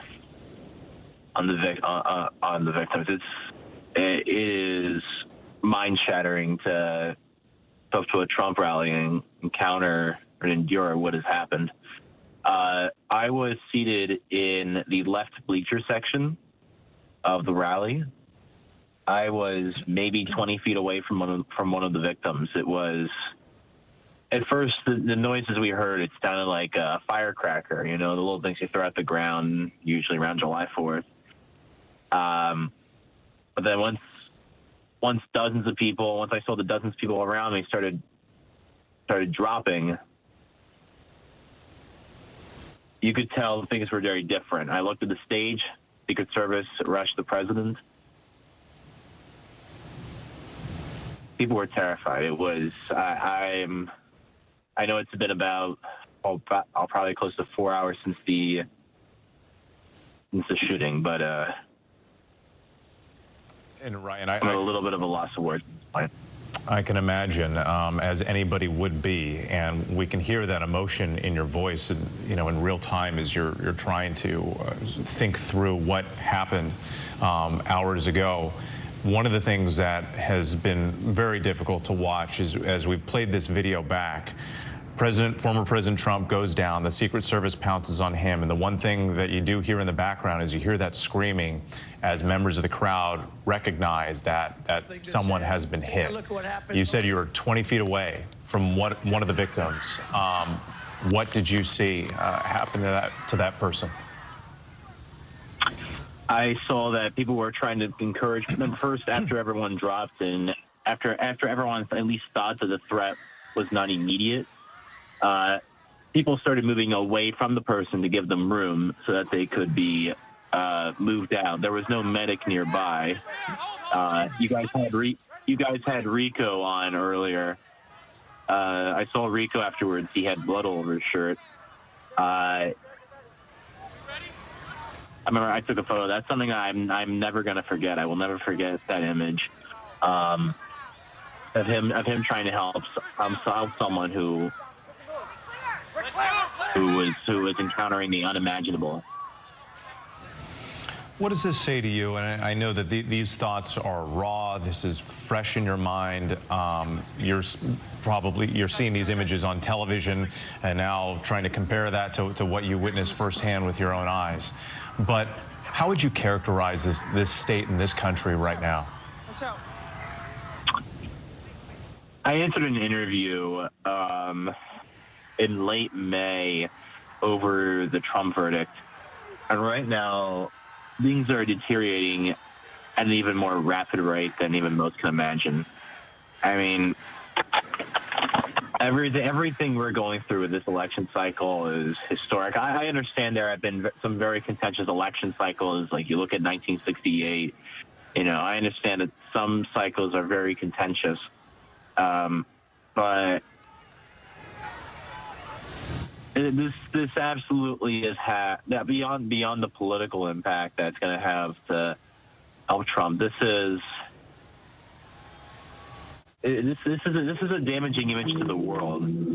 The man who is currently polled to win the presidency, who I wish the best of recovery.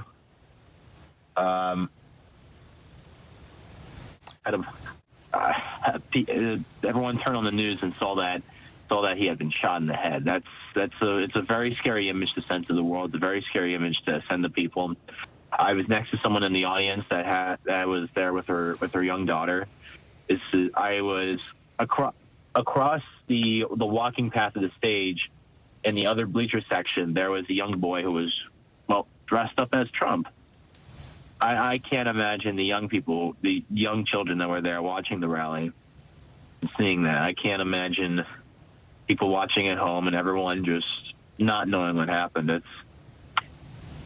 Yeah, the children in the crowd. We heard from a local mayor, John David Longo, who was there with his pregnant wife and described forcing her to the ground and then having to jump on top of her to shield her from potential incoming gunfire. Nathan, thank you so much for your time. We appreciate you sharing your thoughts with us tonight. All right, thank you for having me. Thank you. Once again, our coverage does continue here, and I want to bring in Mark Updegrove, who's a presidential historian, joining us now. And Mark, I think it's worth picking up where Nathan, this witness, left off, talking about just the historic nature of this election cycle, unprecedented in so many different ways. This was a moment that many law enforcement officers had feared could happen. And here we are now, an investigation into the potential assassination attempt of a presidential candidate and former president. Put this into historical perspective for us. When was the last time we've seen something quite like this? Well, first of all, I think it's a reflection of how divided and dangerous our political climate is currently. And Republican, Democrat, or Independent, we are all Americans, and this kind of political violence should have no place in American life. But unfortunately, as you are alluding to, it has in our past, in our recent past. In 2017, we had the shooting at a softball practice outside of Washington, and Representative Steve Scalise was hit. Gabby Giffords was hit in an assassination attempt in Tucson in 2011. Paul Pelosi, the husband of Nancy Pelosi, was attacked at the Pelosi home in 2022. And of course, we've seen assassination attempts and assassinations of presidents throughout our history. Most recently, the assassination attempt on President Reagan's life in 1981, just 69 days into his presidency. We have also seen the assassination attempt of a contender for the presidency, George Wallace, the governor of Alabama. Was gunned down in Maryland when he was campaigning as an independent for the presidency in 1972. So unfortunately, we have a long history of political violence, which, as President Biden suggested tonight, should have no place in America.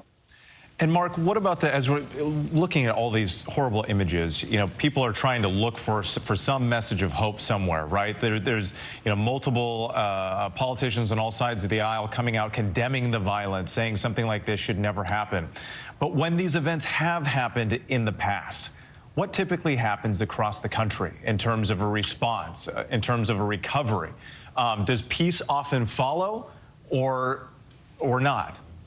I think in the immediate days, there is a call for peace, and there's a reflection of comity and civility and empathy. But I think then we get into debates about whether there should be gun control or gun reform in our country. And then the political divisions, once again, are sown. If you look back at the assassination attempt on President Reagan's life, America came together, and you saw approval ratings for President Reagan soar in the wake of that. It actually helped President Reagan politically, and I think to some degree, Americans united when they saw an assassination attempt of their president. So I think it's a mixed bag. We saw with the Paul Pelosi attack that I mentioned, which is the most recent of those that I enumerated, we saw more division. We saw more ugliness particularly from the Republicans after that, really mocking what had happened to Paul Pelosi. So a mixed bag and again, I think a reflection of a very divided time in American life. A mixed bag and certainly a test that this country will face in the days and weeks to come. Mark Updegrove, thank you so much for your perspective. We really appreciate it. I want to go back to Milwaukee because we've got our political director and bureau chief Rick Klein there, as well as our chief Washington correspondent John Carl. The two of you have had to go inside. There was some weather threatening your live locations. But again, all of this is happening right on the eve of the Republican National Convention and all of these events that were planned and the thousands thousands of people that are expected to participate. What more are you hearing from your sources about what we can expect in the next 48 hours? Well, the first thing we're hearing from RNC officials is that this convention is going on. I've got a statement that was just released by Reince Priebus, of course, the former chairman of the RNC, former chief of staff for Donald Trump, who is the chairman of the host committee here. He says, President Trump is in my prayers after surviving this assassination attempt. And he says, we are heartbroken that reports indicate at least one innocent person has been killed and perhaps others have been injured. This horrific violence has no place in America. But then this is the key line. Guests have already begun to arrive in Wisconsin, and we look forward to working with the Republican National Committee to welcome everyone to Milwaukee this week. This convention is proceeding as planned, and I think what you're going to see is this assassination attempt as something of a rallying cry for Republicans here. We're already seeing Republicans using the image of former President Trump with his arm raised and the blood coming down his face, used as a symbol, which I think was going to be a defining symbol for this convention. And Rick, on that point too, obviously there's the rallying cry part of it, but also the rhetoric that we've seen. Some people, calling, condemning any sort of political violence, but then other people pointing the finger and placing blame. Yeah, and the blame that has been directed particularly at President Biden himself has come from very high levels of the party, including Senator J.D. Vance, who in a couple of days could easily be on the ticket with Donald Trump. A lot of Republicans are saying something out loud that is right now, I think, probably not justified by any of the facts that are out there in suggesting that some of the rhetoric that Biden has used somehow contributed to this. We just don't know anything about this gunman or enough about the gunman to be able to say something like that. And we are at a time where people need to be calming the tensions that are everywhere right now because they are boiling over. And I think John's right. This is going to be a rallying cry, and you're going to hear a lot of really sharp and really maybe even dangerous rhetoric in the coming days. Rick Klein, John Karl, stand by. We'll come back to you in just a moment, but I do want to go back to Mary Bruce at the White House. You've been in close contact with the Biden administration tonight. The president has been talking to his advisors. He was briefed by the Secret Service. He spoke with former President Donald Trump. What more are they saying tonight? It is notable that they are not saying much more about that conversation between the president and his rival, the former president. Just the fact that they spoke, though, is really remarkable when you consider, how rare it is. I mean, before the debate last month, it had been years since the two of them had talked. And even at the debate, they barely, I don't even think you could say, exchanged niceties. The president is now making his way back here to the White House. He's going to continue to be briefed by his team. He's going to have a briefing tomorrow morning with his national security team, continuing to try and keep a close eye on all of this. The question now, one of many, is what kind of impact this is going to have on the president's campaign. We are already seeing efforts by some to sort of politicize this moment. Of course, as Rick notes, we have no idea what motivated or drove this gunman to do this, but you are already seeing many point the finger, or some pointing the finger at President Biden and his rhetoric. That is something, not surprisingly, that his campaign forcefully rejects. But how will this change the tone and tenor of this campaign in the coming days? Of course, as President Biden has been, under tremendous fire and fighting for his political future, as we have seen so many Democrats coming out and calling for him to exit this race. But for now, in this moment, the president is responding to this, as a president first, but also as a candidate. Of course, we are seeing his campaign pull down their political communications. We are seeing them pull down their political ads to focus on this moment, to try and dial down the temperature in this country and make the point that violence like this is simply unacceptable. As the president said, it is sick and has no place in America. And John Karl, back to you there in Milwaukee with Rick Klein, because we know that the large crowds is something that Donald Trump obviously favors. It's a hallmark of his campaign. He wants to pack as many people in as possible. So I would imagine even the idea floated towards him that they would scale back the convention in any way is not something he wants. If he is able, he's going to try to be there. I mean, I've witnessed Trump at rallies kind of call out the Secret Service and saying, why are these barricades up there? I want to let people get closer to the stage. I was at a rally in Iowa during the 2022 midterms where he actually got his staff to remove some of the barriers so more of the crowd could come closer to the stage. He's not going to want to scale back any of this thing. I was talking to one of the many people that are involved in planning here, not sure how this was going to affect the convention as they were all scrambling to try to figure out what actually happened today and what the former president's condition is. But this person said to me, my assumption is not just that this convention will continue as planned, but that this convention will continue with a vengeance, with a new energy, using this attempted assassination as a rallying cry, as a symbol,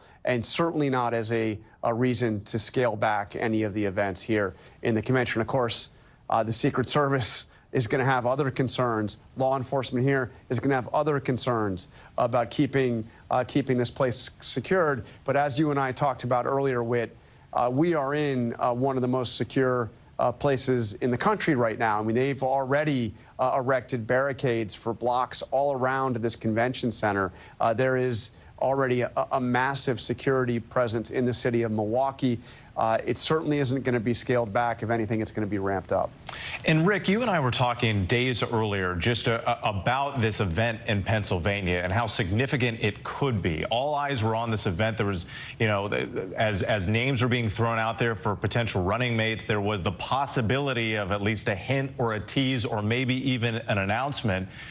What does this do now to this Veep stakes, the potential running mates? And, you know, clearly some of them are out there on Twitter or X and making comments in support of the former president. Do you think this changes anything? Were any of them likely working to the last possible minute to get the job?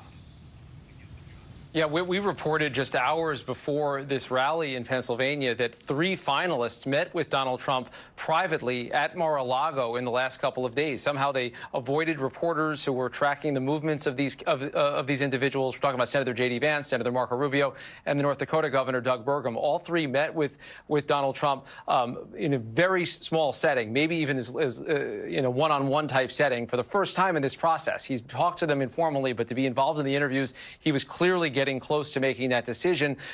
He was teasing the possibility in fundraising appeals and in postings and in interviews that this would be the event. This would be the time that he actually announces his vice presidential pick. The timing would sort of fit going into the convention.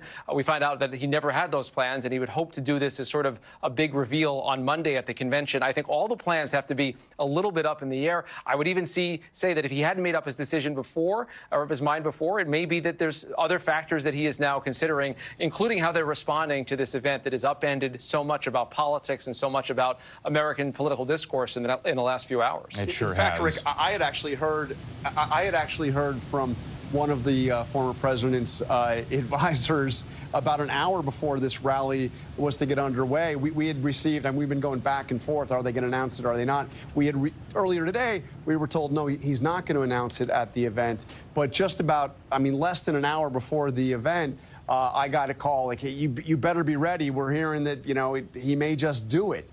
So, there was a heck of a lot of anticipation at this event, although, he didn't have the typical entourage with him of other officials because so many people have already come to Milwaukee. We're already en route to Milwaukee. So a heck of a lot of the spotlight was very bright on that event in Pennsylvania today. The spotlight bright on the event, and sadly, just a horrific scene that played out.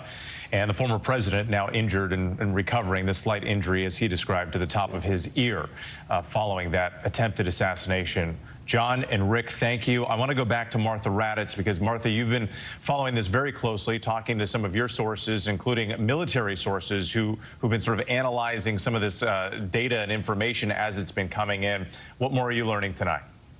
Well, basically what they thought in the very beginning seems to have happened, that this was off-site, that it was not in a secure area. It was off 200, 300 yards away from the actual event, away from Donald Trump. But the shooter still managed to fire 8 rounds from an AR-15. I think about that crowd, and that crowd was there for a political event. The campaign will surely go on. The election will surely go on. But no one will forget this day. We have to remember that this is a day where someone tried to assassinate a former president and a presidential candidate.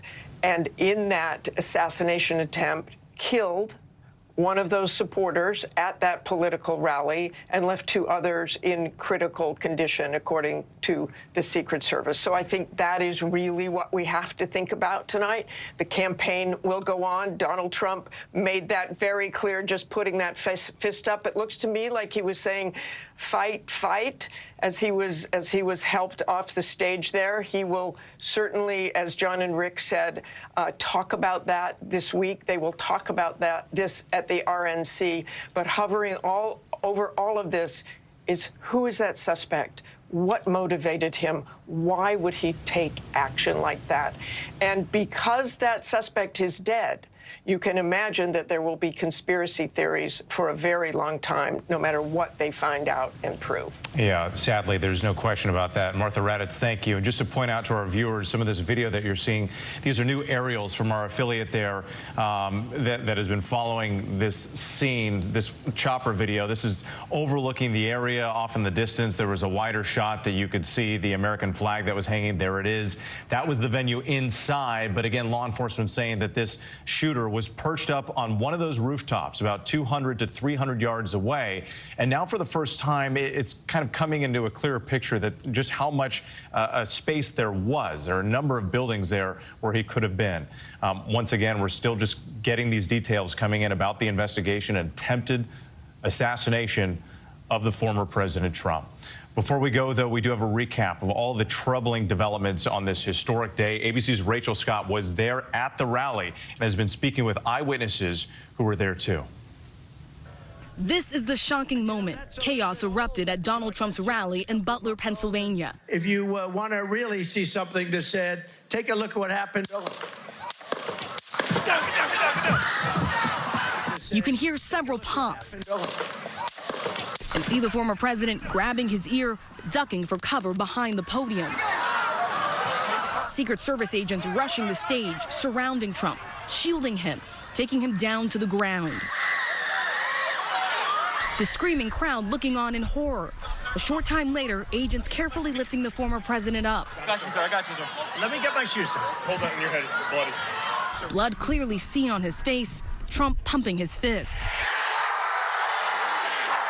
Agents whisking the former president off the stage, down the stairs to a waiting armored SUV, rushing him to a local medical center. We heard what we appeared to be gunfire coming. The former president was rushed off the stage. Right now, with Secret Service, he's being escorted into his vehicle. This was a chaotic moment that just played out right here in Pennsylvania. People running and rushing to the ground as they heard those apparent shots fired. Then pandemonium. Thousands of people running for cover. Unbelievable. Tonight, the Trump campaign releasing a statement saying the former president is fine and being checked out at a local medical facility. Donald Trump Jr. telling ABC News he spoke to his father, who remains in the hospital, and described Trump as in good spirits, saying he remains under observations. Just hours ago, this area was lined with Trump supporters. They entered that tent right there to be screened by Secret Service, going through metal detectors, their belongings detected. Now, this is the space where you have Trump supporters that are leaving, panicked and confused, as Secret Service agents rush us out of this area and back to our cars. Tonight, the crowd still in disbelief. Tell me what you saw and what you heard. You said that you heard the popping sounds and you got down? Sounds. At first you think like maybe firecrackers, but it continued, and then somebody yelled, "Get down." We got down, and we huddled, and we started praying. Tonight, local officials telling ABC News those sounds were in fact gunshots. Live rounds fired from a rooftop adjacent to the venue outside the security perimeter. Tonight, law enforcement recovering an AR-style rifle. This is being investigated as an attempted assassination. And tonight, the local district attorney telling ABC News at least one person is dead and the shooter is dead as well. A law enforcement official briefed on the investigation tells us this image is believed to show the suspected gunman on the roof. Tonight, President Biden addressing the nation. I have tried to get a hold of Donald. He's with his doctors. Apparently he's doing well. I plan on talking to him shortly, I hope, when I get back to the telephone. Look, there's no place in America for this kind of violence. It's sick. It's sick. It's one of the reasons why we have to unite this country.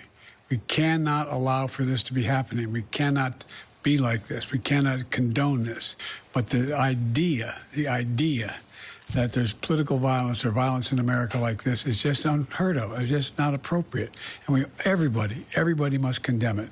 And moments ago, former President Donald Trump posting on Truth Social, thanking the Secret Service, saying, "I want to extend my condolences to the family of the person at the rally who was killed, and also to the family of another person who was badly injured. It is incredible that such an act could take place in our country. I was shot with a bullet that pierced the upper part of my right ear. I knew immediately that something was wrong and that I heard a whizzing sound, shots, and immediately felt the bullet ripping through the skin.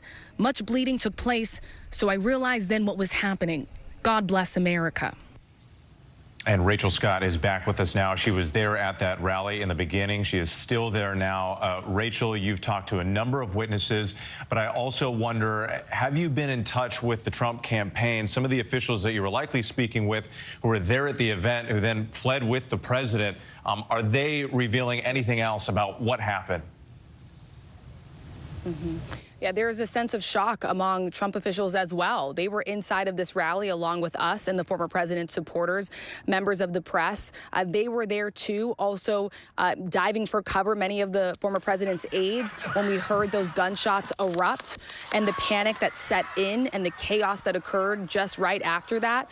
Here now, right behind me, is this active crime scene that you have here. And there were a number of people that were here. Their belongings are left inside. It was sort of this moment where you took what you could and you just sort of raced out. There were some people running out. There were some people that had to be pushed out by Secret Service. They were told to just take what you can, leave everything else. There were probably about a dozen people that were lined up here at these gates behind me asking law enforcement when they'll be able to get back in.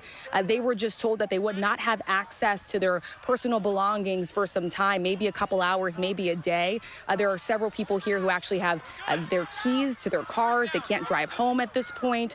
Obviously, this is an active crime scene that's occurring behind me here tonight. And still you have this American flag that's hanging over that crime scene, an attempted assassination of a former president, a Republican nominee in this race. It is an unprecedented twist to an already historic campaign win. Rachel Scott, stand by. Just reminding our viewers who are tuning in right now as we hit the top of the hour, it is just past 11 o'clock in the east, 8 o'clock in the west. We've been on this for hours now.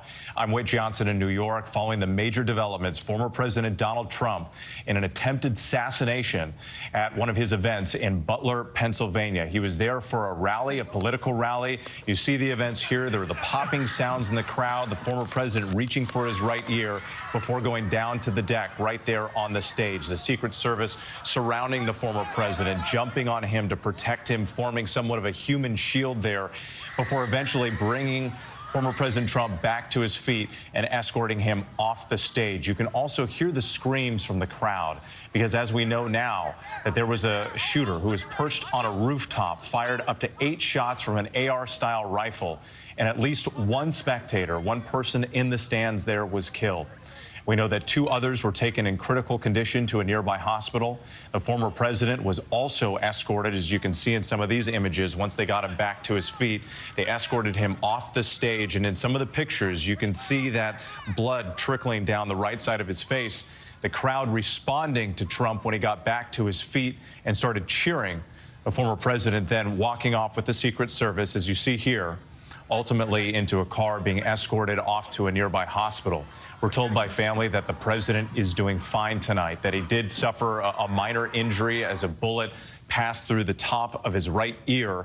But the president and his family, they've been asking for prayers for the victims who were killed, and also thanking the Secret Service for their quick actions in this assassination attempt. We also know that the Secret Service is involved in the investigation. The FBI now leading the investigation.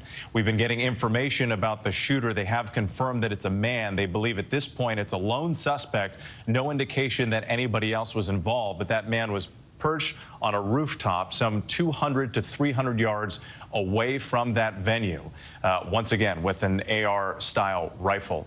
We're going to bring in some of our other correspondents and contributors here in just a moment. Forgive me, I'm getting instructions. I can't do that. You've got to keep moving it forward. Okay. We've been speaking with eyewitnesses all day. Let's go ahead and listen. Tell me what you saw and what you heard. You said that you heard the popping sounds and you got down? Sounds. At first you think like maybe firecrackers, but it continued, and then somebody yelled, "Get down." We got down, and we huddled, and we started praying. And we just started praying, and thank God, a little while later, we got up. When we saw other people get up, we saw Trump get up, raise his fist like I'm okay, and we kept praying. I felt really bad. I'm worried about our grandchildren. What kind of life are they going to have if this goes on, if people don't have the right to say what they want? You told me that you were near the very front. You weren't very far. No, we were like from here to where that thing is. And you got down, you said you got down immediately? Yeah. Yeah, everybody yelled, "Get down." My daughter-in-law, Lisa, she said for us to hurry up and get down. Well, I mean, I saw all the Secret Service kind of cover Trump. They did a really good job about that, making sure he was protected, telling everyone to get down. So I think they did take a good care of making sure everyone was understanding what was going on and being serious but not freaking everybody out. What was your initial reaction when you heard those popping noises?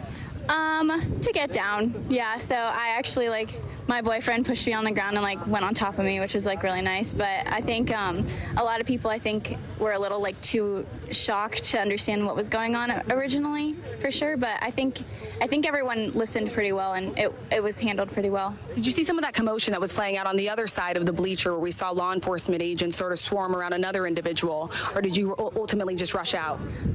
No, we were there for a minute because they did tell us to go back down again just in case. I think that was good because it helped calm people down. But I think one of the stands that I was next to, they did carry out a man, and there was another one that might have been injured. I'm not 100% sure, but definitely one at least.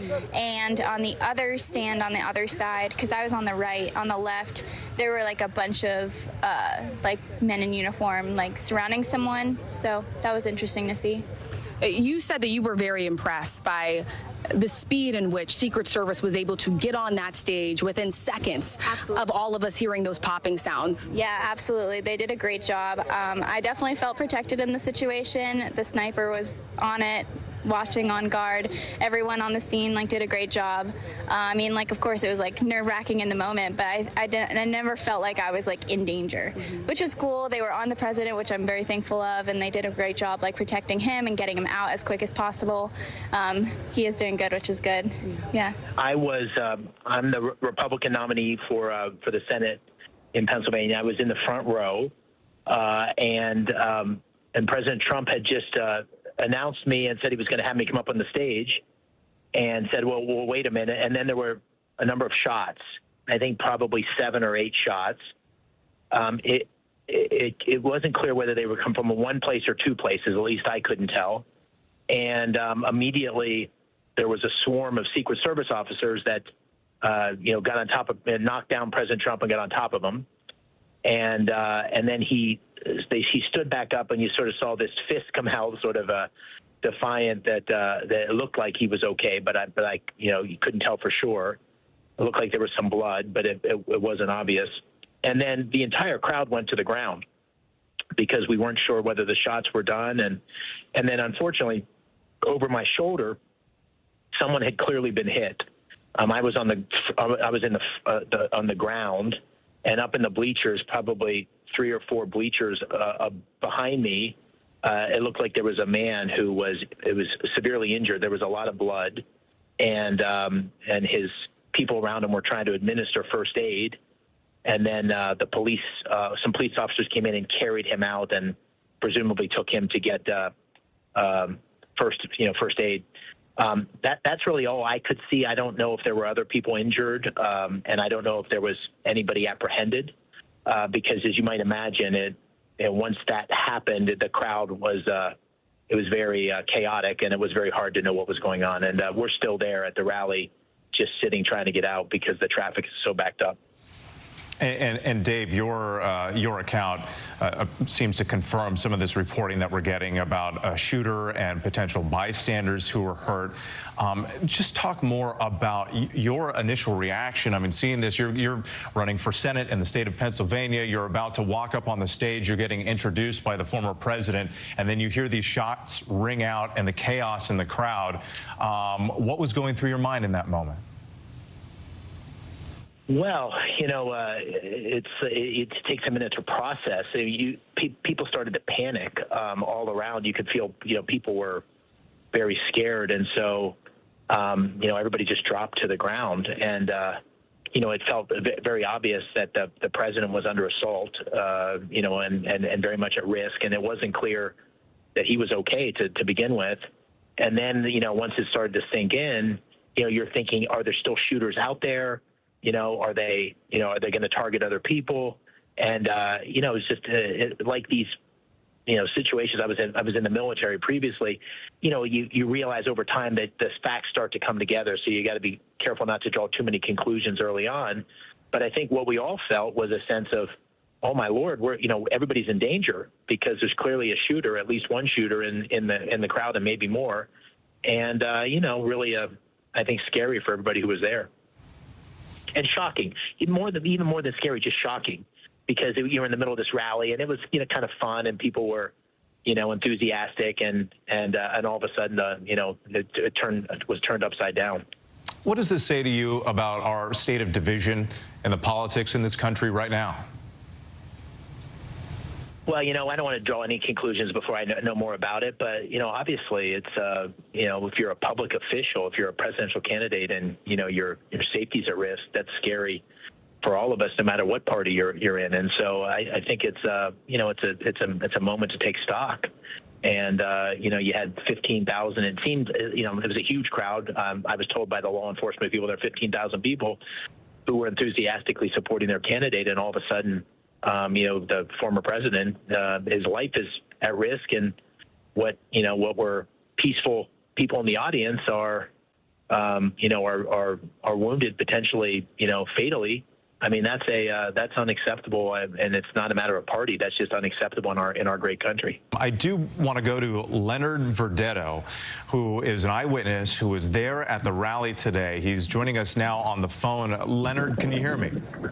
Yes, I can hear you, sir. How you doing? Thanks for having me on. Absolutely, Leonard. We're so grateful that you are okay. Can you just walk us through what happened and what you saw? Sure, absolutely. So everybody was excited to see the former president coming out. We were all, excited, and we were all happy. We were all joyful. We were all there for each other. And then the former president was giving his speech. And moments later, there was some, popping sounds that were going off. There were about maybe 6 or 7 to 8 shots that were happening. None of us really registered at the time, but then all people were saying, "Get down, get down." Even I was saying, "Get down." Other people were saying, "Get down" as well. And, we were all praying. We were praying to Yeshua, the Lord Jesus, and we were praying to him to keep us safe, keep us protected. But unfortunately, what happened was, someone did get shot. What I do hear is that I think 2 people did get shot, that to the best of my knowledge. And I believe that, the former president, which I'm glad he is safe. So. Now, Leonard, and again, we don't have all these things confirmed yet, so this is your perspective here. But when you say that you believe that 2 people were shot, could you actually see people, potential victims? What I seen, and to the best of my knowledge, sir, is that and again, I was hearing it from other news sources as well. But what I personally seen, that there was blood on a couple of people. Someone was shot just about 5 feet right behind us, to be honest with you. So we were that close. And thank God we weren't shot either. And where were you located? We're looking at the video right now. This is the former president being brought back to his feet after those shots were fired. Were you on the stands behind Donald Trump, or were you in front of him? If you're looking exactly at him, we'd be on the left side, actually. We were the left side of the other stands where you've seen those big TVs. So the left side of the stands facing the president or behind the former president? Facing the president. We were more on the sides, looking on the side of the president, so facing him. And Leonard, let me just ask you too. Obviously, you go to we've been talking about this, the division in this country, the polarization. But here you are. Obviously, you're exercising your right to, support whichever politician you believe in. And you go to an event like this, you don't expect there to be violence. What's in your heart right now? Well, what's in the heart right now is I'm encouraging the American people to pray to Lord Jesus, because right now our country's divided. Our coverage continues right here on ABC News. For some parts of the country in the central and eastern time zones, we're going to send you to your local news next. For the rest of us, stay with us here as our coverage continues right here on ABC. And once again, for those of you staying with us and those just tuning in, we are covering an attempted assassination of former President Donald Trump. All of this playing out at a rally today in Pennsylvania in Butler. You see that moment there as the shots rang out. Witnesses reporting what they thought at first were maybe fireworks going off, but then suddenly the horror of what took place started becoming clearer and into focus, and you could see the Secret Service jumping on the former president, taking him to the ground, ultimately escorting him away and taking him off to the hospital. We are getting new information about the shooter. Law enforcement sources telling us that it was a single male shooter, and this is what they know at the time, who was perched on a rooftop nearby, maybe 200 to 300 yards away, and was armed with an AR-style rifle that was used to carry out this shooting and was then taken out and killed by a counter sniper with the Secret Service. Let's bring in our senior investigative correspondent, Aaron Katersky, who's been with us all night getting some of this information from law enforcement. Aaron, what else can you tell us about the shooter, but you're also hearing more about the victims? Well, one of them was killed, and then two others are in critical condition, in addition to former President Trump, who himself in a statement said he was grazed by a bullet by his ear. Now, the Secret Service has not fully determined all the ballistics. We know that the shooter was able to get off about 8 shots, according to law enforcement sources who've been briefed on the investigation. Those 8 shots coming from an AR-15 style rifle, while the shooter was in an elevated position some 200 to 300 yards away on a rooftop adjacent to the rally venue. One of the key pieces of the investigation, Whit, is why that position was available. And then, of course, they want to know urgently more about this shooter. I'm told there is a name that law enforcement is now working with. The FBI is the lead agency, along with the Secret Service and police in Pennsylvania. They are scouring that individual's social media, talking to any known associates and relatives to see what they can learn. But they are wanting to make sure that they have everything contained. At this point, the belief is there was just one, and they are working to confirm that now. Aaron, thank you. And just a reminder to our viewers what you're seeing. These are aerial images coming in from our affiliate in Pennsylvania there. And it gives you a sense of just all the different rooftops and the buildings nearby. And as the camera pulls back, there you see where the American flag is hanging, where former President Trump was speaking at the time. So plenty of buildings nearby. The Secret Service goes around and tries to clear that space in advance. But something happened here, and we don't have the answers to what went wrong or if there was some kind of security lapse. I do want to bring in Pierre Thomas, who's also been following along, talking to law enforcement.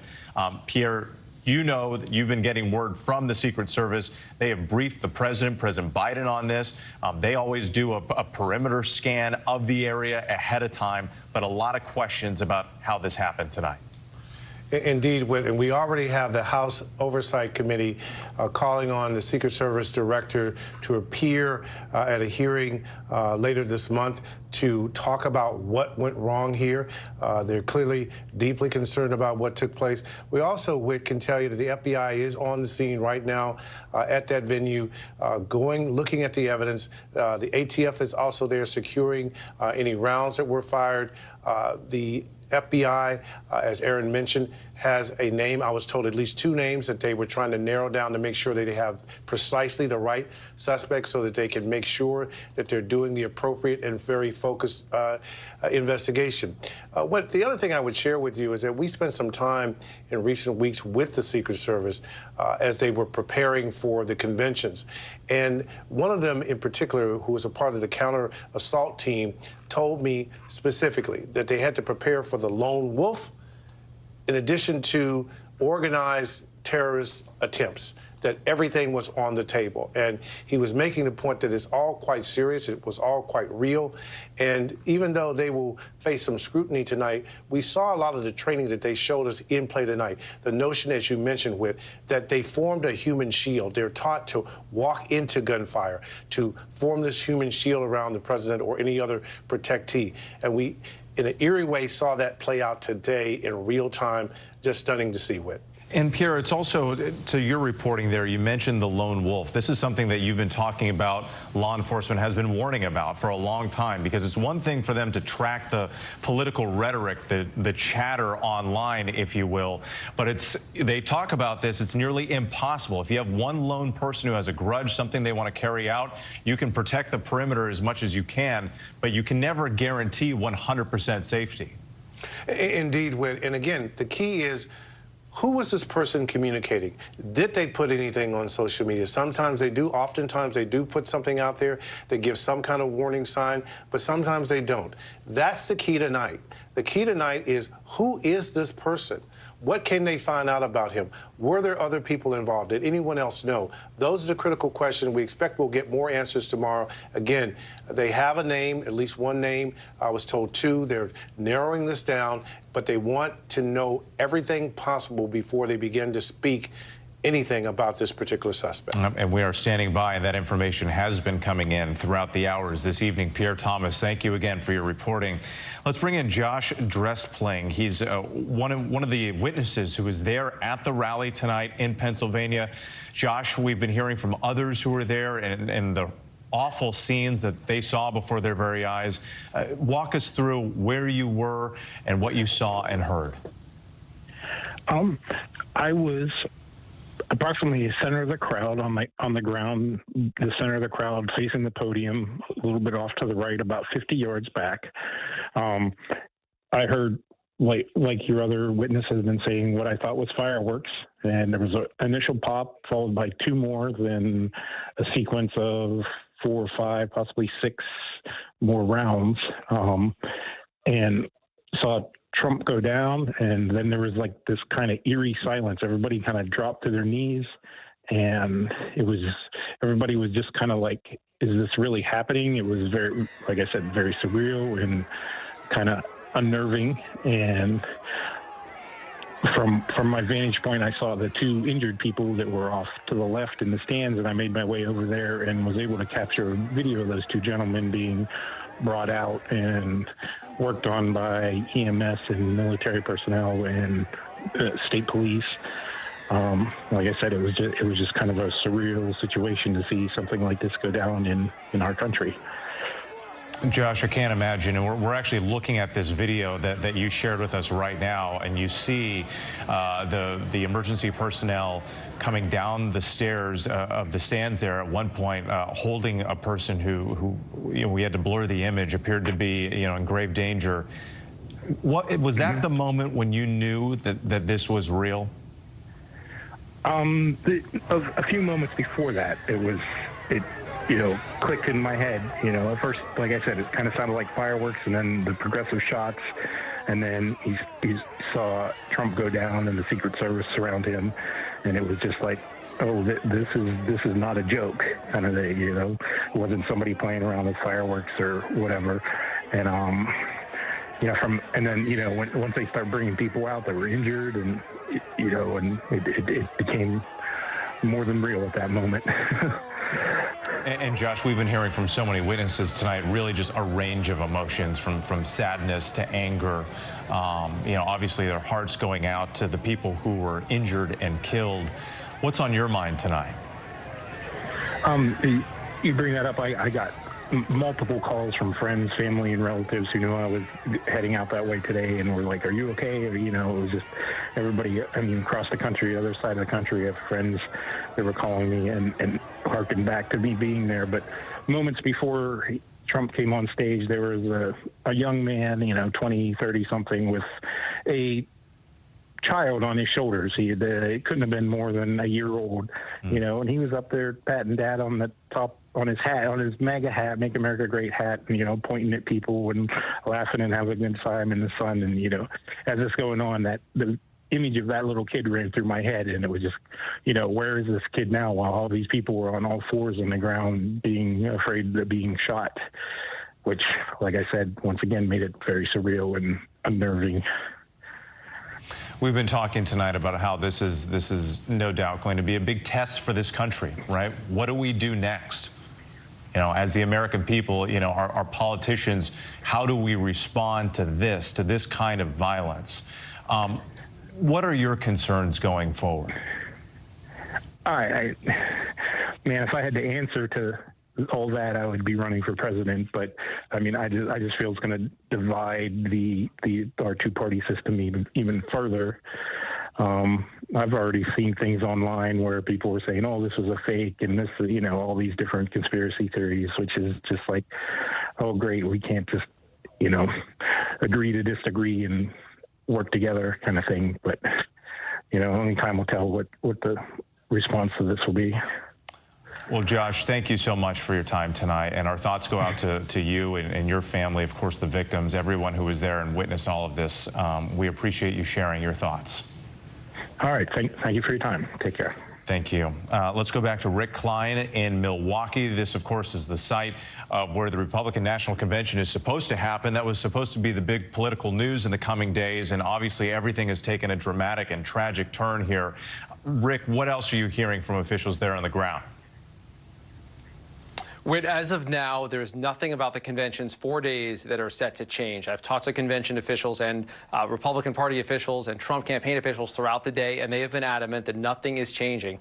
The intention per president, the former president, is to be here in Milwaukee to greet delegates throughout the week. A little unclear around the timing, what exactly day he will be here, but the formal process of nominating him for president and at some point nominating his vice presidential candidate, which he has not chosen yet, will take place as scheduled as of now.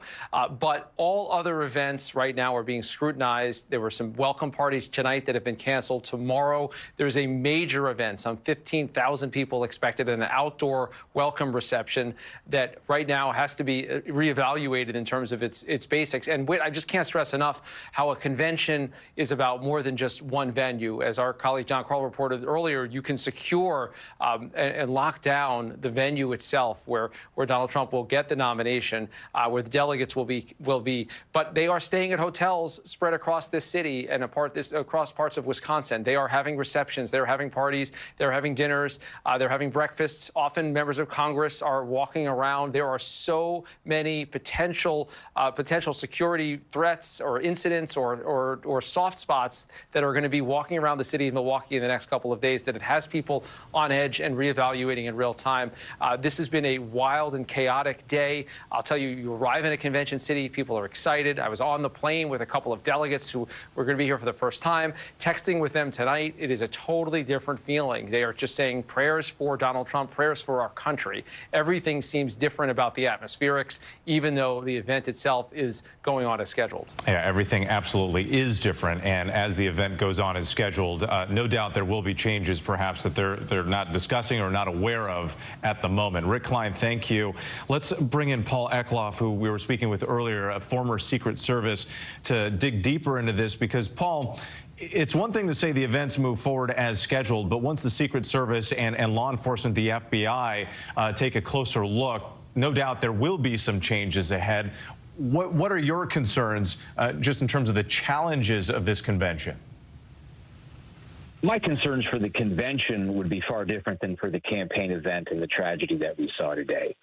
The Republican convention has designated a national special security event, which allows the Secret Service to partner with far more federal partners on the ground and even the military. The Secret Service does not just worry about bullets and lone assassins, though that is historically what we see. There are chemical, biological, radiological threats that can emerge from any number of locations and vectors. And then you also have to realize, and what led to today, is the open society and the free country that we live in. They also have to be very cognizant of the ability of people with counter views to protest and demonstrate and have their views heard. So we exist where privacy, security, and safety, there is always a trade-off, a risk tolerance.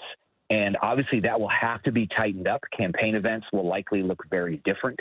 What we saw today was an absolute success of a textbook response of the agents on the ground, covering, shielding.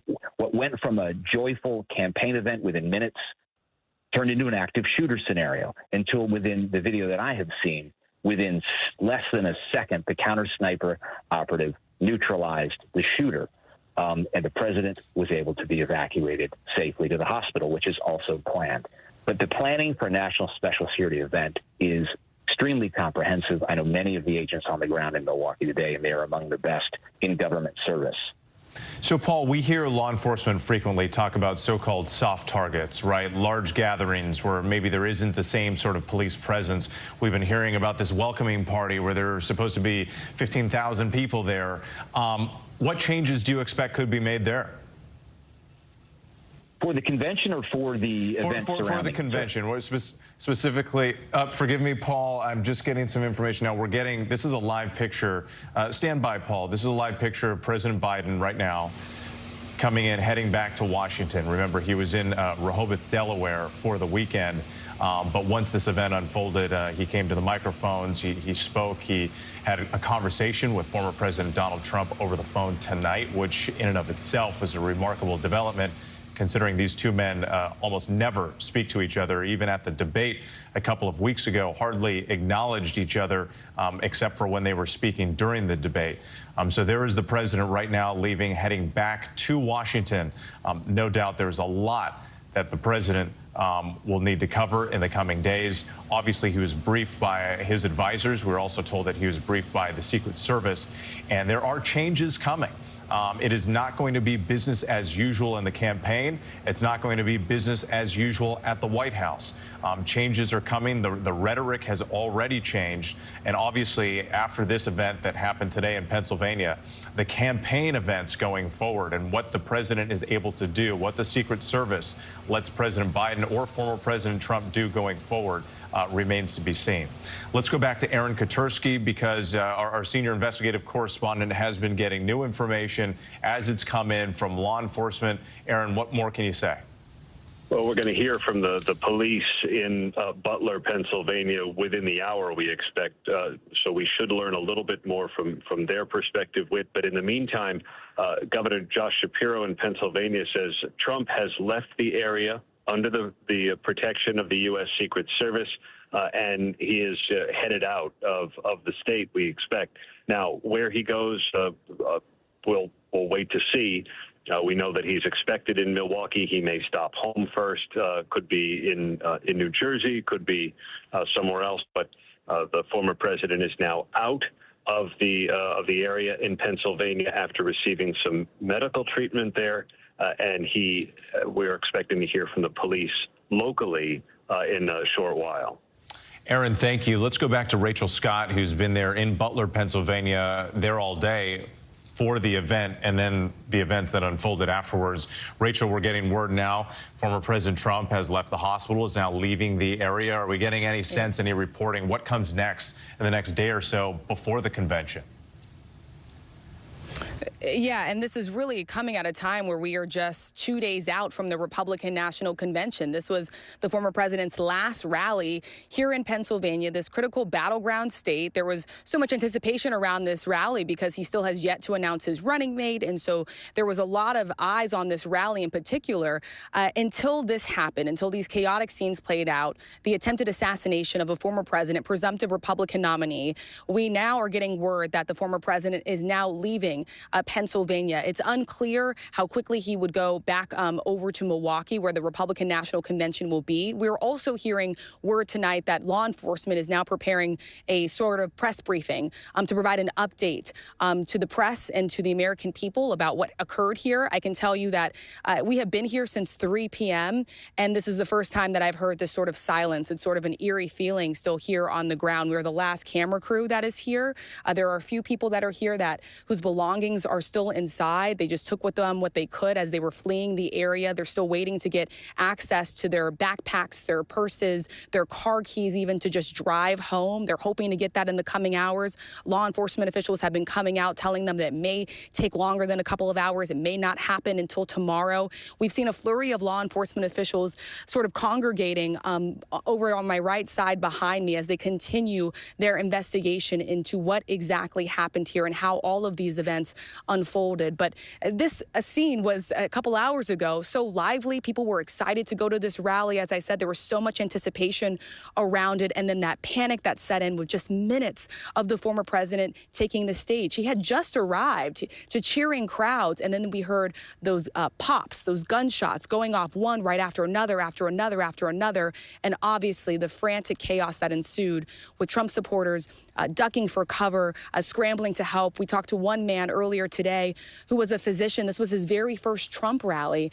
He told me that he was near the person who was ultimately shot and killed. He rushed in to try and help. He said ultimately it was too late.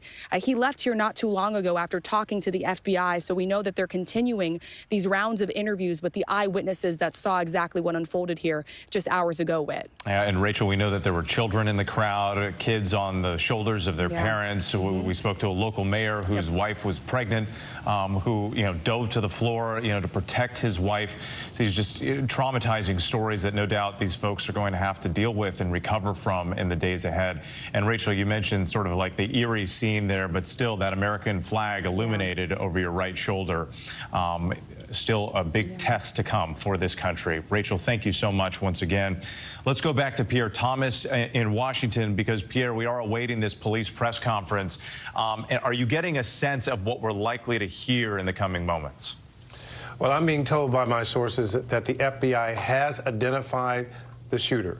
They believe they have a specific identity on the shooter. They are not releasing the name as of right now in terms of who this person is. I'm told the investigation is still at a very critical stage. They do not want any information released about the suspect until they can be absolutely certain that this person acted alone. The operating assumption right now is that this was a lone wolf, but again, it's a critical stage of the investigation as they scour over every bit of information they can find about this particular person. What was his recent history? Who was he communicating with? Did he post anything on social media? Again, male suspect. They expect to brief, give some basic information about the case thus far, not expected to name him just yet, although that could change. And Pierre, just to recap, as viewers might just be turning in, we're getting more information. You said that they likely identified the shooter but haven't released that information yet. However, we have learned that they say that the shooter is a male, and the information that you're also getting about his position on the rooftop, what we know about that shooter's final moments. Absolutely. 200 to 300 yards away, we've been able to see the position. The FBI has a photograph that they're working on. Our sources are confirming they believe that is the suspect. They know the vantage point. We're told that the shooter was taken out by a Secret Service counter sniper. That's how he was neutralized, killed by the Secret Service. Law enforcement officials, again, are now at the scene, FBI at the scene. The ATF will help oversee the ballistics evidence. The FBI is taking the lead because this is being investigated as a assassination plot. Now, again, the FBI director, the Secret Service director, the Attorney General, all briefed the President of the United States tonight. Also, the National Security Advisor was briefed. So you can see by the breadth of the people who were involved, they're trying to assess what are the national security implications of this situation. Because obviously, it's the former president, leading candidate, running in the campaign for the Republicans, convention about to take place. It's such a critical moment, and law enforcement knows they got to get this right. The Secret Service will have to answer some questions about why that particular rooftop was not covered. There are already hearings being called on to be held in Washington this month. That will be a postmortem, but right now the emphasis is on that suspect and whether there's anything to indicate anyone knew anything about this and whether he had any support. And those security implications are significant because this is the peak of the campaign. We've got the Republican convention this week. We've got the Democratic convention happening in August. Everything is supposed to ramp up in the coming months, and now they're going to have to reassess in each campaign how they move forward, how they carry out these events. Pierre Thomas, thanks again. Once again, a reminder to our viewers, too, we're awaiting at any moment a press conference from law enforcement. We do expect to get more information. Pierre pointed out that law enforcement, they do believe that they have a suspect identified, but are not releasing that identity just yet. Another one of our correspondents, Aaron Katersky, our senior investigative correspondent who's been working on this, is joining us now with more. And Aaron, do you have a sense of what else we could hear tonight? I think we're going to hear a little bit about logistics. You heard Rachel mention how there's still people waiting for access to the venue to try to retrieve belongings. You may hear a little bit more about the Pennsylvania authorities and how they were able to assist in neutralizing the shooter, who was officially, the Secret Service has taken down by a counter sniper. We know that there were plenty of police involved, and whether local officers were the ones who may have been first to identify that this person was headed for an adjacent rooftop. So all of that is still to come with, but the most urgent focus is on who this shooter is, but perhaps a local man, and why, and then, of course, secondarily, why that rooftop was made available, why that was an option for him to try and climb up there so close, 200 to 300 yards from the former president. Yeah, one of the many questions that need to be answered in the coming days. Aaron, thank you once again. Let's go back to Mark Updegrove, a presidential historian and contributor of ours who's been joining us. And Mark, earlier when we spoke, I asked you about some historical perspective on previous assassination attempts in this country. But now I'm curious, as we've been talking about political violence, as we've been talking about the rhetoric, can you recall a period in recent history that compares to what we're experiencing right now? I think I would go back to 1968. 1968 was an enormously turbulent and tempestuous year in the life of our nation. We had seen the war in Vietnam drag out. We had seen North Koreans take a U.S. ship and hold American sailors captive. But in particular, we saw the assassinations of Martin Luther King in April of 1968, followed by the assassination of Robert F. Kennedy in June of 1968. It was an enormously dangerous and volatile time in our history, and I think it reflected the divisions in our country at the same time. 1968 really shook this country to its very foundations, and we see the divisions that we see today are somewhat reminiscent of what we had in the late 1960s with. Mark, I got to say, in conversations I've been having with people recently, before this event even happened, there was this comparison to the 1960s, which, as you noted, was such a traumatic time for this country and pivotal in terms of all sorts of change that came after that. I think the idea that we are heading into a period that is anything close to that is frightening for a lot of people. It was and should be. I think we were tested as much as we have been in the modern era by the turbulence of the 1960s. And I think a lot of people wondered what the future of this country looked like. We went from that into the 1970s, which also had some uncertainty about it. We went into the Watergate scandal, and the Vietnam War dragged out, so there was more uncertainty in that. But ultimately, we came out of those periods stronger, as we saw in the 1980s and into the 1990s. There is a cycle around this, but it is a very dangerous and disturbing time in our history. As we saw today, it's a poor reflection of where we are as a society at this moment in time. And as we've been talking about throughout the evening here, as we're watching this live picture, once again, all of these images today, moments in history, President Biden en route back to Washington, D.C. After the events that unfolded today in Pennsylvania, the attempted assassination of former President Donald Trump. Let's go to Mary Bruce right now, our chief White House correspondent. And Mary, we're seeing President Biden on Air Force One heading back to Washington, presumably right there at the White House in the coming moments. He should be back here at the White House within the hour, with the president cutting short his planned weekend at his beach house in Delaware so that he can continue to monitor and track all of these developments as they unfold. We do know that he has been obviously continually briefed throughout the evening. He's going to be meeting here at the White House tomorrow morning with his Homeland Security team and other law enforcement officials. And of course, he did, as we know, actually speak to Donald Trump tonight, though we know little about what was actually said in that phone call. The White House remaining mum on what that conversation entailed. The president was asked a question about how that call went as he boarded the plane a few moments ago. He did not engage the press on that one. But we, of course, heard from the president earlier in the day, reaching out to the president, or the former president, offering his prayers to him, saying he was glad that he was safe and doing well. And then, of course, the president issuing this really forceful condemnation of this violence that we are seeing in this country, saying that it is sick, that there's no place in America for this kind of violence, and saying that it's one of the reasons why we have to unite the country. Of course, this completely upends the race for this White House. It changes everything. There is no question about that.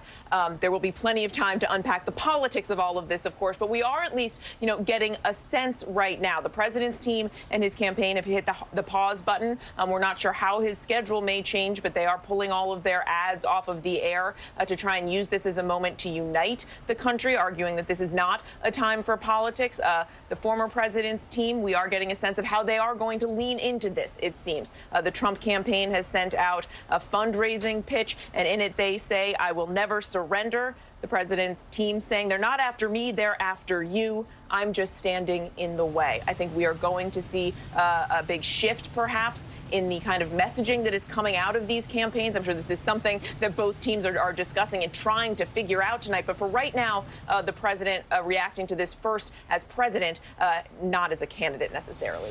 Yes, they're trying to figure this out in real time, moment by moment. Mary Bruce, thank you. And again, we are awaiting a press conference coming up from law enforcement involved in this investigation to give us an update on what happened in Butler, Pennsylvania, that assassination attempt of former President Donald Trump. But on some of those same notes there, I want to bring in Rick Klein, our political director, who once again is in Milwaukee at the site of the Republican National Convention. And Rick, on the point that Mary was making there about the Biden campaign trying to reassess everything and pause the campaign, or at least, some of the ads and some of the rhetoric, these are still two men who are trying to win an election.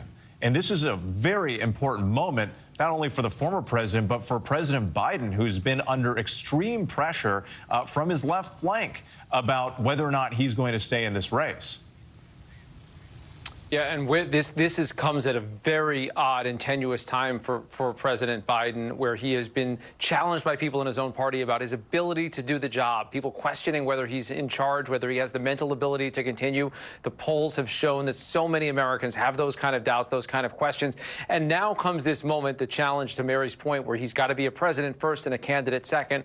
I can tell you from based on the conversations I've had already here, Donald Trump does not intend to let up in any way, shape, or form around his campaign. The fact that this convention is going on as scheduled, the messaging is going to change, and I think to reflect this reality. The imagery that we saw, the still photos of him with blood literally on his face and on his hands, those are things that we are going to see a lot here in Milwaukee in the coming days. However, President Biden hopes to, or plans to, use his campaign. He is not going to have another side that lets up in any way. And in fact, there are a number of individuals, including some people that Donald Trump is still considering to be his vice president, who are directly blaming, without any evidence, that Joe Biden for this incident, without knowing anything about the shooter, without knowing anything about the motivation, saying that the way that he has built up the stakes for democracy has put this literally, there's some saying that he has blood on his hands. Again, that's an irresponsible statement based on what we know right now. There's no evidence to support that. But the rhetoric that led up to this moment in some ways, or that make this moment so obviously a sad and horrific one for the nation, is not ending with this incident pretty clearly. And I think in some ways we can see it boil over even more in the days ahead here in Milwaukee. Exactly, and that's the concern from authorities, that you can throw fuel on the fire and only fan the flames with some of the language that's being used, and that's something that they're monitoring very closely. Rick Klein, thank you so much from Milwaukee. We also have on the phone with us Reince Priebus, former RNC chair, former chief of staff early on in the Trump administration. Reince, you're there in Milwaukee. What's the mood right now among Republicans? Well, I'm also chair of the Milwaukee Host Committee, which raises the money, and I lead the community group here that helps put on the convention. And obviously people are stunned and saddened, and, you know, it's horrific and dreadful and all the other emotions that everyone has, which, you know, is a whirlwind of concern, but I will say that right now things are moving forward as planned, and you know, just being a person that's been around President Trump a lot, and I still am, I would suspect that you know, the president's going to be even stronger moving forward in both attitude and probably tone.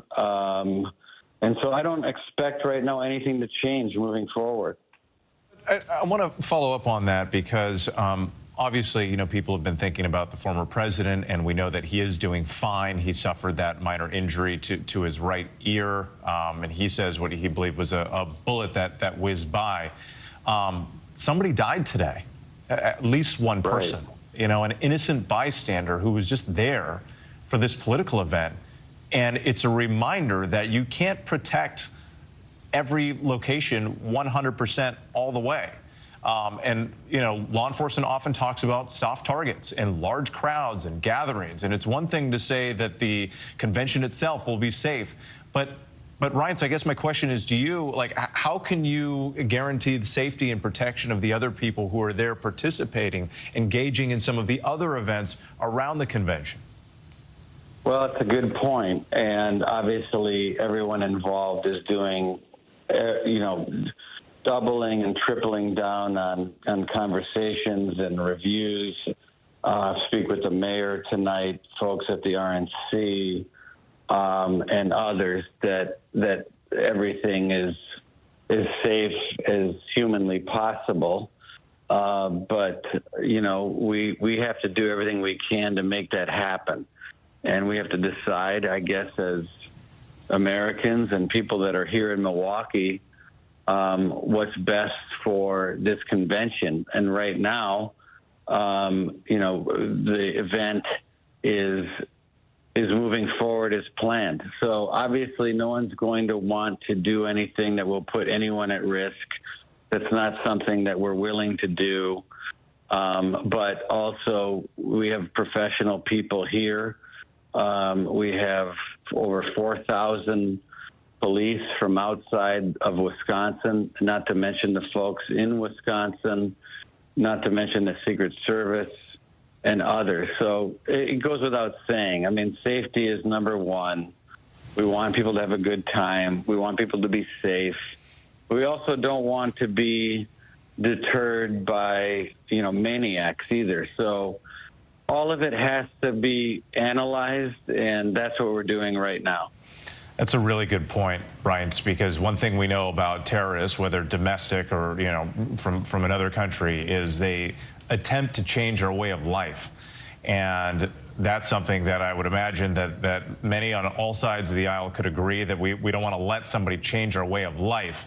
But at the same time, major questions about security at these big events going forward. Reince Priebus for us tonight. Thank you so much for your time and your perspective. We appreciate it. Let's go back to Martha Raddatz in Washington. Martha, you've been talking to a number of people, and a reminder to our viewers, we are waiting for this police press conference to hopefully give us some more information about what happened. But Martha, you've also been seeing some of those aerial images and the lay of the land, so to speak, at this event, as you've been getting information about what happened with the shooter. Well, the shooter was on a roof, and that is going to be the biggest question. How did he get on that roof? How long did it take him to get up on that roof? Was he on a ladder on the side? And we see between those buildings, did a shooter go up that way? And how did they not notice him for such a time period? I mean, he would have had to set up on that roof at some point. And who saw him? Did people realize he was up there? We've seen this sniper. We've seen the U.S. Secret Service counter sniper team in some of that video at the venue itself and looking around to that outer perimeter. I spoke to a former agent earlier this evening, was in touch with a former agent earlier this evening. I think we're going to stop right now. Martha, and go to you. forgive me. The press conference is underway. Let's listen.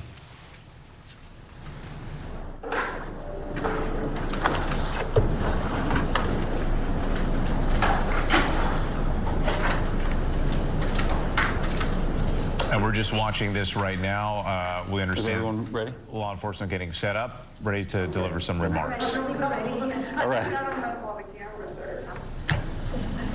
So my name is Kevin Rojek. That's R-O-J-E-K. I'm the special agent in charge of the FBI Pittsburgh field office. The first thing I want to say is that the FBI stands with the people of Butler County in Western Pennsylvania, and our hearts go out to the victims of this heinous act which occurred today. This is our community, and I want to let the public know that the FBI has deployed a number of our resources, including investigative agents, our evidence response team, bomb technicians, and we have additional resources coming from other field offices, as well as from FBI headquarters, including our evidence response from Quantico, Virginia. We have intelligence analysts as well, working from our field office in Pittsburgh, working feverishly to attempt to identify the individual who did this and any motives behind why this was done. Right now, we need the public's help. Anyone who was on scene, who saw anything, who identified any information, please report that to the FBI using either the phone number 1-800-CALL-FBI or online at fbi.gov/Butler. This evening we had what we're calling an assassination attempt against our former president, Donald Trump. It's still an active crime scene. As I mentioned, we have a number of agents on scene. We also are working closely with other federal agencies, our state partners, and our local police partners as well. Again, at this time, we are not prepared to identify who the shooter is. We are close to that identification, and as soon as we are 100% confident in who that individual is, we will share it with the press. With that being said, also, we do not currently have an identified motive, although our investigators are working tirelessly to attempt to identify what that motive was. At this time, I'm going to turn over the podium to Colonel Chris Parris from the Pennsylvania State Police. Thank you very much. My name is Colonel Chris Parris, P-A-R-I-S, Commissioner of Pennsylvania State Police. I would just like to say that the State Police have been in regular contact with the Governor's office, and the full support and assets of the entire agency are behind the FBI and our other federal and municipal partners to assist with this investigation. The thoughts and prayers of the Pennsylvania State Police are likewise with the victims of this terrible act. We are prepared to support this investigation in any way, shape, or form, and we stand ready to participate in a full, fair, and competent and thorough investigation. To give you an operational rundown, Deputy Commissioner of Operations, Lieutenant Colonel George Bivens, is behind me, and he will discuss the operational portion that's being conducted by the Pennsylvania State Police. Lieutenant Colonel Bivens. Good evening.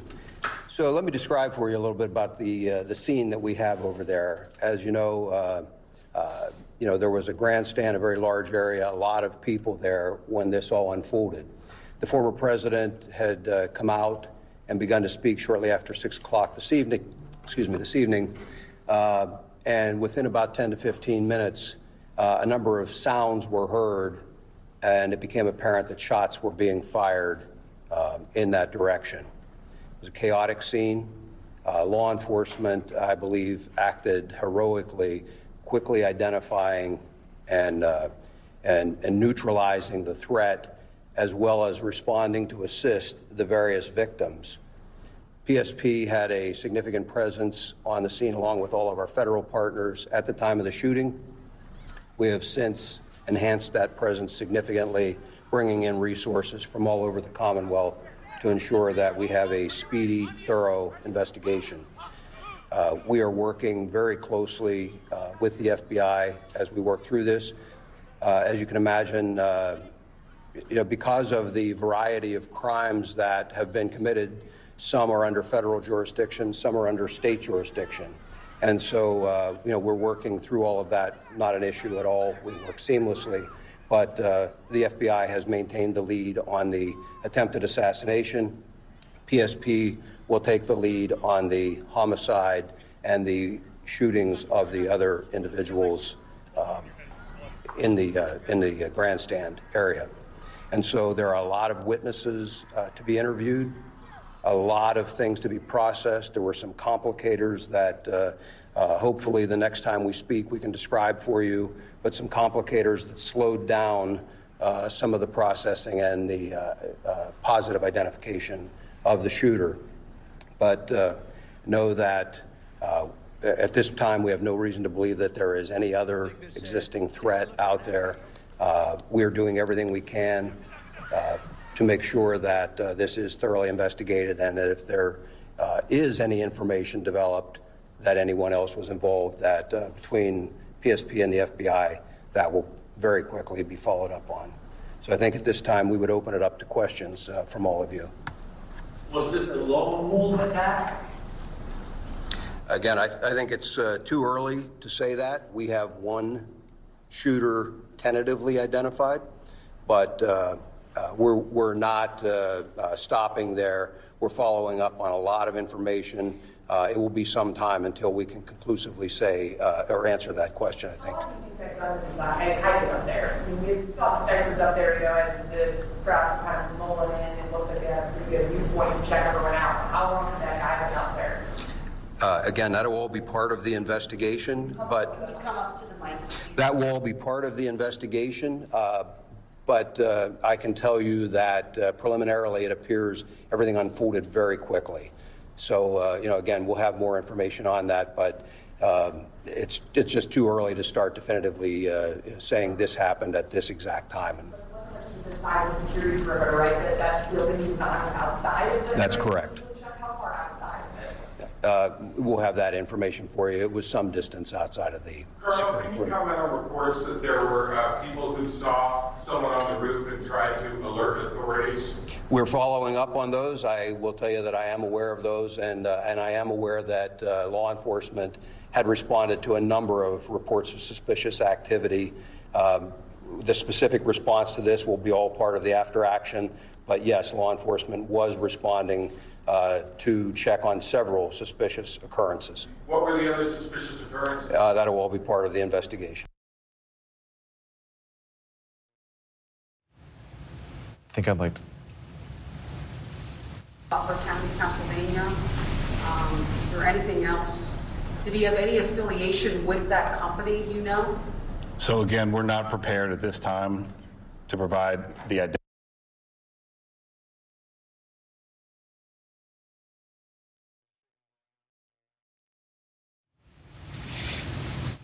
Forgive us here. We are having a couple hits to the signal here with this press conference that's happening right now in Pennsylvania. Let's see if it comes back.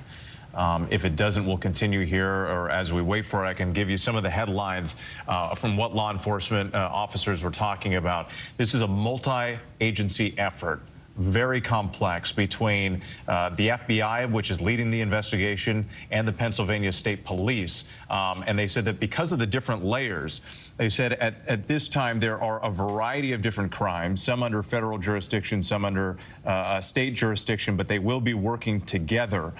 They also said at this time they're not prepared to identify the shooter. They're close to identification, but they want to make sure they're 100% confident in who that person is before they share it. This is key. They also said there is no reason to believe that there is any other existing threat out there. Now, they wouldn't say specifically if they thought this was the act of a lone wolf, pointing out that they're not sure of the motive in this case. But at this point, this is significant, especially for the area. No reason to believe that there's any other existing threat out there. Now, one part of the question and answer I thought was interesting. There were reports that police confirmed of someone on a rooftop. And so let's go ahead and listen into the presser. So I think the credit goes to not only the Secret Service who was on site, but also the state and local partners who were there on site and were able to react immediately when the incident occurred. Do you know how many officers fired their weapons? I do not. I understand that it's very early and there's still going to be a lot of questions, but I mean... At this point, we're not going to make that assessment. There's an active investigation. A lot of things need to occur investigatively to make those determinations of what, if any, failures there were. So we can't comment on that at this time. So you can't say if Secret Service had checked those buildings or were keeping a close eye or... Really have to defer to Secret Service for those questions. At the AGR property prior to the event? Like, were there police at that location at any point during the event? Are you saying the location where the shooter was located? Yes. I don't have any information on that. You'd have to defer to Secret Service. When do you think you will release? When will the name of the shooter be released? I mean, any inkling of when that might happen, tomorrow or? So that'll be as soon as we've confirmed 100%, we're willing to release that. So if we have, as far as the contact information for the press, we should be able to do that within the next few hours, I imagine. I'm sorry. So there was a vehicle being checked not far from here. We've also heard of a possible related scene in Bethel Park. Is there anything you can tell us tonight about other areas where law enforcement may be searching in relation to this event? Again, right now we're tracking down all leads and doing all interviews and tracking anything that we can regarding suspicious locations, vehicles, locations, interviewing individuals. So it's all related to this event, but I can't confirm or deny anything that's going on beyond that. Have you tell us about the weapon that the shooter used? Details of the weapon? Yeah, what kind of rifle was it? Do you want to comment on that? What did he use? Until it's confirmed. Okay, until we have the confirmation of who the shooter is.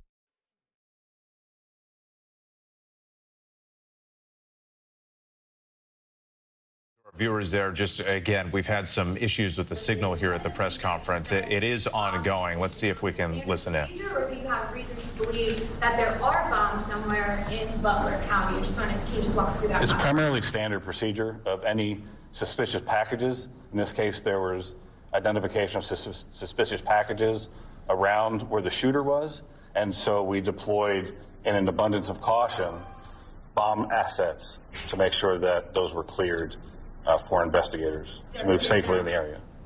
We're still working on, it's still an active crime scene, so I'm not going to say that the scene is 100% clear at this time. Why are there any Secret Service agents here right now for the press conference? So Secret Service wasn't available for the press conference at this time. I understand what packages are you talking about? You're talking about packages, but the suspicious packages like what? You're a shooter. Really anything.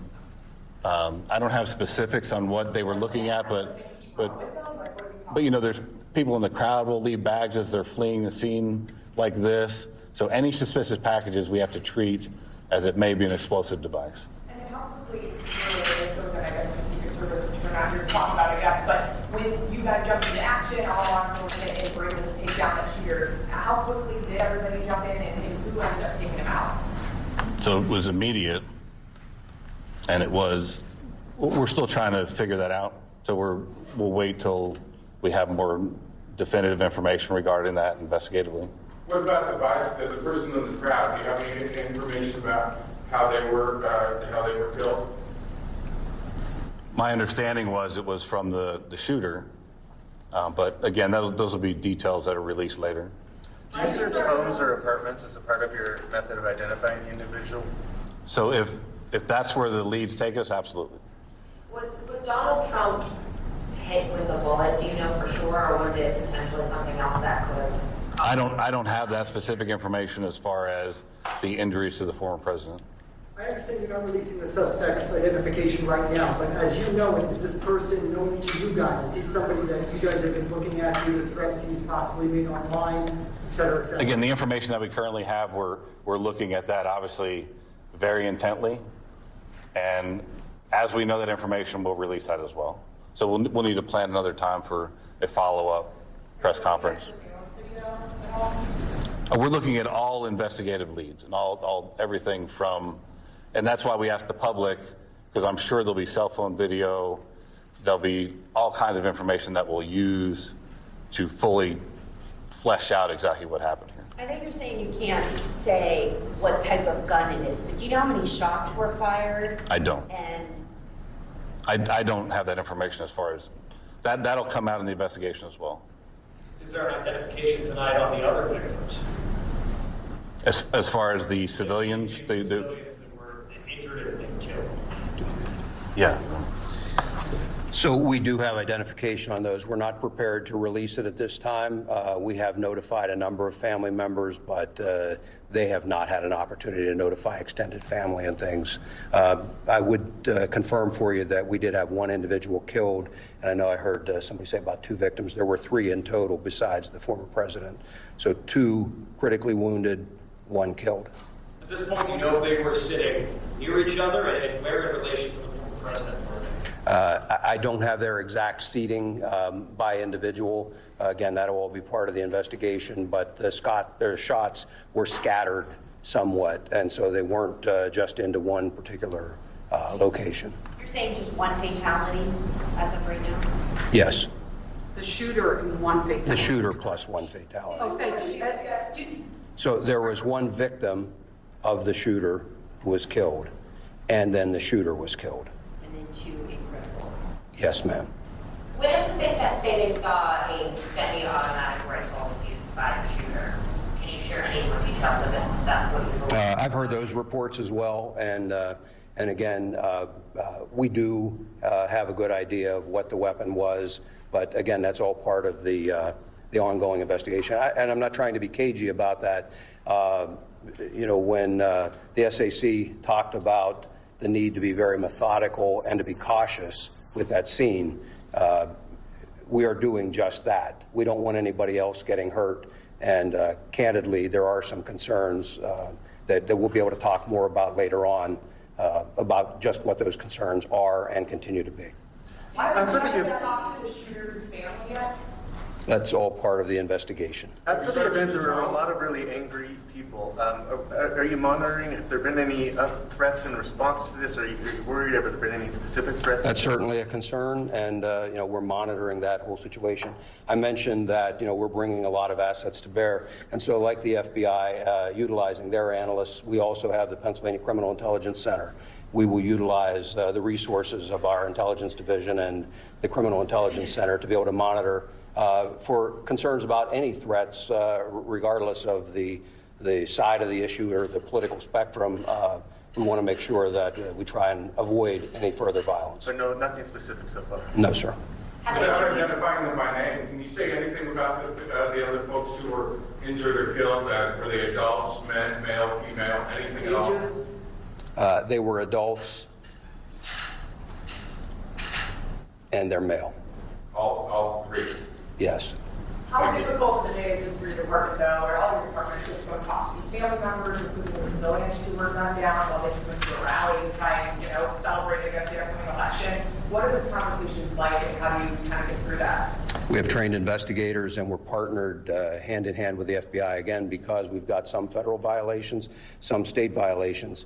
And so our investigators are going out methodically. And we have a large team of investigators that are going out, dividing up these interviews and trying to conduct them as quickly as possible. And then there will be follow-ups, with the FBI asking for people to call in tips. I have no doubt that we will receive a lot of additional information that will also require follow-up. But again, we're working very well together, and it's only a short matter of time until we get through all of those interviews. From your experience, how close a call was it for President Trump? There were no police hit with bullets. From your experience, how close a call was it for President I'm not going to speculate or comment on that. Have any of you? And as we're listening to this press conference in Pennsylvania, you're looking at a live picture right now. This is the plane of former President Donald Trump flying into Newark. We understand that the president is going to regroup with family, with advisors in New Jersey as they get ready for what is still set to go forward with the Republican National Convention in Milwaukee starting on Monday. So quite a day for the former president, what law enforcement again are describing as an attempted assassination on Donald Trump today. Trump himself saying that a bullet whizzed past his ear, his right ear, and actually clipped part of it. He was injured slightly, taken to a hospital for medical treatment, but has since been released, left the area, and the image of former President Trump's plane landing in New Jersey right now. Once again, this press conference is playing out in Pennsylvania. We're getting a few more details of what they're looking at. I believe they're still wrapping up right now. Let's go ahead and listen in. Part of that process? It's my understanding that was outside of the perimeter. Did this shooter have any previous criminal history? We're not going to comment on anything about the Did shooter. any agency deny Trump's team extra security? Any of the agencies that are up there? Not that I'm aware of. If Trump had been the nominee already, would he have had additional security for this event? There again, Secret Service has the lead, and I'm not going to comment or speculate on what may or may not be provided at any given point, depending on their status as a candidate. What I will tell you is that, in my experience, the Secret Service does an excellent job of maintaining security on protectees. They're very cautious. They don't hesitate to ask for resources, and candidly, we don't hesitate to supply those resources. Colonel, you're asking for the public's help. Can you elaborate and be more specific about what you'd really like to see from the public? If it's videos, photos, personal accounts? I think the videos and photos would be very helpful. And I think that once the shooter is identified, anyone that has specific information on that shooter, that would be very helpful as well to help us assess motive. And again, as I mentioned earlier, we are absolutely not taking for granted that this was a lone wolf attack. And so we would be looking for any additional information that might point us toward anybody else that may have had a hand in this. Sir, at this point, what is the main focus of the investigation? What's the most important thing for you right now, a few hours ago? Well, there's not any one single focus. I mean, certainly the immediate focus was life safety, getting the former president out of there and to care, getting care to the other victims, and trying to secure the scene as quickly as possible. It shifted then from a life safety priority to then an investigative priority. And so I guess if I had to point to where we are right now, the single greatest priority would be to identifying a motive and whether there was anyone else involved. We're just beginning the political season.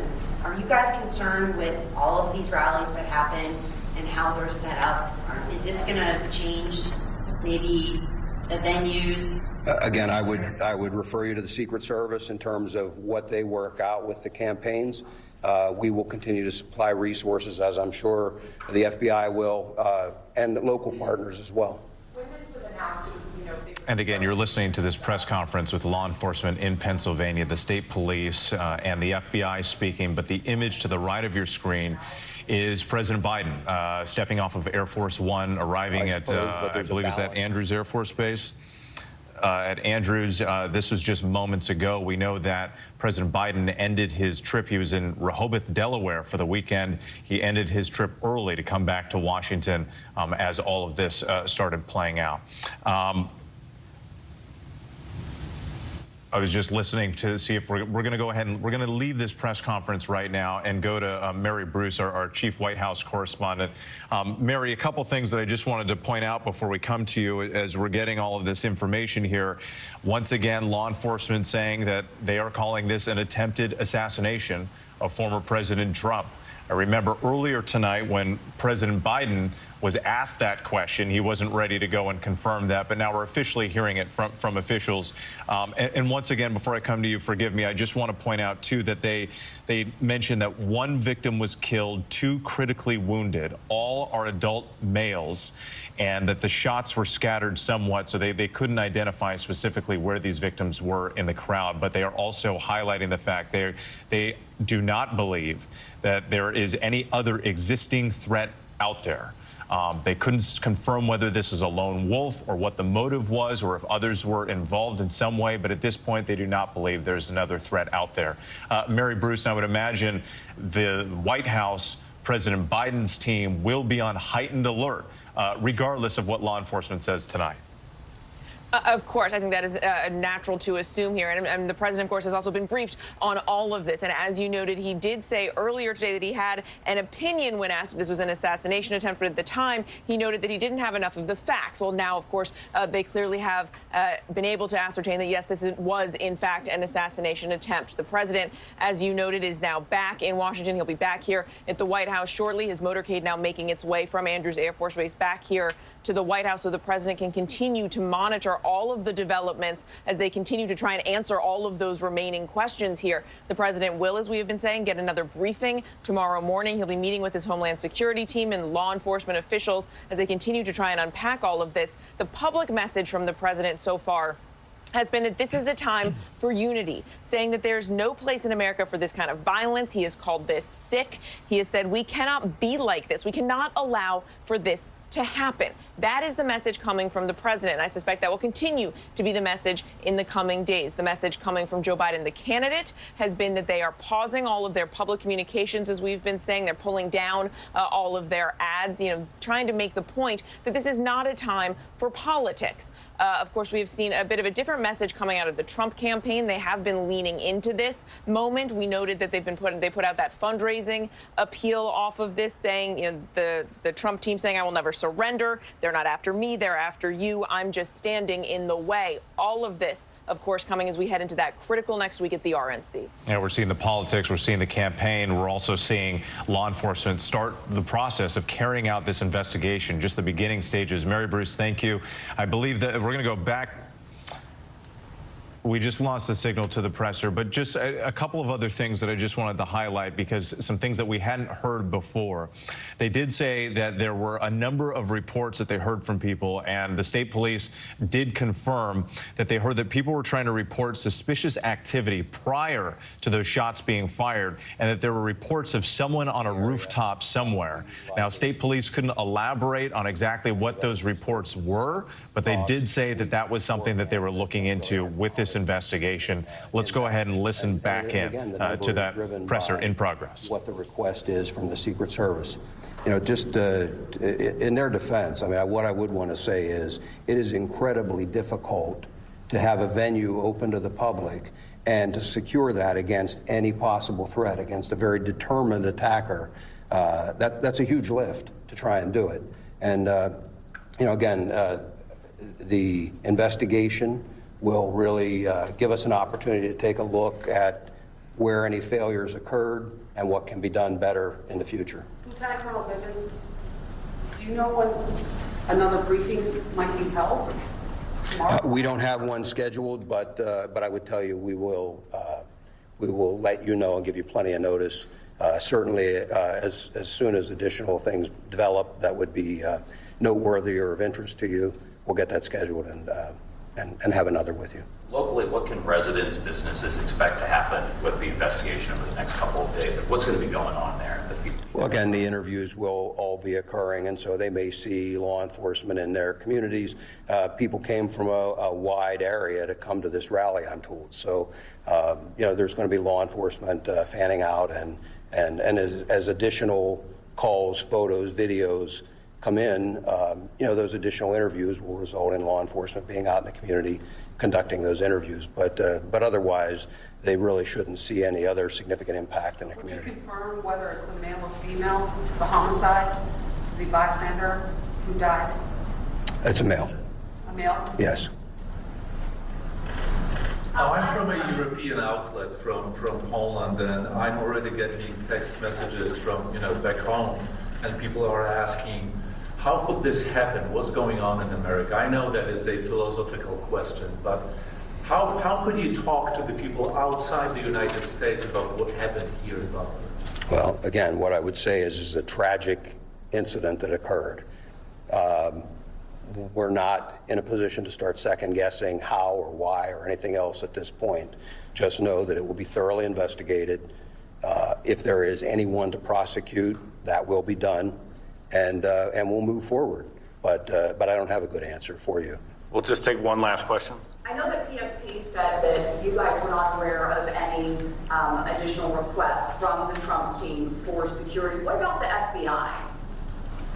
Was there an additional request for additional security from the Trump team, and was that denied in any way, shape, or form? No, there was no additional request for security that was ever denied by the FBI. What does the FBI do in these events? Like, what is your role? So we showed up after the fact. We were monitoring the event, but it was once the incident occurred that we come and we take the primary jurisdiction for the investigation. Thank you. We'll, as we have additional information, we'll provide it. Thank you. Thank you. And once again, law enforcement wrapping up this press conference. This is in Pennsylvania. It was a joint presser. The Pennsylvania State Police, also the FBI, talking about the teamwork that they'll be working together as they pursue this going forward. There was one more note that I wanted to bring to your attention that we heard. They said that, and you see it written at the bottom of your screen there, that it's still an active crime scene there at the location in Butler, Pennsylvania, where the rally occurred and where the shooting played out. They also said that there were some suspicious packages in the area where the shooter was. Remember, the shooter was shot and killed by a counter sniper with the Secret Service. They said that there were some suspicious packages, so they deployed some resources to clear that area. That's not to say that there was any sort of device that was dangerous, but out of an abundance of caution, this is the sort of thing that they have to do to clear this massive area, this massive crime scene. And you're looking at some of the aerial pictures right here. Let's go back to our team now, because Pierre Thomas has been getting a lot of information from law enforcement tonight. And Pierre, the one thing that we were talking about earlier that we didn't hear is they said that they're not prepared at this time to identify the shooter. They said they're close to identification, but they want to be 100% confident in who that person is. Well, they absolutely have a name that they're working with. And right now, our guidance is that there are residents and other locations that are being checked in connection with this suspect. And again, the reason why they're being so careful is that any place that they're going to, they don't want anyone who may have been involved to know that they're coming. So that's why they're being very coy about releasing the name at this point. But to be clear, they have a name. They're working off it. They are very certain that they know who did this. The key now is to do this investigation to the point where they're comfortable enough to release the name to the public where they can get additional help. A massive amount of resources is being applied to this. The FBI has behavioral scientists who are going to help with this in terms of understanding the motive in connection with this case. They have an evidence response team that is being brought from Quantico. That is, according to my source, the best they have in terms of going over every scintilla of evidence and cataloging it. There will be a system in place for taking in the hundreds or more tips that will come in connection with this that will all be computerized. The FBI, as one source told me a few moments ago, actually an hour or so ago, this is what we do. We have the capacity to vacuum clean every bit of information so that we can reconstruct everything there is to know about this man, identified as a male suspect. We're told young person. We will get additional information about his identity, but the game plan now is to reconstruct his life and to know everything possible to understand why this took place. And to a reminder to our viewers here, Pierre, because as you were speaking, we were showing an image that was a photograph that we were told is being looked at by authorities, a photograph, what they believe is the shooter on a rooftop. Absolutely, and if you look at the garb, it appears to be military style. I'm not quite certain here. They are looking at that. Could that have caused some confusion as to why this person might have been proceeding to the roof? Because, again, the law enforcement presence at these kind of events is significant, and there might have been some confusion as to whether this person might have been law enforcement, but they pointed out that there was some suspicious activity that was noticed that was being conveyed to law enforcement. And with the other thing I can tell you, these packages that they're talking about, there are always concerns about potential booby traps in a situation like this. And so there are just layers upon layers of investigation that are now taking place and that will happen throughout the night. Yep, and especially when they don't have a motive and they don't know what this person was intending to do beyond what happened with that shooting.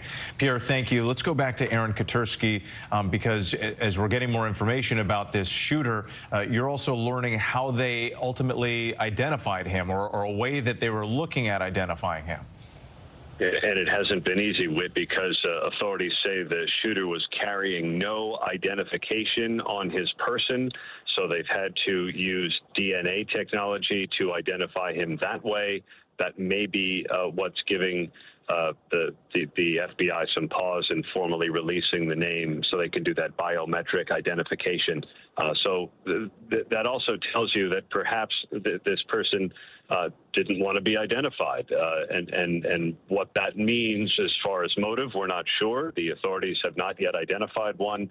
But with the name they do have, even though they're not releasing it to the public, and as they wait for biometric confirmation, they've already started carrying out law enforcement operations nearby in western Pennsylvania at locations that may be associated with this young man. They've undoubtedly tried to scour his social media, if there is any, talk to people who knew him, relatives, friends, because they do want to, as you heard the authorities say, understand a possible motive here with. Aaron Katursky, thank you. And Brad Garrett, our law enforcement contributor. Brad, let's bring you in because you've been a part of so many major investigations. You know, this is unique. We're talking about an attempted assassination of a former president who is currently a candidate for president again. And what's your takeaway in terms of the identifying of this shooter and what we know about him already? So, you know, the pause obviously is they do know who he is, but they probably don't know all the tentacles connected to him, if in fact there are any. And until you eliminate those, you're going to walk very carefully, and you're not going to get the public involved with names until you do searches and that you have a really solid feeling that this is a lone actor, which is, it sounds like that's what they have, but they don't know that, I think, 100% yet. And so you'll see this probably, I suspect, by tomorrow. We'll know who the shooter is. You won't maybe know much about motive, if any, officially for a while. It'll also, this whole thing is a teaching moment for them because this guy had to be, again, me guessing, outside the perimeter of what they had covered. And only, I suspect, when he started shooting, that they were able to draw a bead on him and stop him. So this will go together, I think, pretty quickly. And we should have a lot more information, I think, by tomorrow. And already in the past 5 hours or so, we have learned a lot. Brad Garrett, thank you. Let's bring in Elizabeth Newman, our contributor, our former Department of Homeland Security under former President Trump. Elizabeth, what are you learning, and what's your takeaway in this sense of the shooter profile that we're starting to get right now? Look, we don't have a ton of data about assassination attackers, in part because there just aren't that many assassination attempts. But we do have a lot of data about the type of attackers that carry out targeted attacks, targeted violence attacks. And things that we know is that there's usually leakage. They usually tell people or the people around them know that something is off, know that something has shifted. We know that many of them have some sort of life stressor in their in their life experience in the last year, some sort of crisis. Sometimes it's a job loss, sometimes it's a loss of a loved one. Many of them have mental health challenges, not necessarily a diagnosable illness, but just it can be a broad category of mental health challenges. And all of these things is what Brad was referencing earlier. They're going to be looking into the attackers' history here. There sometimes is an ideological motivation, and of course, because of who the target is, everybody's kind of jumping to, well, clearly this has a political motive. It might, but we also know that a lot of times, I mean, you can go back to Ronald Reagan's assassination attempt. That wasn't politically motive. It was somebody with a mental health fixation on a celebrity trying to show off for a celebrity. So we really don't know yet motive, but we do know probably that there was some sort of crisis in their life. They're disaffected. They probably spent tremendous time online.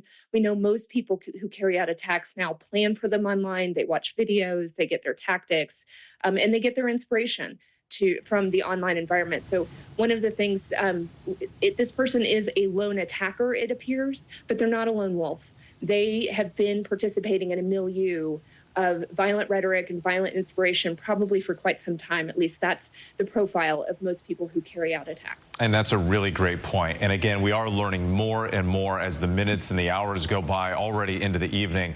And the next 24 to 48 hours is likely to be very illuminating with more information. Elizabeth Newman, thank you so much. We cannot forget in all of this the people who were there, the witnesses and the victims. Authorities again confirming that one person was killed, 2 critically wounded, all adult males. We heard from so many witnesses who saw all of this. Some of them rushed in to try to help. We've been speaking with some who were at the Trump rally describing what they saw and heard. A warning, some of it is disturbing. Let's listen. I was positioned probably about maybe 20 feet away from the president at the point in time when he was making his address. I was to the right of the stage due to me being I was a speaker at the event. So I did my speech earlier today during the pre-program, and I was a few feet from where this all occurred. We heard the shots, and I thought it was, first thought it was fireworks because, you know, people are on edge, and any kind of loud boom you hear, you're going to think gunshots immediately, especially because of the environment of what was going on. And I turned around, and someone yelled medic, and I looked, and there was no way a medic could have got to that person in time. So I left my seat, took my tie off, I jumped over the barrier, and I ran to the individual. But when I got there, it was too late. The person was bleeding out through their head. And like I said, once again, respects the family because this is a very tough time. But they were shot, and I tried to, you know, block the wound. I tried to I held a towel against it, and until a medical team arrived and got him out. And, you know, from there I helped the police and crowd control with getting people out of there because people were very nervous, people were very hesitant, and we had to move people fast and get them into a safe location opposite of where the shooter was at or said to be at. So I assisted with getting people down and getting people out. And I try to keep kids calm and just get people clear. Wow, Rico. Obviously, we want to be sensitive to the victim's family. Yes. But can you tell us more about this person, where they were? Was it a man? Was it a woman? Well, it was a male. It was a male victim. He was literally just sitting there in the stands. He had to be maybe 3 or 4 rows up from the bottom of the bleachers where everybody was sitting. And 1 second, everyone's cheering and happy and listening to what Trump's saying, and the next minute, he's gone. Rico, did you have any training in this sort of like first aid? I mean, this is life-saving aid that you're describing here. I mean, I'm in the military. I'm in the 171st Air Refueling Wing, and we learn first aid and self-aid buddy care and basic training. And at the point, as soon as I heard the shots and I seen and heard someone yell medic, my first instinct was, I'm trained in self-aid. I'm trained in applying a tourniquet, but I'm not trained to see someone's, what I witnessed. I mean, nobody can be trained for that. And we're getting the sense, Rico, not just from you, but from others, I think there's going to be some serious time, some healing that's going to need to take place for the people who were there and saw all of this, and especially for you to see everything up close. And you got the sense early on that that this person was lost? From understanding head wounds and how they operate, when I seen what I seen, I was afraid that person was lost. And reading what has been said and stated in the news so far, those are now facts, which is a shame. Rico, I don't even know if these are the right words to ask this question because most people have never been in this situation, but how are you processing what you saw and what you witnessed? I mean, one can only process what happened, hopefully as slow as possible.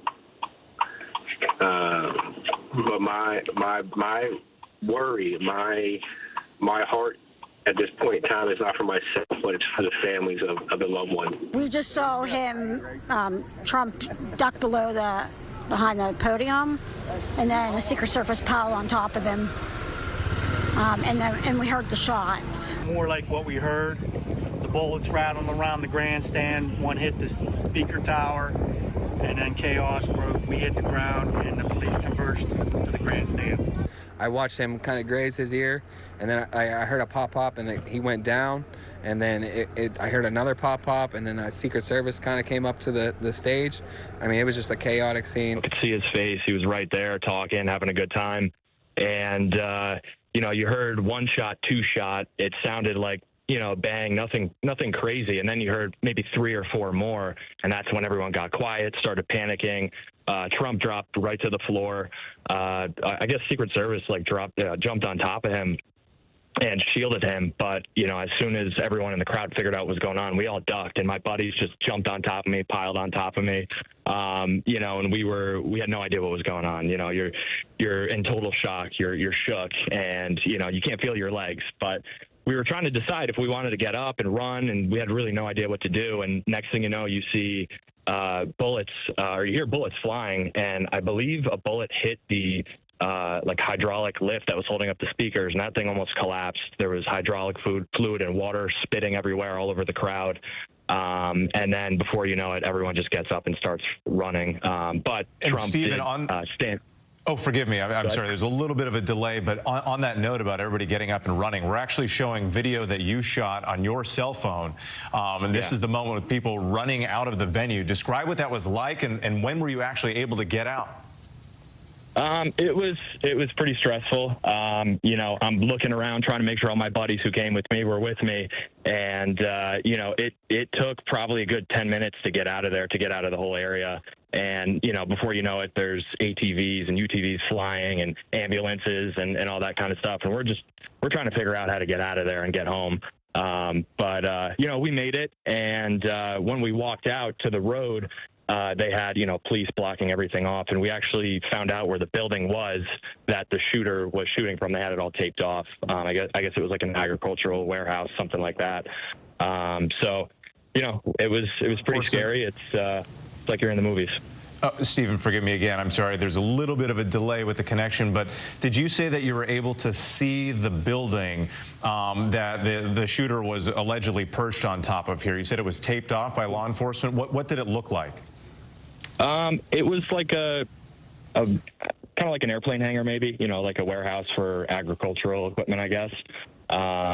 ARC, AGC, something like that on the side. But once we were out, maybe 30, 40 minutes after, they were taping it off, investigating it. They had the dogs going and all that stuff. There was traffic jams everywhere. It was kind of hard to.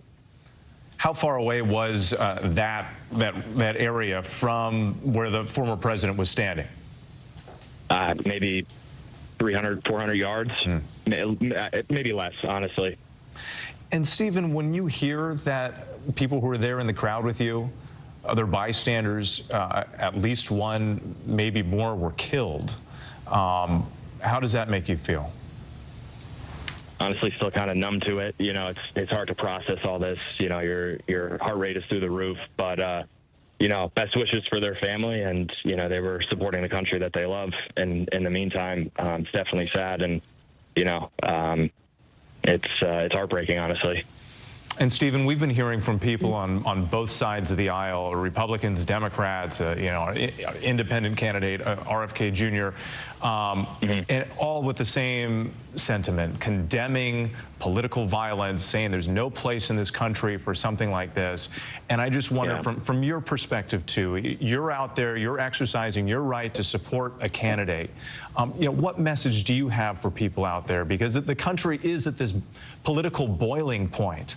There's so much division and anger and hatred right now from one side and the other.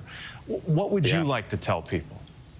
At the end of the day, whether you're on the left, the right, the center, or you don't believe in politics at all, we all still put our pants on in the morning. We all breathe the air and go to work, and a lot of these issues, in 10 years, no one even thinks about them or cares about them. So we're all people at the end of the day, and, it's not worth taking someone's life over political beliefs or whatever. It's just senseless. Senseless indeed. All people at the end of the day, all Americans at the end of the day, trying to get through this tragedy. Let's get back to Mary Bruce at the White House, our chief White House correspondent. President Biden has arrived. Yeah, just moments ago with the president now back at the White House, of course, cutting short what was his plan to spend the weekend at his beach house at Rehoboth Beach, Delaware. Instead, he is now back monitoring all of this as it is unfolding. He has been continuously being briefed and updated on all of these developments and will continue to be so tomorrow morning. As we've been saying, he'll be briefed by his Homeland Security team, law enforcement officials. The president, we know, has spoken to Donald Trump, though we don't know much about what that conversation entailed. Of course, the president, earlier in the day said that he was sending his prayers to the president and to the other victims of this horrific attack. The president was shouted at by reporters asking for how that conversation went. He did not want to engage the press, instead just ignoring them and walking up the stairs to Air Force One and back down. All of this has completely changed everything, about this race and this political moment. And the president, before you get to any of the politics, is simply going to have, a lot of the same questions that all of us have. And I do think it is interesting to remember that the president's events, the president's campaign events, they have a very similar security procedure, security process. So, there are a lot of questions that the president is going to have, as the president, as a candidate, about how this could have happened and what lessons can be learned going forward. So first and foremost, he is reacting to this as the president, trying to get some of those answers here in the coming hours. Yeah, as you noted earlier, president first, candidate second, and everything is being recalibrated now. This is a pool video right now that we're also getting. This was President Biden, his motorcade pulling up to the White House. Remember, he was in Delaware earlier. He cut his weekend trip short to come back to help handle this crisis and respond to it. So the president flew from Delaware, he flew into Andrews and then picked up the motorcade, and then we saw the Beast and the other vehicles then taking him to the White House, and that is the video of the president's arrival. We also know, Mary Bruce, thank you. I want to go to New Jersey because we also have video of former President Trump, who flew into Newark earlier today. Then his motorcade picked him up there and took him to Bedminster. And joining us now on the phone is our executive investigative reporter John Santucci, who's been following along. And John, we're getting more response now from Trump's family and the Trump campaign and a video that they're sending out.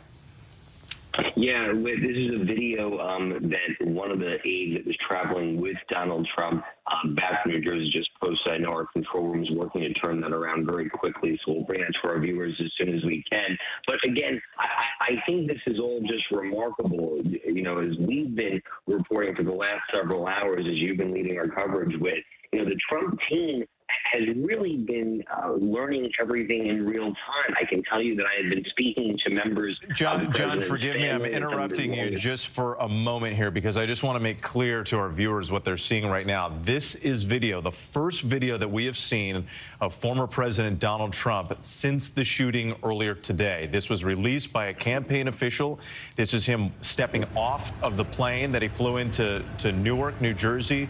Remember, Trump was swept off the stage by the Secret Service. He waves to the camera there. He was taken to the emergency vehicles, taken off to a hospital for treatment, and was told that he suffered a graze wound to his right ear. And these are the very first images that we're seeing of the former president walking down the steps off that plane since the shooting, the assassination attempt. John, sorry again to interrupt. I just wanted to point out what the viewers were seeing. But again, you have been in touch with the Trump family throughout the course of the day. Yeah, and with that image, I can tell you something that, at the end of the day, look, Donald Trump, we all know, right, is larger than life, if you will. But for his children, he is dad. And, I can tell you that none of the children were with him today in Pennsylvania. They were all scrambling to reach their father, to get an update. They were actively in touch with Secret Service. I spoke to his two eldest sons, Donald Trump Jr. and Eric Trump. They both were able to reach their father. Donald Trump Jr. telling me that when they spoke, his father was in good spirits, commented about how much blood was coming down his face moments after that happened. But again, as both boys observed to me with, their father is resilient. And I think to see Donald Trump, as we're showing our viewers on screen right now, to think hours earlier, that image that we have played over and over again of Donald Trump, with agents swarming him and pulling him into that motorcade. I can tell you from many aides and sources of mine that I have built in 10 years of covering Donald Trump for ABC News, many were horrified. Several of whom I've known for quite some time answered the phone when I was trying to find out what was going on, in tears, crying themselves because of how special a relationship they had with Donald Trump. These people have worked for him for a decade, some even longer than that, sources of mine within the Trump organization, the president's company, trying to learn what was happening in real time. Now, look, as far as what we know with for tonight, our expectation, you mentioned to our viewers, is that Donald Trump right now is in that motorcade, leaving Newark, heading back to his club in Bedminster, New Jersey. We're expecting to spend the evening. Tomorrow is supposed to be, or was supposed to be, I think that's a more appropriate word, a quiet day ahead of the Republican National Convention. But you got to imagine with Donald Trump, he is going to want to get out there and say something to his supporters, given these images of him walking off his plane for the first time anybody's seen him since he was escorted very quickly out of that rally in Pennsylvania. The other thing that we should note with for our viewers is that, this has been a very busy time for Donald Trump, where he has really been focused on the campaign. We reported, as you know, with in just the last 24 hours, he was doing private meetings with the three finalists, if you will, potentially be his running mate. And he thought that this rally today in Pennsylvania was going to be that big event. That ended up not being the event because of the coverage. Obviously, we've been talking about something nobody could have predicted. But our understanding is that Donald Trump is still full steam ahead with the convention, expected to head to Milwaukee on Monday. And we still believe that is then and there we'll find out who his running mate is. It is, though, I have to tell you, just as an observer, someone who's covered him for this time, I'm surprised that, the fact that they are moving so aggressively ahead with the campaign, but then again, not. We know that Donald Trump has had so many twists and turns over the last year, and so often they collide with the campaign, and Donald Trump finds a way, if you will, to make it all work. And I think that's exactly what's going to happen now. Absolutely, John, and you're seeing this remarkable split screen right here. John, thank you again. On the left side of your screen, that is that image that we discussed, the first images that we've seen of the former president after the shooting, stepping off the plane and then heading to Bedminster, New Jersey. On the right, those are the earlier images of the motorcade after he flew into Newark, then escorting him to Bedminster. And joining us now, I believe on the phone, is Rachel Bate, our political contributor. Rachel, we've had many conversations in recent weeks about the state of the campaign, and once again another unprecedented moment in this campaign, an attempted assassination of a former president. What are you learning from your sources tonight? Yeah, hey there, Whit. I mean, we can certainly say right now that this is going to further scramble a presidential campaign that is already roiling in chaos, as you just said. I mean, it is very much electrifying Republicans who are already rallying around Donald Trump, and from Democrats who already have heartburn about this campaign, they're even more worried about dimming prospects of taking back the White House. I mean, my colleagues and I were hearing just hours after this assassination attempt from Republicans who are saying, look, we think this is going to solidify Trump's chance of winning back the White House. One congressman here in Wisconsin, where I am right now, Derek Van Oren, said that President Trump survives this attack. He just won the election. We also heard from other Republicans who were talking about that sort of iconic picture of Trump pumping his fist in the air, showing that he sort of survived this, saying this is going to be an image that Republicans are going to rally around. And I think, you know, we're also starting to see some conspiracy theories, unfounded conspiracy theories circulate on the Republican side of things, particularly from some more Trump-aligned MAGA wing officials. I mean, there was a Congressman, Mike Collins, who's tweeting things that Joe Biden sent the orders. To be clear, there has been no evidence of that. And in fact, a lot of people would say this is very dangerous to say this sort of thing right now. But these are the kinds of comments we're actually hearing from Republicans right now. And it's particularly interesting because you have a lot of folks out there saying this should be a moment to take stock in where we are as a country and how heated the political rhetoric has gotten, and that this should be a chance to sort of take down the temperature of that conversation. I mean, independent candidate Robert F. Kennedy Jr. was on television today saying, you know, President Biden should invite Trump to jointly address the nation and make a commitment to bringing down the temperatures. Instead, what we're seeing is potentially some Republicans actually leaning into this to rev things up even more.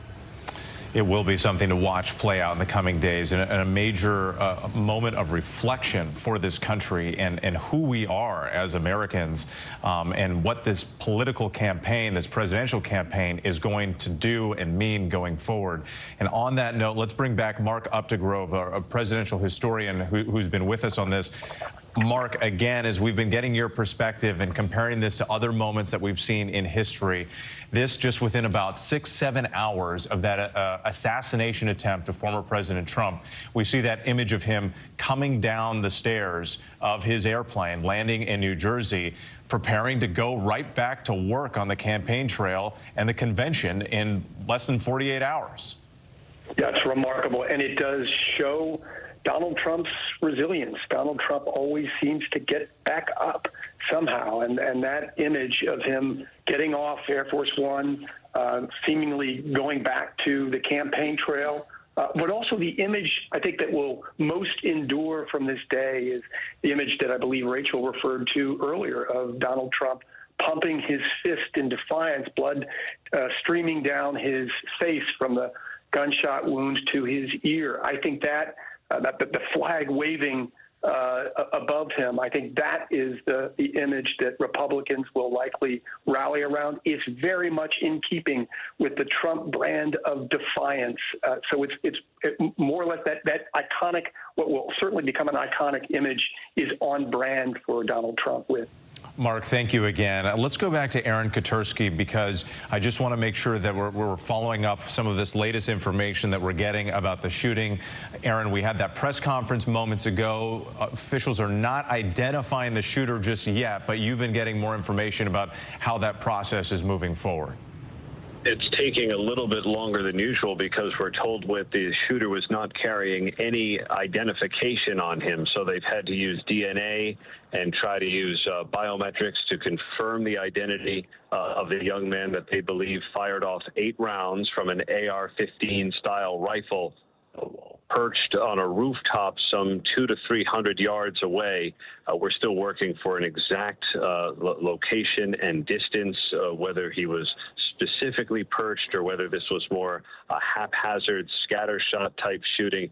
But the authorities are saying tonight they're confident that there is no additional threat. Now, we also heard Pennsylvania State Police say they were concerned for a time about other people getting hurt, but they did not reveal why they had that concern. And we know tonight that law enforcement activity is taking place at locations in western Pennsylvania that may be associated with the shooter, and we'll see the results of those perhaps in the morning once the authorities tell us a little bit more. But the urgent priority is to confirm that he was acting alone, that there is no additional threat, and then the questions about motive, how he was able to pull it off, and whether there were any deficiencies in the security plan. Aaron, thank you. And again, in all of this, we can't forget that a person died today, an innocent bystander who was there at this rally. One of 3 people shot by this gunman, the other 2 taken away to the hospital in critical condition. Law enforcement tell us that all of the victims are male adults. But we've heard from witnesses who were there in the crowd. Some had children on their shoulders. They were trying to shield their eyes as all of this was playing out. A local mayor who had to push his pregnant wife to the ground and jump on top of her to protect her. So while the president, former President Trump, escaped with only minor injury, there are grieving families tonight in this country, in Pennsylvania, and there are so many thousands of others who were there in the moment at the rally, who are going to have to work through this trauma in the coming days. Let's go back to Rick Klein in Milwaukee, the site of the Republican National Convention. It's supposed to start, and I mean, now it's going to be tomorrow. We've moved into Sunday morning here, Rick. Tell us about the plans and everything at this point, as we're told, is moving forward. Yeah, it's not, I wouldn't call it business as usual because everyone in the city is stunned and some of the events and parties have been scaled back or canceled. This is obviously the only topic that anyone is talking about right now and all concerned about. And I've been hearing from delegates all day say that their thoughts, their concerns, their prayers are with Donald Trump. And it strikes me on this day of just a sad and stunning manifestation of the nation's divisions that in one way it's heartening to see that Donald Trump can walk down those stairs, go back to his home, and I think good for Americans to know that he is home, as is President Biden, who returns home now. But the moments and the hours and the days ahead are extremely tenuous. The divisions that led to this moment and the fallout from this horrible incident that occurred just hours ago, it's going to be felt in Milwaukee in the coming days, where this convention is planning to go ahead as scheduled starting Monday, and it could be felt throughout the rest of this campaign and beyond. This has just cast a pall over all of America and American politics, and in closing out this really, truly sad and horrific day. Rick Klein for us once again, and to our entire team. No doubt this is a moment of reflection, a defining moment in this country, as people from all sides of the aisle are going to have to ask themselves, who are we as Americans going forward after this unprecedented moment in this campaign, the assassination attempt of former President Donald Trump, again, escaping with only minor injury, but 3 victims were shot today, 1 person killed, 2 others in critical condition. The suspect also killed by a sniper for the Secret Service.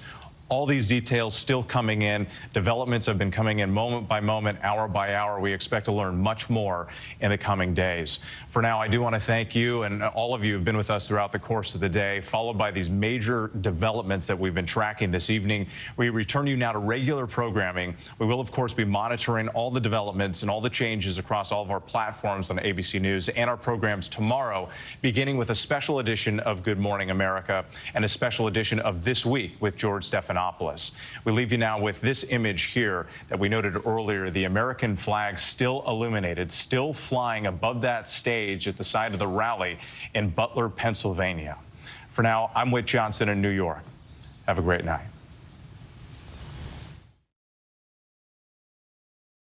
This has been a special report from ABC News. Whenever, wherever news breaks, it's so important to always remember that lives are changed. Here in London, in Buffalo, Uvalde, Texas, Edinburgh, Scotland. Reporting from Rolling Fork, Mississippi. Ukrainian refugees here in Warsaw. We're heading to a small community outside of Mexico City. Getting you behind the stories as they happen. ABC News Live Prime. We'll take you there. Stream ABC News Live weeknights wherever you stream your news. Only on ABC News Live. First thing in the morning. There's a lot going on. We're still in a flash flood warning. To catch you up with what happened overnight. Police in riot gear arresting dozens of protesters. What's happening today? Escalating tensions in the Middle East. What people are talking about. The migrant crisis. Fast, straightforward. With some